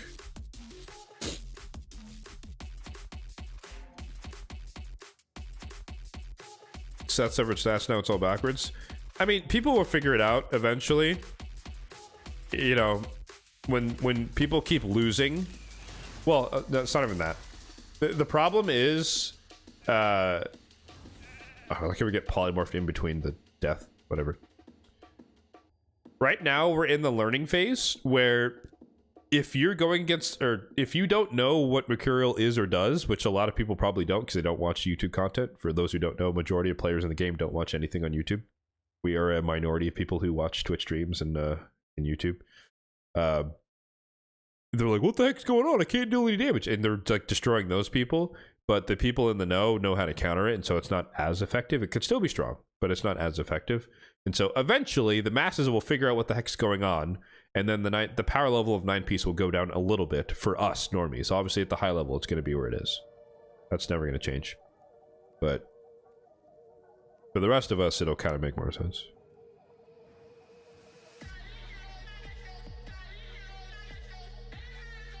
Geralt Osgrund Blender. That would be... Ugh. Although, I don't know if you could really truly blender with a Geralt. I don't know if that would be a blender comp. I already did this. Alright, Grim Forest. Let's sprint through here.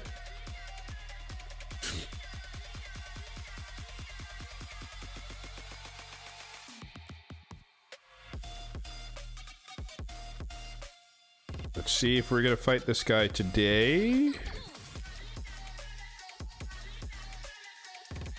Ooh, I think this will work. 20 million. We got Mikage Harima. We got Riho for the debuffs. Got the healing here, cleansing.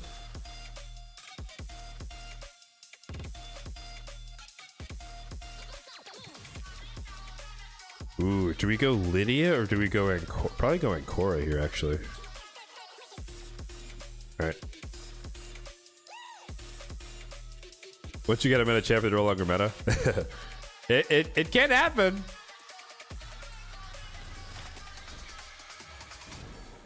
Although I don't know if metas, I guess it's not fair to say metas can die.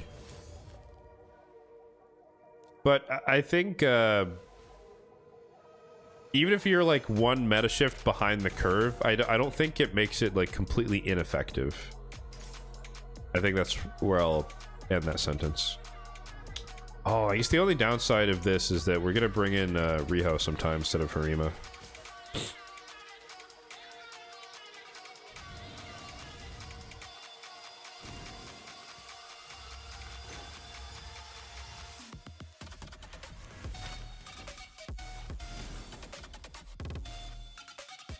Alright, we shield up. Yeah, sure.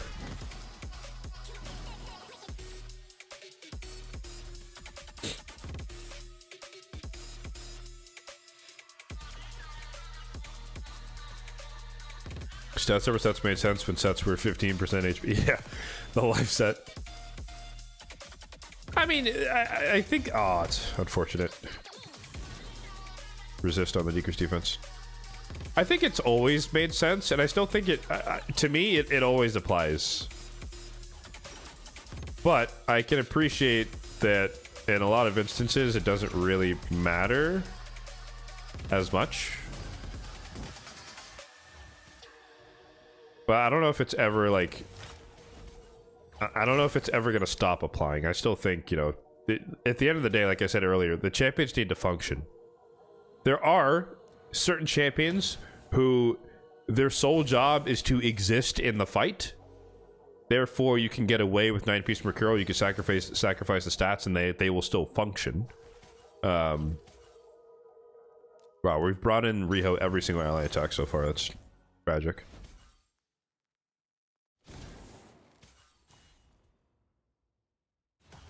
There we go. I might... Oh god, now we're doing too much. Yeah, Mikage, chill. We're dying. Oof. Rip team, okay. Is he still my continuous heal? Oh, you bastard. Rip. How did, what are you evading, sir? I just healed my team. What is happening? What did he evade? Hello? Oh my goodness. Alright, 100% chance to evade.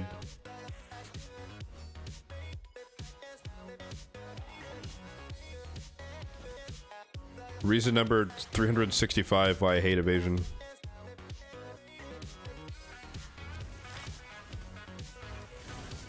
Like I've said, I can begrudgingly accept evade on champions, but evade on a boss is the dumbest idea they've ever done. And they've done a lot of dumb things over the years.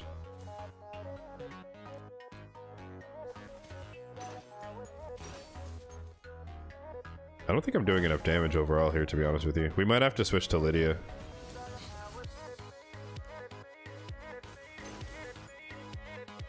I prefer the healing combo of Riho, but we might be able to make it work with just the healing from Galith. Oof. As we wipe.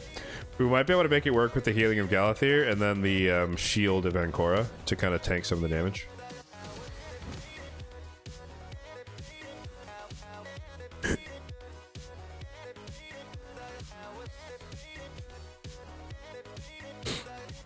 Really enjoyed my recent collab. Oh, I know, he seems, oh, oops. There we go. No, he's dope. It's nice to be, like, you know, small supporting small as well, in terms of, audience size as well. Oi, oi.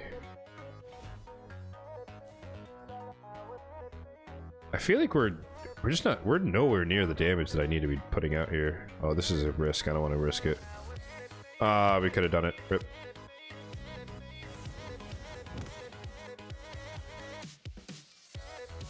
Of course.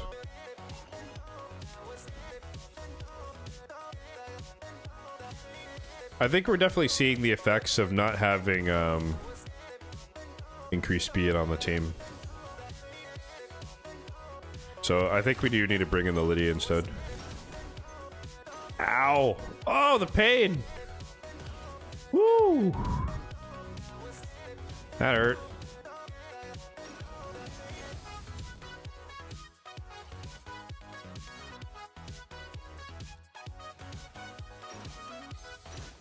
Because that right there, that's a good example of like the Ancora shield plus Galathir kind of just face tanked enough. So I think we can make it work with Ancora Galathir. And then run the Lydia instead. Because he's almost... Yeah, we're nowhere near. We need to do 20 million damage. We're also, like, earlier on in the forest, so... It is... We're not, like, our stats aren't maxed out, so we're not as fast compared to the boss. And then we're not as... we don't have as much defense and attack and all that stuff. That's unfortunate. Don't evade. Okay. Did we reset Mikage there? Oh, we did, but it didn't matter. Okay. The other thing Lydia brings is block buffs, so we don't have to worry as much about him doing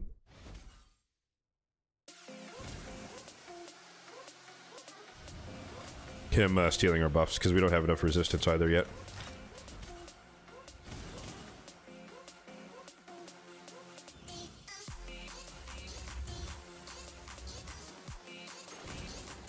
What? Oh. Helicath made the goblin possible for you? I've never really done block damage here. But that's because I'm just like diametrically opposed to cheesing my way through stuff. But obviously, it makes perfect sense to do so. Extra turn? Oh, yeah, Mikage. Yes. What's that meme from Star Wars? What's his name? What's that actor's name? Kylo Ren? Adam Driver? More relentless.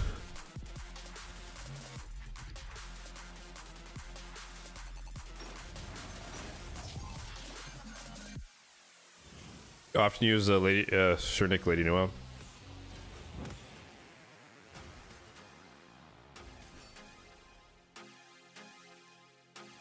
Yeah, I don't know. We might not be able to do this yet. I feel like we're not scaling as fast as I am used to. And this fight is really predicated on us really doing a lot of damage very quickly.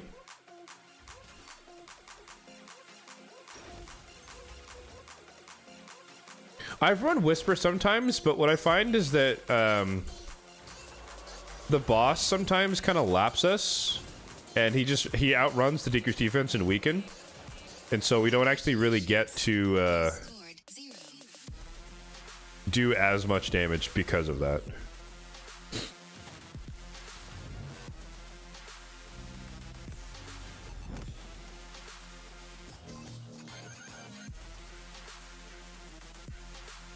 I don't think we've broken through the shield a single time so far, which is not as solid.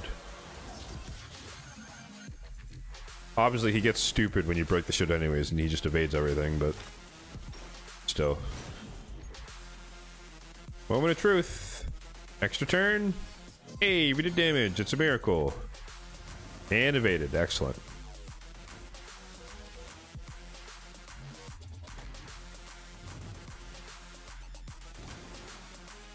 Like, real talk.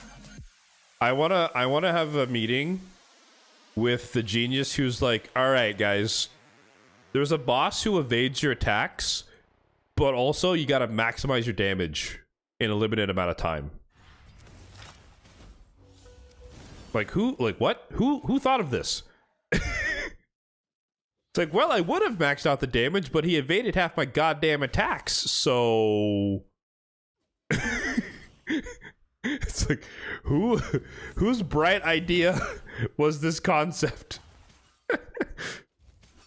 DPS race against the guy you can't hit. Okay.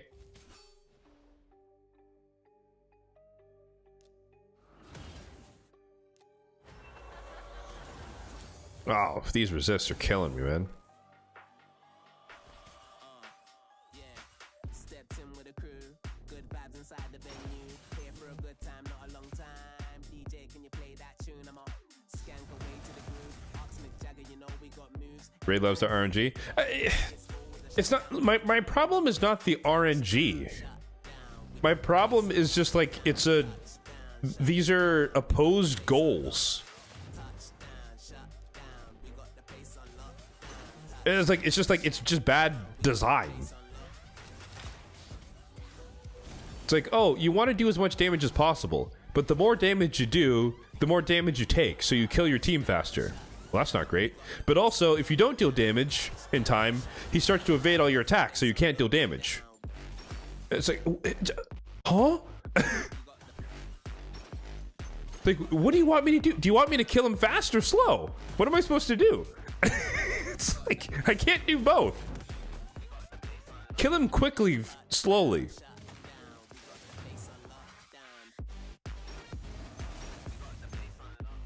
Extra turn. Oh, rip.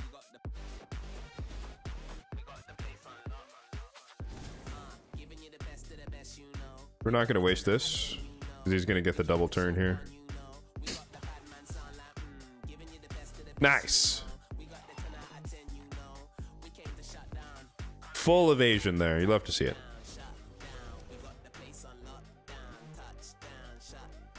Because we're about to go ham with Harima, we're going to heal up preemptively.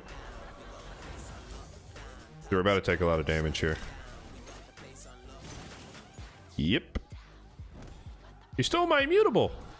What the hell? Oh no, we can't lock him out, boys. We're screwed.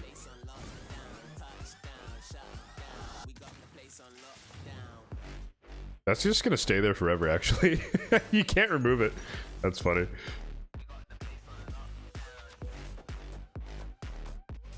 We didn't get lucky there with the cooldown. Alright, Harima, for the greater good! I'm gonna do this so that she resets herself. Oh, don't waste extra turns now, Mikage. We're gambling. We got it.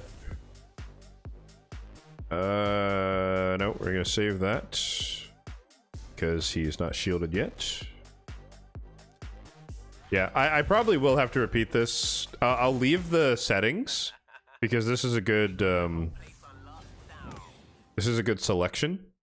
Oh, rip. But I think I literally need more cards, like more stat cards, and then we could do this proper. Oh Jesus, he didn't put the shield up. Evaded, evaded, evaded. Ah, evaded again. It's fine, dude. I don't, you know, I didn't want to deal damage anyways. It's cool. The guy who made Harrier. I don't know why people shit on Harry. He was a rare champion. Like, I think the game balance would be wrong if there was a rare that was like top of the meta, to be honest. When you make your game centered around, you know, legendaries and mythicals now, I think it would be silly to have a rare that's actually like super good. That Cold Heart though, she's strong, but she falls off, right? No, I still use her in like a couple of areas, but let's be honest, right? Cold Heart is not what she used to be, which is okay because she's a rare champion.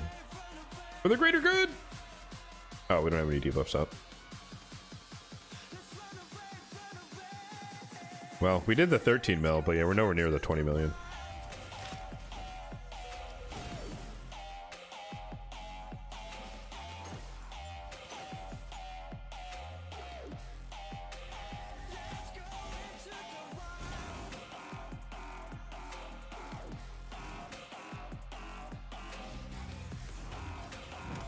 You haven't used Cold Heart in a long time.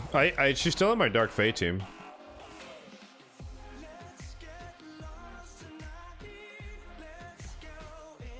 Like, I would consider dropping her.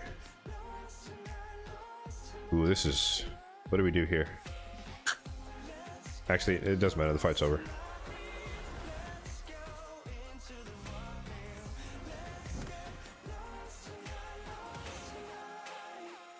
Like, we're gonna break it here, and then he's gonna get his turn, and then...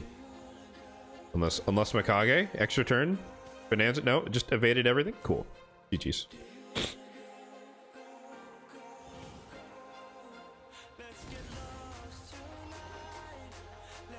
Yeah, we're good. I mean, we got some credit there, but we're gonna have to redo it. I think this is the team, though. I think we just need more stats. Like, we're only 14 speed, 20 or 200 resistance, 0 defense. There's our problem. Harima's weak. We need more defense. All right.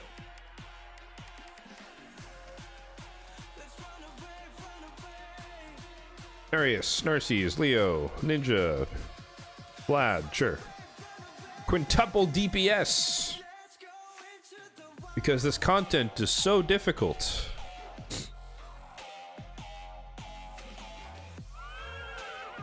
I don't even think Cold Heart's in my team deck.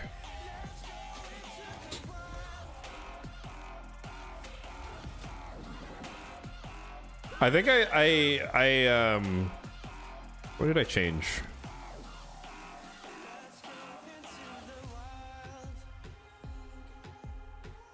Don't use it for the Mimic? No. I usually just run Morrigan or Venomage. Or Gruckus. Although that would make sense. I guess she could be better.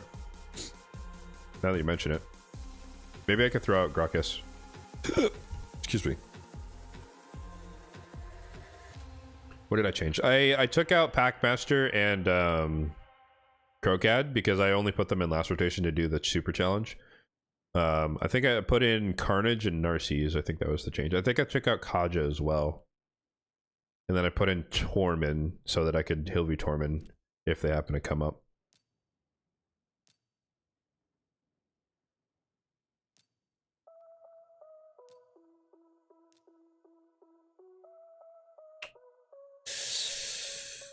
Ooh, OL is an annoying boss.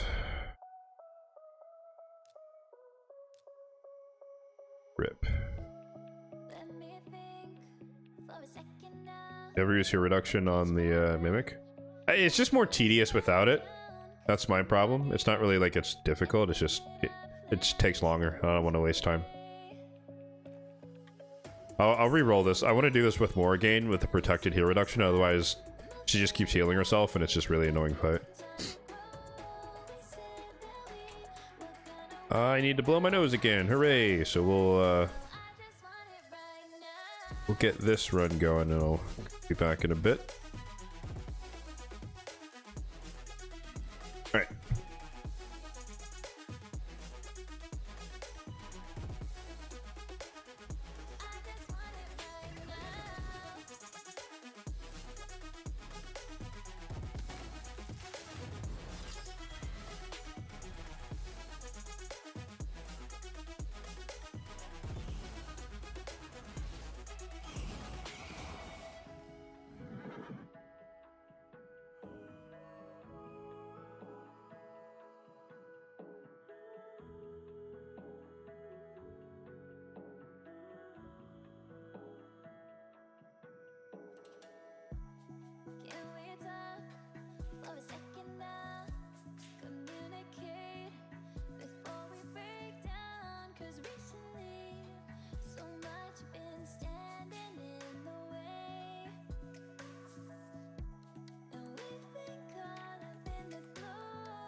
Oh man, that was such a tough fight there, guys. Sorry I had to sit through that. All 20 seconds of it. Speak of the devil.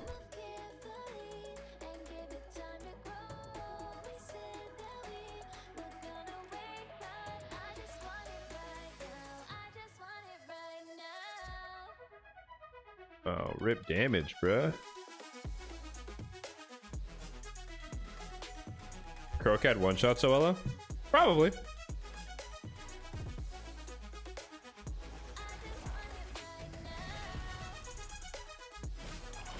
Actually, I don't know who he's gonna eat here. Probably,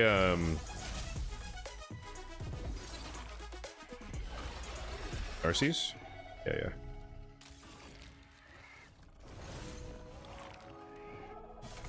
Do we attack the right person here?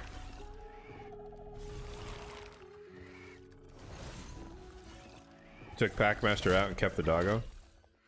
I thought about doing that, but like I said, I wanted Narcisse in because there are those few stages with the Chris, or not Chris, with the some of the stages have shields, and it's just like he just blitzes through. But I was just trading in general to get more damage, but I want a Carnage as well, because the block passives could make a little bit of auto runs a little bit easier. And then Tormund, again, because he'll be Tormund. Like, next rotation, I could probably take another look and see about dropping Crocat in solo. Take some other support out.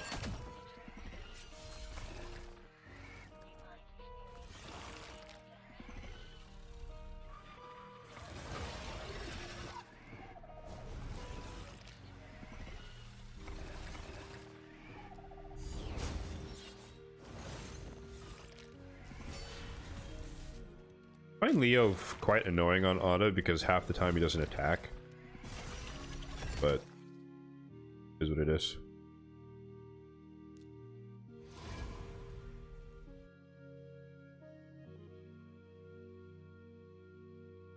All these cards keep giving me attack. Like, none of them give me defense. I need more defense.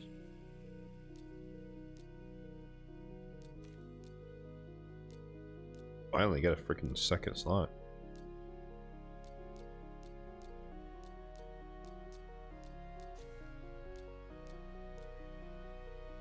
Oh, actually, wait. Is the, oh, no, there's no quill in the shot. Never mind.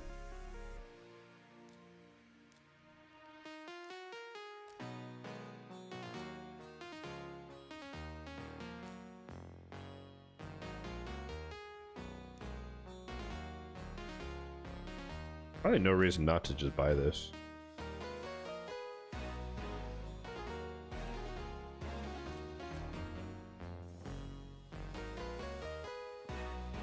Necret with Ward of the Fallen, annoying. Ooh, actually no, Narcisse. Yes. Yes.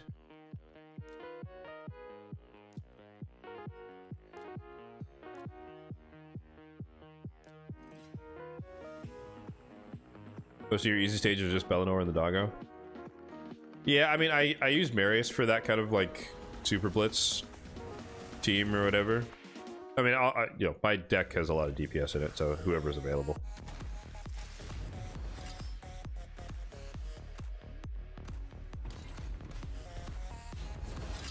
Nice, good speed tune, man. Everyone's faster than Vlad. Well. But yeah, like, I could probably drop, like, I don't know, I like Vlad. I like Vlad more than most people like Vlad. Oh, that's a Brit.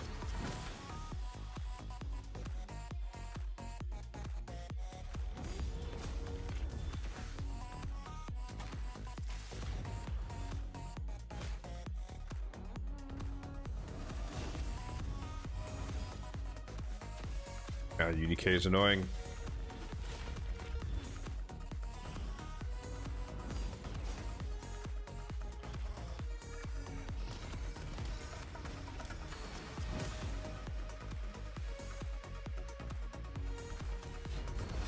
Oh, we're just being stupid. Okay, we're attacking the shield. Jesus.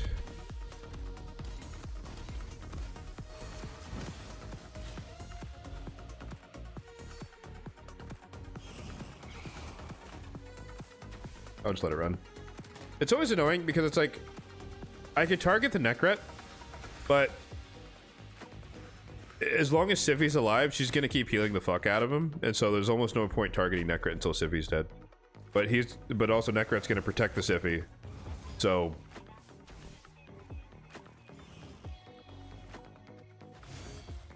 you gotta be in the situation where you can actually take out the Siphi, which is harder than it seems.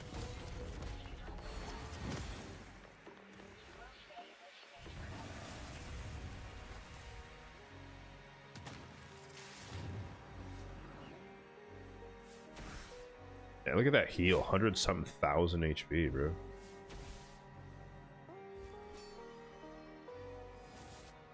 Oh, rip, there was our chance to kill Siphi.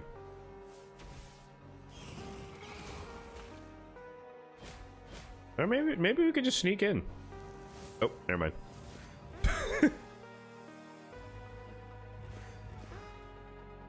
Never mind.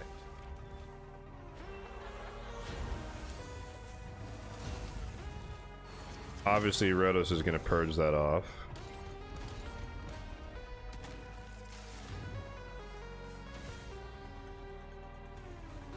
Ooh.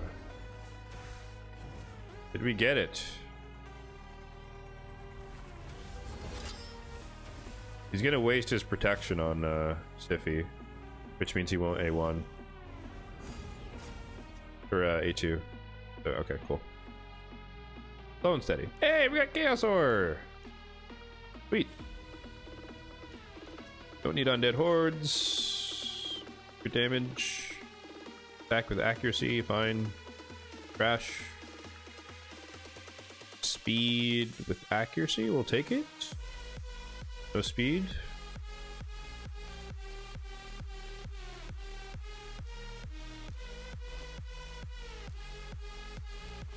Simultaneous chest there.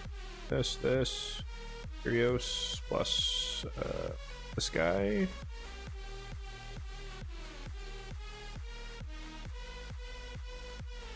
Alright, my goal was to kind of take out the bottom corner here.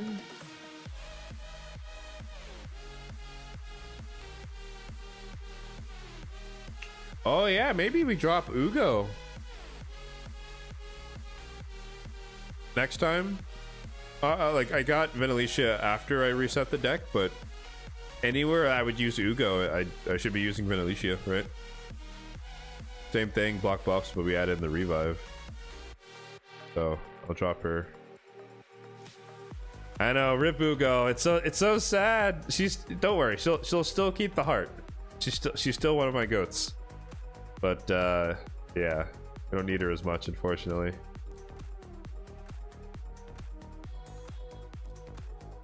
It's the nature of progression, man. You need epics less and less. Screw it. Good enough. Mother-in-law. It is one of those weird things though, where it's like when I retired one of my Mishinakis, because for those who don't know, I have 3 of them, and I only needed I dropped down to only using 2 for Hydra because the 3rd one just didn't fit into the teams. And I felt so bad because I was like, man, I booked all 3 of them, I geared them all out, now he's just sitting in the reserve vault naked. But it's like, well, hold on, you know, for a while he served a purpose, right? It's not that he's not just sitting naked, or he was built for a reason. So in the meantime, right, he farmed a bunch of gear through Hydra for me, so it wasn't a waste. And it's just, like I said, it's the natural progression of the game that you're gonna get better stuff eventually. It's gonna replace your old stuff. That's just how it goes. Retired. Yeah, that's the term I use. Retired. Do we have Tormund here? No, we just have Hilby. Alright.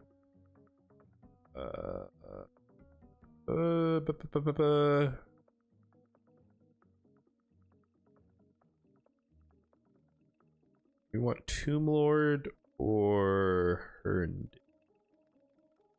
or Vlad.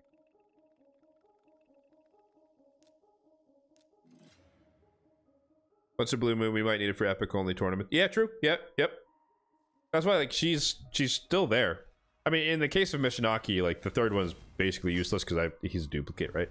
But for Ugo, she still has gear on. She's still in she's in 4-piece Merciless. I stole all of her, most of her Affinity Breaker gear. But she's still in 4-piece Merciless, which is what she had on before, more or less.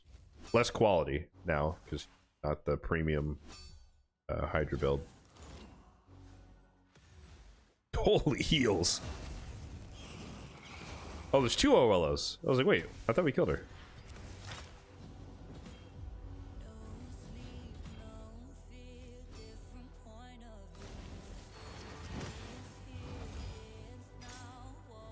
Don't revive. Oh, clutch.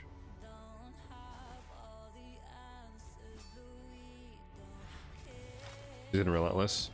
Yeah, I try to not do that. Like, as soon as someone drops out of the utility, like, slot for me, I will downgrade their gear, like, instantly.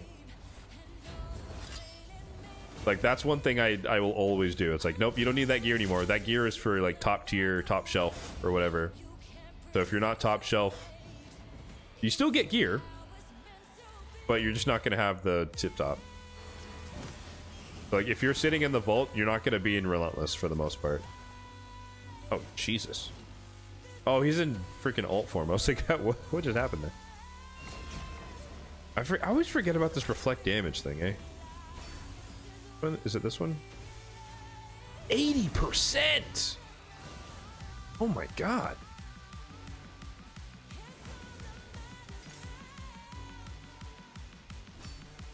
Ow. Dinosaur speed with nothing, rare with nothing. Yeah, I'm gonna keep those 5-star DPS ones.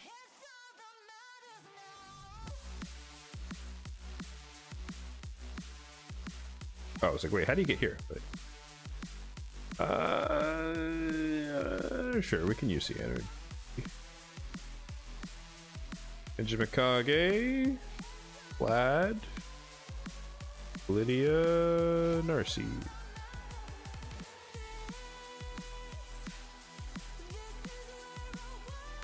Also, when it comes to Hydra, like, I kind of fully jumped on the wagon of not using Relentless unless it's a damage dealer. So, like, obviously my Mikage and my Nightmare team there is she's in Relentless. But I think I pretty much purged Relentless out of all of my Hydra teams just because you're limited by the turn count. Like, my Hydra Necmo is in Provoke, but my Chimera Necmo is in Relentless. Relentless Impulse, to be more.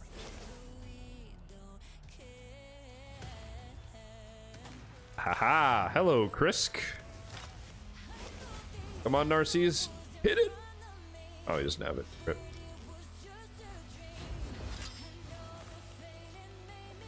Oh, we wasted Ninja's ability there. We shouldn't have gone for the freeze. No, the shields are gone. Aww. Sag. Ooh, more KSR.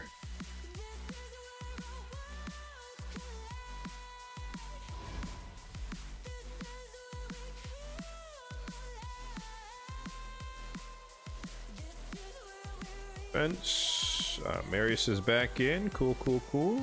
Easy peasy.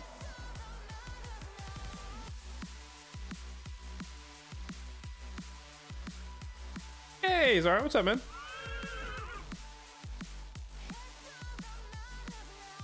Holy moly, we've been streaming for a long time today, guys. Almost 5 hours. I did start early. I didn't even mention that at the beginning.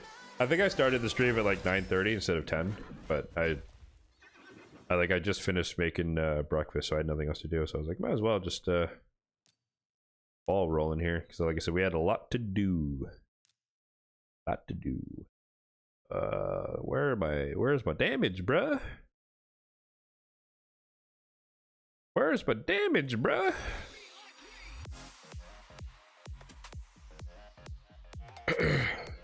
Just Empress, Carnage, Rotos, Two Lord, Foreman? I don't know.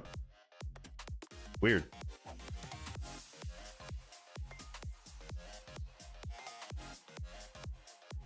I live at 123. No, I'm kidding.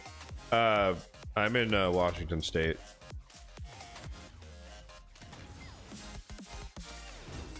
That Pacific time, though. That Mary sound effect so bad. You don't like the horse? You don't like the neigh?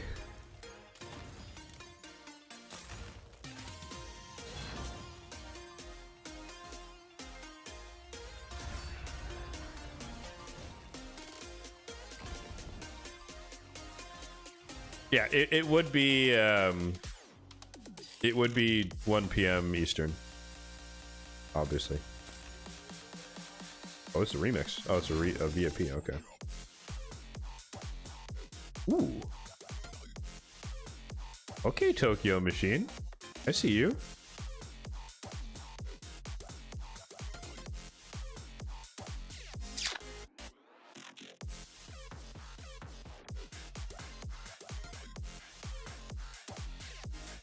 Oh. I dig this. I really hate these freaking cleansing bosses. It's really annoying to deal with them. And he's Force Affinity and they give me all of my magic DPS. Ah! Okay. I think we can Ninja Mikage this.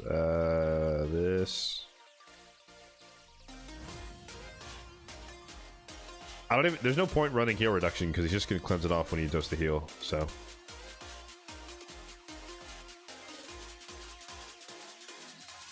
This might be greedy to run no reviver, but I'm thinking that with the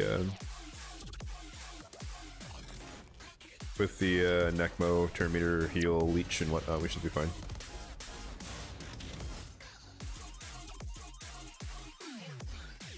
Nay, you don't. Oh, sorry, sir. You must suffer. At least for the duration of the stream.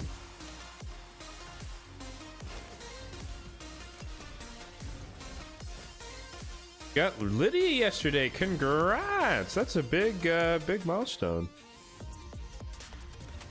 Dude, I feel like I always feel like I'm about to sneeze, and it just doesn't happen.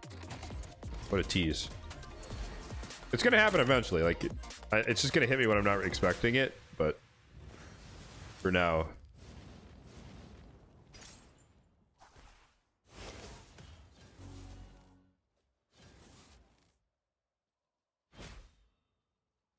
Rip.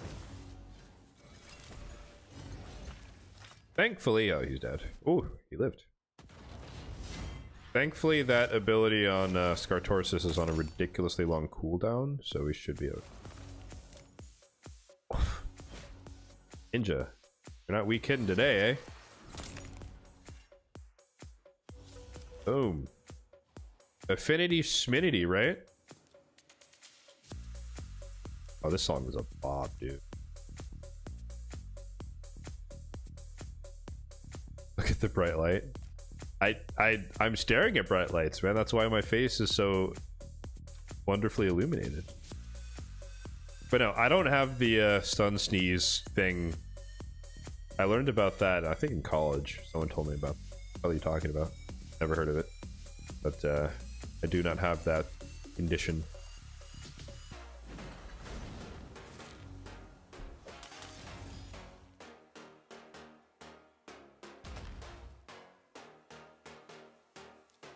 Alright. Garbage. Garbage.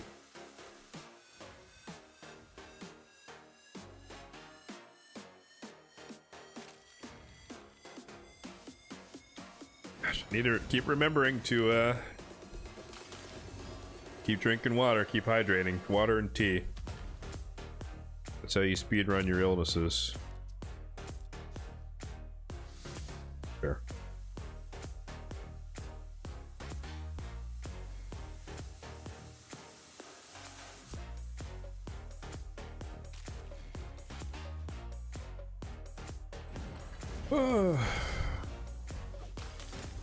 Accomplish everything? What do you think? We did We did the Grim Forest. We did a little bit of Curse City. I still have a little bit more to do, but it's on normal mode, so we're not going to bother with that. We did our Hydra test. Venetian Pass. We built Bayek. Is that it? Oh, relics. Yes. Okay. How could I forget the relics? We got to craft some relics, then we'll call it a day.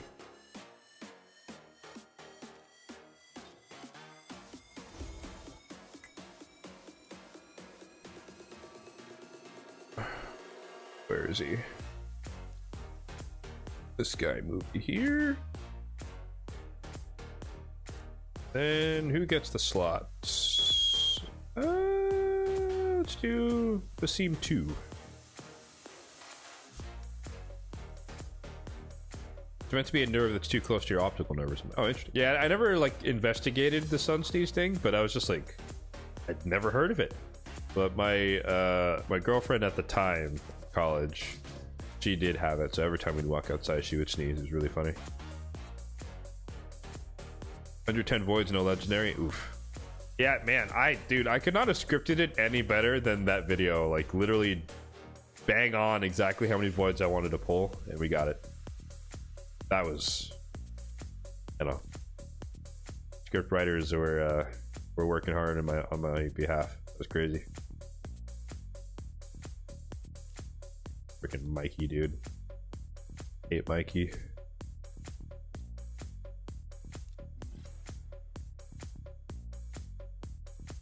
You have it too?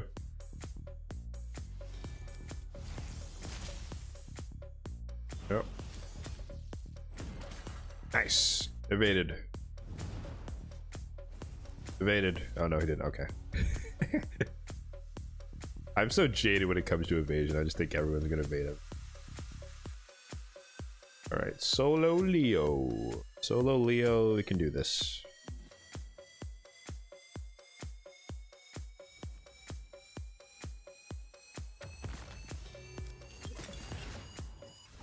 Boom! Look at that. Cross Wall Breaker. Doing work. Bet you guys didn't expect to see him today.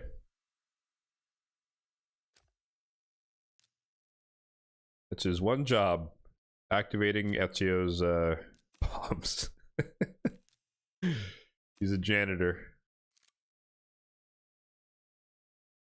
Although, he's only a janitor if the bombs land and they're 2 turns. If they're 1 turn, then it doesn't.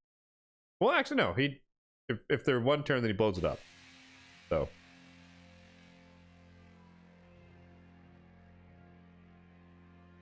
You like doing a build video? No.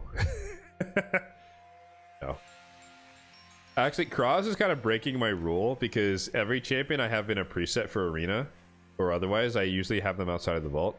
But Cross is actually in the vault at the moment just because I was so disappointed in his performance that I'm like, you're done. And then I put him in that team because he makes sense.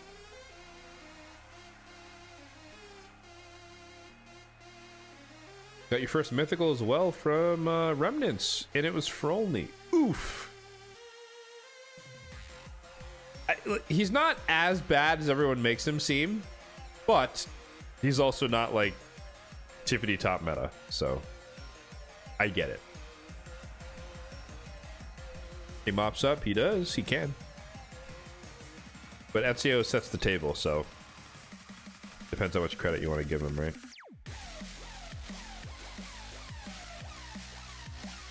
Two months of Fact Wars and you don't have an Arachne Elixir? That's crazy, dude. I think I wish I could help you because your boy is yeah, I got 5. 5 spare. And that's with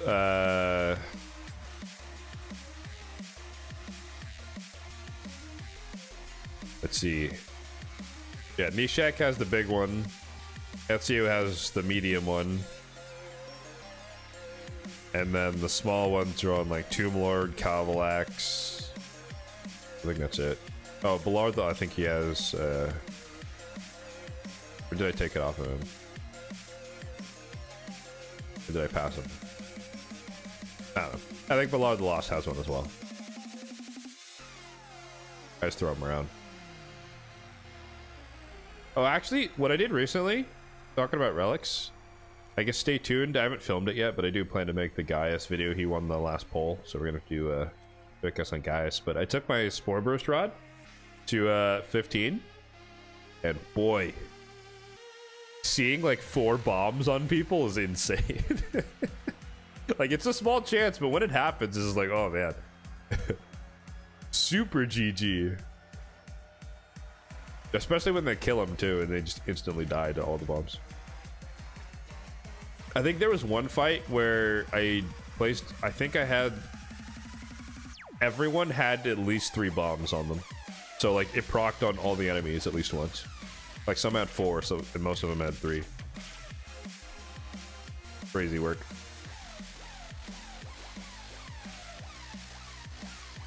Alright, last detour, I promise. Because we got some Chaos Ore. Which means we gotta use it. We'll split and we sell it. Triple roll, there we go. HP percent triple speed? No? No? Okay. Cool. Fine. It's fine.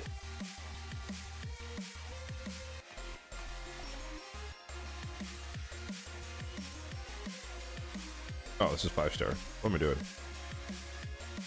Picked the wrong pair of gloves. There we go. Oof. Alright, and that is why I don't have any Chaos Ore. Thanks for coming to my TED Talk. Cool. Oops. Alright, last thing. Relics. So, we've saved up Faction Wars, we got 100 there, and we got just enough from the Grim Forest from this current rotation. And I guess we could do the Wings of Winter as well. But we'll start with Chimera Legendaries. Wish me luck. Alright, here we go.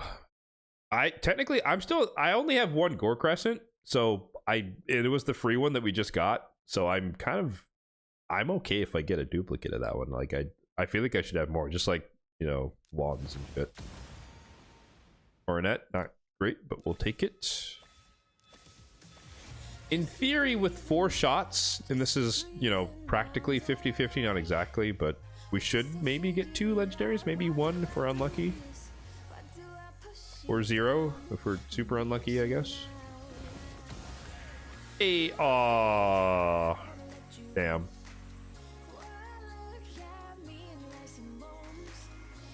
Oof. You hate to see it.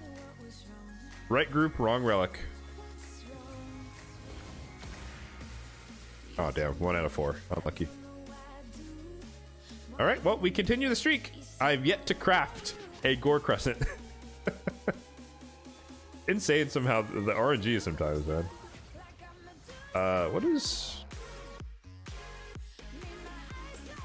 I think Faction Wars Legendaries kind of suck, right? Yeah, they do. So basically, I want this to be a wand. Okay. Alright. Big money time. Are these good? No, this is trash. Ugh. Okay. Well, mythicals are kind of trash, to be honest. So maybe, yeah, maybe we get like a Volcardiac Heart or a wand. There's no aspect. Wand! Hooray! Awesome. Cool. We don't have to throw wands around. We can put this on Bayek immediately. Sweet. Take that. And we got 2 Legendary Grim Forest. I wouldn't mind another Spore Burst Rod, but I also want the other thing, the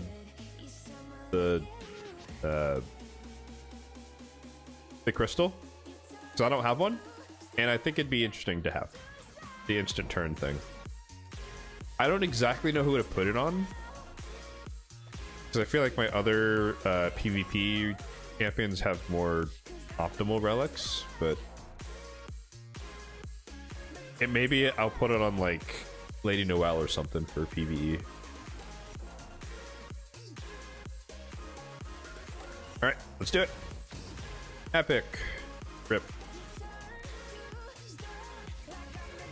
And legendary, another wand. We'll take it. All right, we have increased our wands from 4 to 6, and then of course we want the lovely lens of intangibility if we can swing it from the mythical here. But we'll still take the Soulmar crystal as well. Legendary Soulmar crystal. Fair enough. Cool. Cool. Yeah, I'm not one of the people that always expects mythicals every time, as I talked about at the beginning. Like, the odds are in the favor of getting legendary, so that's what you're going to get most of the time, so I'm not really fussed. The wand. Okay, cool. 3 wands. Good day. Good day. I don't know exactly who the other 2 wands are going to be for, but this one is very, very easy. So we get the speed. Throw the basalt in. That. And we have 4 of these guys. Just waiting for this moment. So boom. Insta level 15. For the accuracy.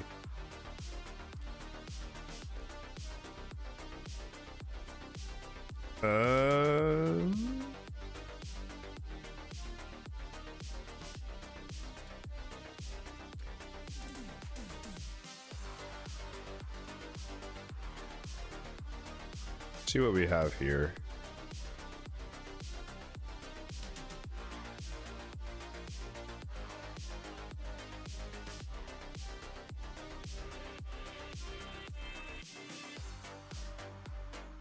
Oh, this makes sense. Oh god, my nose is running. Hold on. BRB.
Alright, sorry about that. Somewhat unavoidable whilst I'm sick here, but yeah. It's uncomfortable for me, and I'm sure it'd be weird to watch if there's slowly dripping mucus out of my nostrils here, so don't want that on video. Thoughts on Edward? Mixed reviews. Pulled him a couple days ago. Congratulations. I think he's decent if you use him right, which is subjective, of course. But anyone who can ignore block debuffs is kind of intriguing in the current meta, just because it's bypassing the standard approach of protect your team with debuffs. So it's interesting, but it's also, I think it's asleep, right?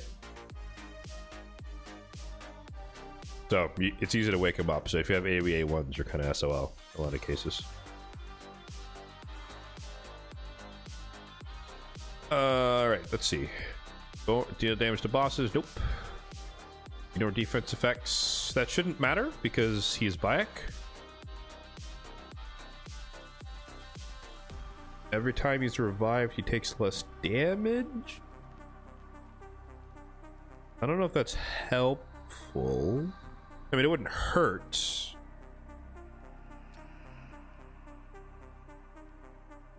It wouldn't hurt.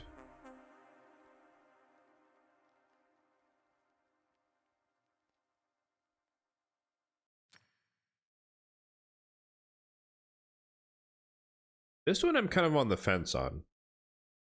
Because it gives you accuracy when he tries to place the provoke, but it's not like that helps with his passive. Right?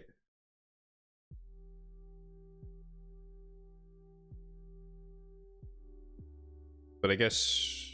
But, and then you also have increased accuracy, so I don't know if you're really worried about... Excuse me. I don't know if you're really worried about not landing it. I think I'll steal one of these. Probably the one from Arbiter, because if she dies, the fight's kind of over in most cases.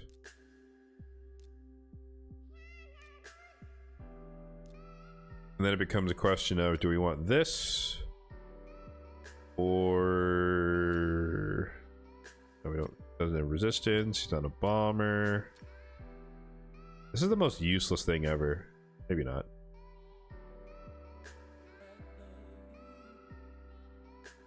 One that gives accuracy every time an enemy resists something? I don't know, is there? Oh, this?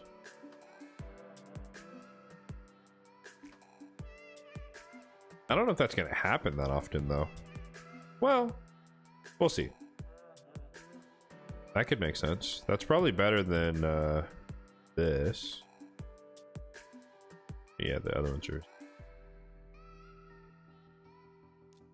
Sure, I'm down. Only because I don't like, his main job is not really to land the provoke. You know what I mean? Like, it'd be nice to have, but his job is to place the buffs. And if this gives me stats which help me do my job, I think that's a little bit more valuable.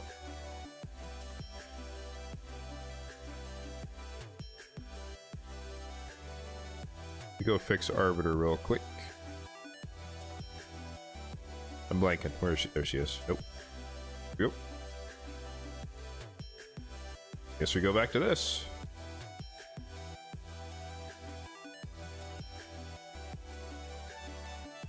Or does she have resistance? No, not really.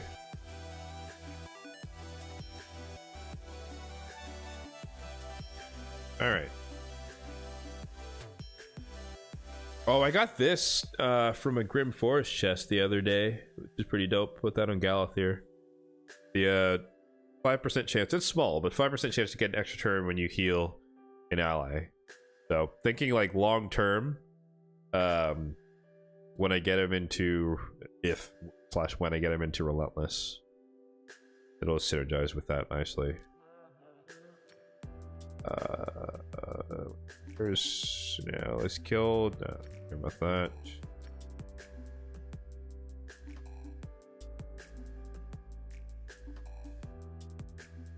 Increases turn meter when they place a debuff on the enemy. That sounds good. That sounds very good. I think it's more important on Bayek than it is on Carnage, although I could see my logic for putting it on Carnage.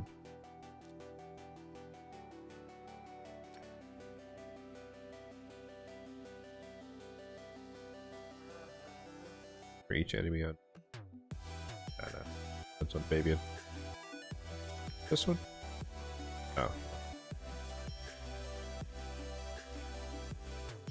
Alright, I dig it. Extra speed, extra accuracy, what you want to see. Extra HP for tankiness. I guess for him it'd be better if this was defense, but it is what it is. I'm not mad. So if he dies, which is possible, because he's going to be provoking people, and he's built for a little bit of damage. When we bring him back, he won't die as easily.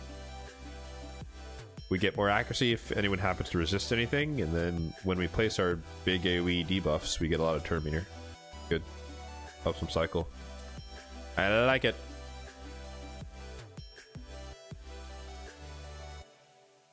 And who'd we steal? We stole from Carnage. Oh yeah, dude, I got this. I finally got this guy. This triangle. 50% more damage when counterattacking. I want another one for like Marius maybe for one of these triangle slots. But yeah, this is dope. Like this is the best triangle for Carnage for sure.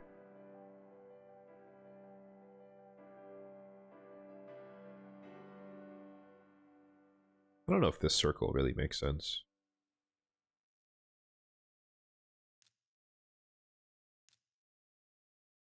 Oh, Taurus's relic. Oh my god, you're disgusting. 50% more damage on his A2 counterattack? Good god. That'll sit people down for sure. Oh my god. I feel like that shouldn't work that way, but I after my experience learning about block revive versus Solinar, I think that's probably how it works.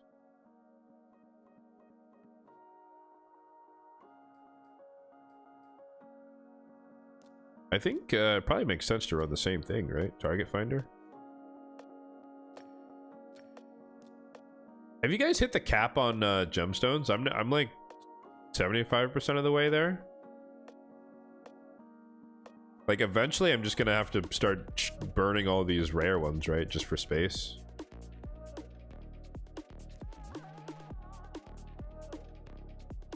I feel like the ratio of gemstones to relics is way off. Or at least maybe the low tier gemstones. Like you get so many of them that's like there's no you're not gonna have enough relics to use 40 of these, right? Because eventually you're gonna get epics and rares, or epics and legendaries, and maybe a few mythicals that you're just gonna use on your best ones. Anyways. Actually, this one makes a hell of a lot of sense on him. Ignore resistance on his default skill. Yeah. Real talk, I did have to like talk myself into the Last Laugh Amulet, because as an opponent of Swift Parry, I was like, am I being consistent with myself about not, you know, depending upon RNG to win? But my cope with that, or my struggle with that, was abated by the fact that delay is a lot weaker than unkillable, because you basically just hit them again and they die, right?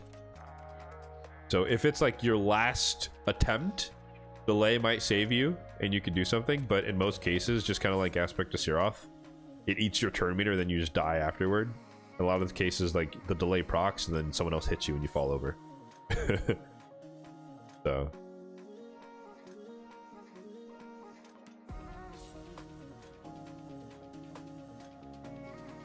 Saint Avier's Tribute. That does. Yeah, sort by name. I've seen that on people, maybe. What group is that in?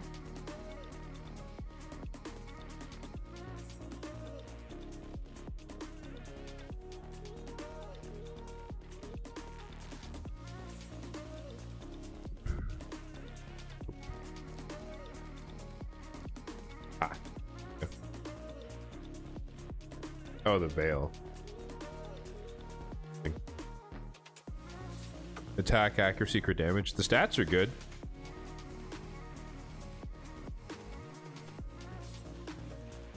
But yeah, I mean, you know, the plan here is really obvious, right? Like, if I survive and I get a turn, and then you just do your A2 and you swap HP, you're basically full HP, right? So, like, it gives you a chance to save yourself for a person like myself who's not running him in Swift Parry and or Stone Skin. But even then, I still use them situationally.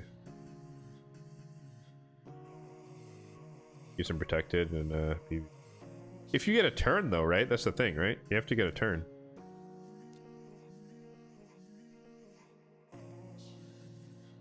Yeah.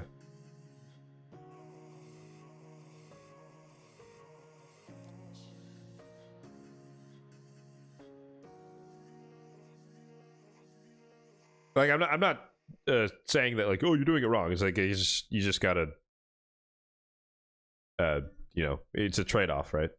Like this is more like, I know my Carnage isn't going to go first, therefore when I have a chance to survive when you hit me. The one you're talking about, it's like I'm going first, and then I have a chance to hide myself so that you can't kill me, which makes sense if you're used to going first. I'm not. I'm used to going second, so I'm more defensive. At least when I use Carnage, because he's not as fast as I want him to be. He's a 280, which is still decent, but he's not quite where I want him to be.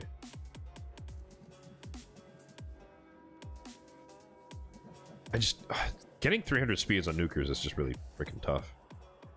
Even my Marius is too slow. 280, 276. How does the invigorated gemstone work? Who do I have that on?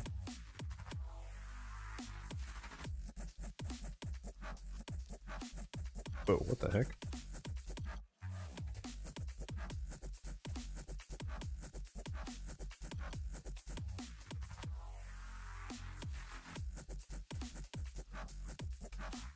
That is written fairly oddly. My understanding is that it's the wearer's turn meter boosting effects are improved.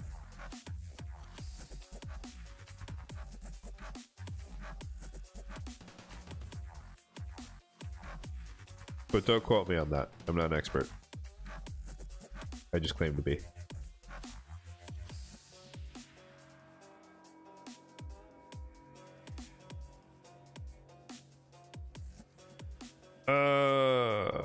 Can we do some friendly arena? Yeah, I do need to schedule that in eventually, time-wise. Like today, like I said, I had so much like PvE saved up to do that I wanted to focus on that. But for sure.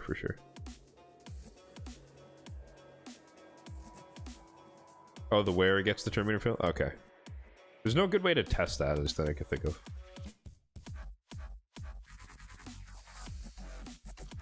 Alright, let me do a quick scan here for anyone who could benefit from using a wand. Oh, actually, we'll flux a little bit here, guys. My one gore crescent that we got from the thing.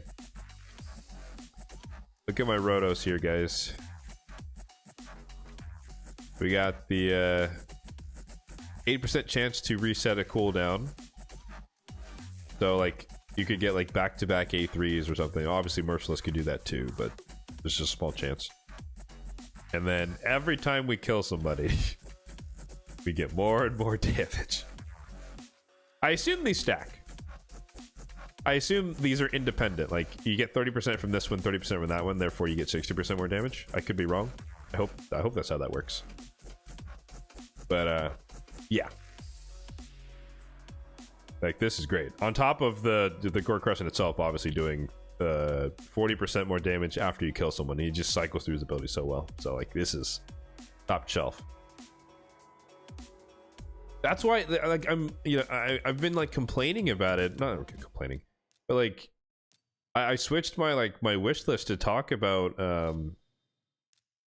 how for undead hordes, my Rotuses are in prison. Like, I literally want, like, any duplicate undead horde. Like, where's Dark? I need a Nethrol, bro. Give me a Nethrol. Like, I'll take it. Any undead horde duplicate that's not a triple, obviously, and I get a +2 Rotos. Like, I don't want to sacrifice Siffy's speed for the 10 speed. I just, you know, it's not like I'm not getting legendaries. I'm not getting undead hordes specifically. Because yeah, what would, like, Bad L, Blood Gorge, UDK, Maria, Mashal, Nethrol, Fabian, I guess.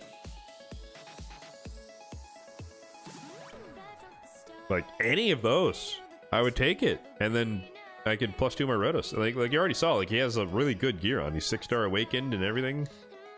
I don't have any empowered legendaries on my entire account. He would be the first. I want him to be the first. Just can't get a goddamn dupe. But also, it's kind of like, you know, what are you really crying about?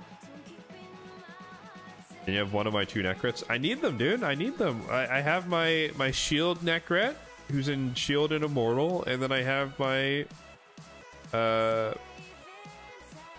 I have my protection Necret, who's in 6-piece. So that this is my anti-mercurial Necret. Relatively fast, still high resistance, but he just, you know, goes in there and breaks your total guard and brings in my nuker, whoever it is. I'll tell you what. I will give you my third Necret.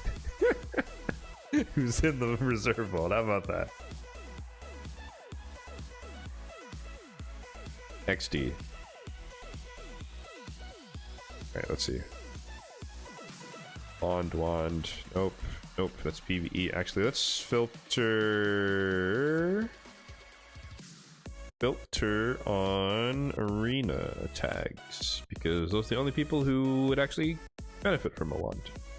Nope, that's fine. Arachnid Elixir, wand is here. Although I'd be happy to take this off him if I could ever get the temporal stagnator thing, but clan shop is if I get a 5th Rotos. Oof. It's funny that you say that, because you're thinking that is a curse, but I do have I have these 2 Rotoses here, but I also have this Rotos. So if I get a 5th Rotos, that would automatically give me a +1 Rotos. So I would take that. But also, getting the 5th Rotos would lock in the +4 if I get another set of Undead Horde dupes. So I would absolutely take a 5th Rotos.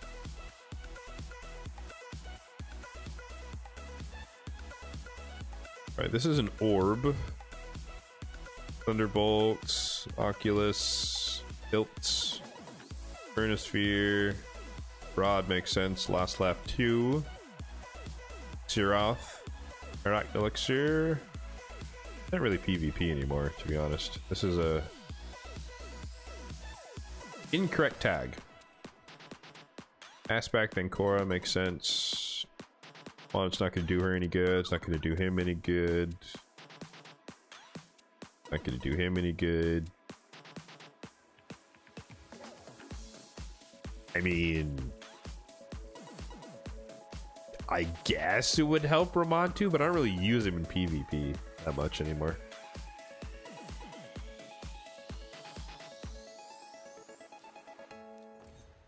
But what the hell?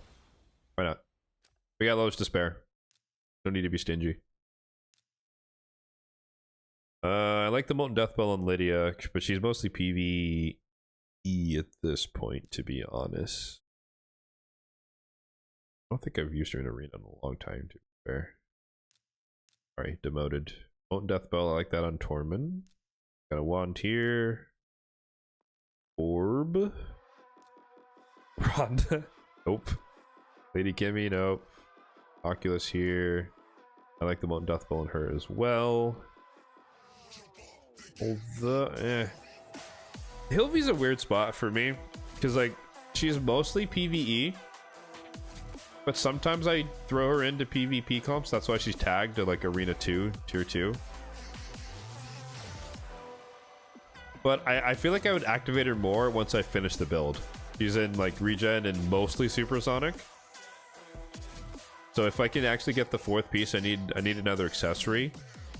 I might change her to a wand, so that she could be like, she can heal herself but also cut in sometimes. Kymar? I mean, it would make sense, but I don't use it much in arena, to be fair.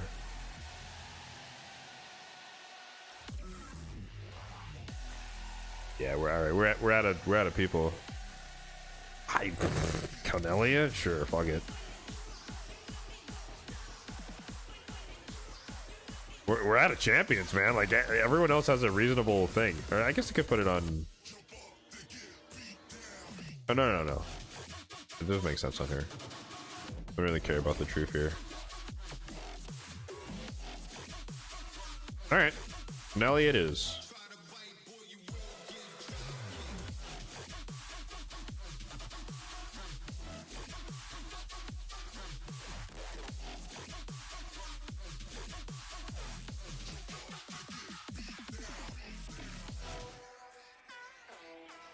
Is it better to commission faction guards to keep them in the vault? Yeah, commissioning never made sense to me because they did that whilst also adding a ton of reserve vault space.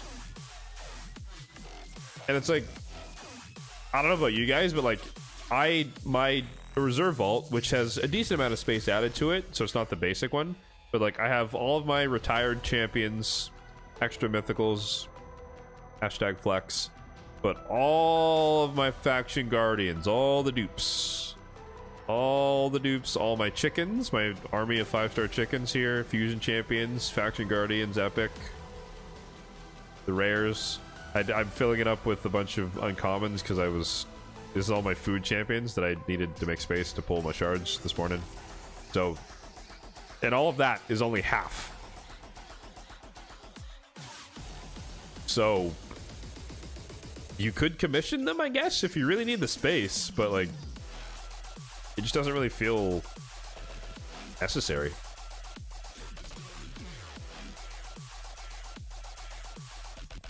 Commission the epics and rares. So I know a lot of people do that, like the rares. I don't really care about the rares.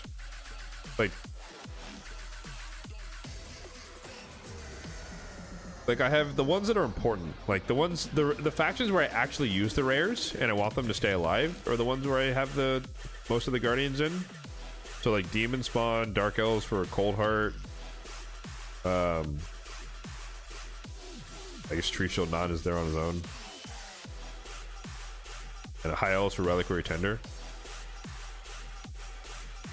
Like, I could commission them, but again, it's just like... I don't really need the space, so I'd rather just have them, and just in case, for some strange reason, I do need them in the future. I don't think I will, but... You never know. You never know.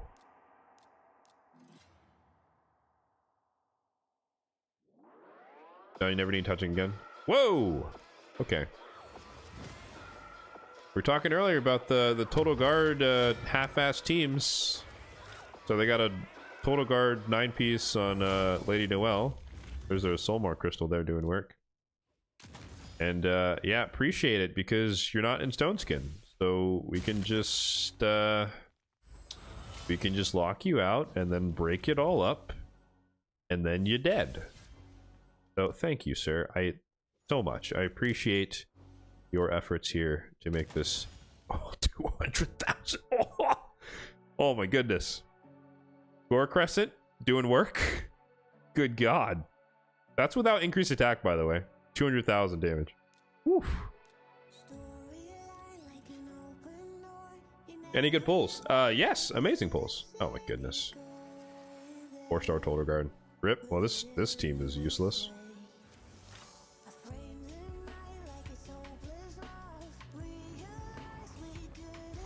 That's annoying. It is kind of funny though. I set up this team specifically so that I didn't touch them. But I might have to tweak it a little bit because a lot of people are going to put their lead champions in Total Guard and it's just going to slow me down. It's a shame. But yeah, no, from my pulls, spoiler alert in case anyone wants to go watch the video on the YouTube channel, hashtag shameless plug. But we got Bayek. And we got Basim, another one, and then we got Razelbard. So, pulled some voids and some ancient shards. So, I'm happy. Cannot complain. Yeah. Super happy.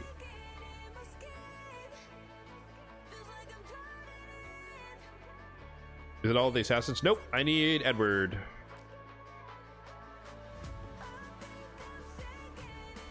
Need Edward.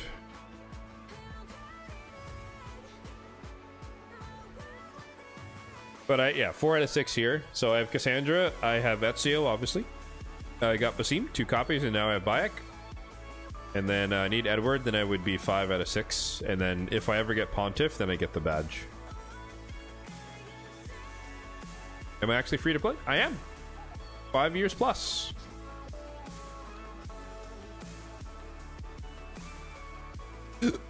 Excusez-moi.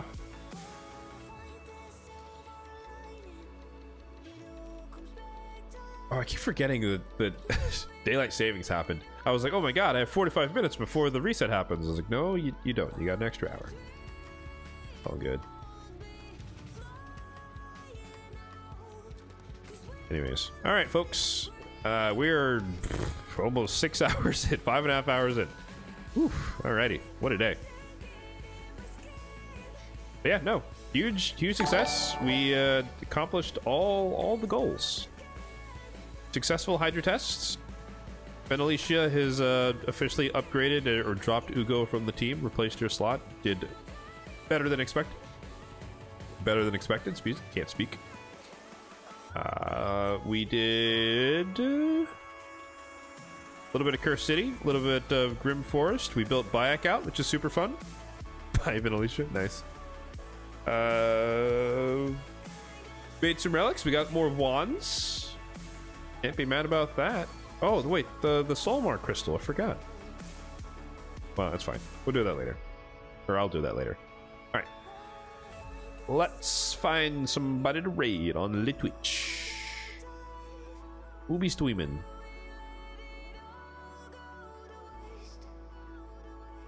Who be streaming?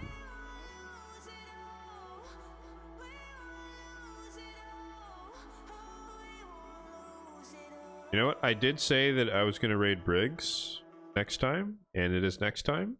So let's do Briggs. He's got one Vera. Let's make his day here. Oh, God. Well, I picked the perfect time to die. It's all good. We're wrapping things up anyways. Alrighty. Raid channel.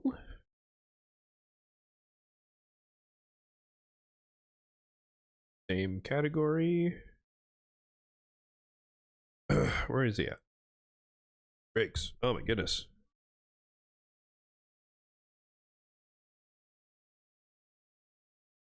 Oi. Gotta make it through the outro, body. Come on, man. Alright. Yeah, who knew, guys, that if you talk for 5.5 hours while you're sick, your throat starts to give out on you. Crazy. But yeah, appreciate you guys as always hanging out with me. If you don't already know and you're watching via Twitch, I do have a YouTube channel, so you can check it out there if you want to see more free-to-play-esque content. It's not necessarily early game friendly, but it is just kind of generic, meant to showcase what you can do in the end game despite being free to play. So yes, I am free to play, 5 years in, as we just discussed earlier. So check it out, no pressure, but I'd appreciate it if you did. And then for the streams, these are every Saturday morning at 10 a.m. Pacific time. So we will be here next week just as well. Hopefully I'll be feeling a lot better. Fingers crossed. But yeah, we'll be here next weekend, same time. And I don't know exactly what we're going to be doing yet, but more shenanigans. Maybe some live arena. Maybe those friendly live arena battles. We'll see. We'll see what I have time for when the next stream comes up. But yeah, appreciate all of you for hanging out as always. I'll catch you all next time. Have a good one.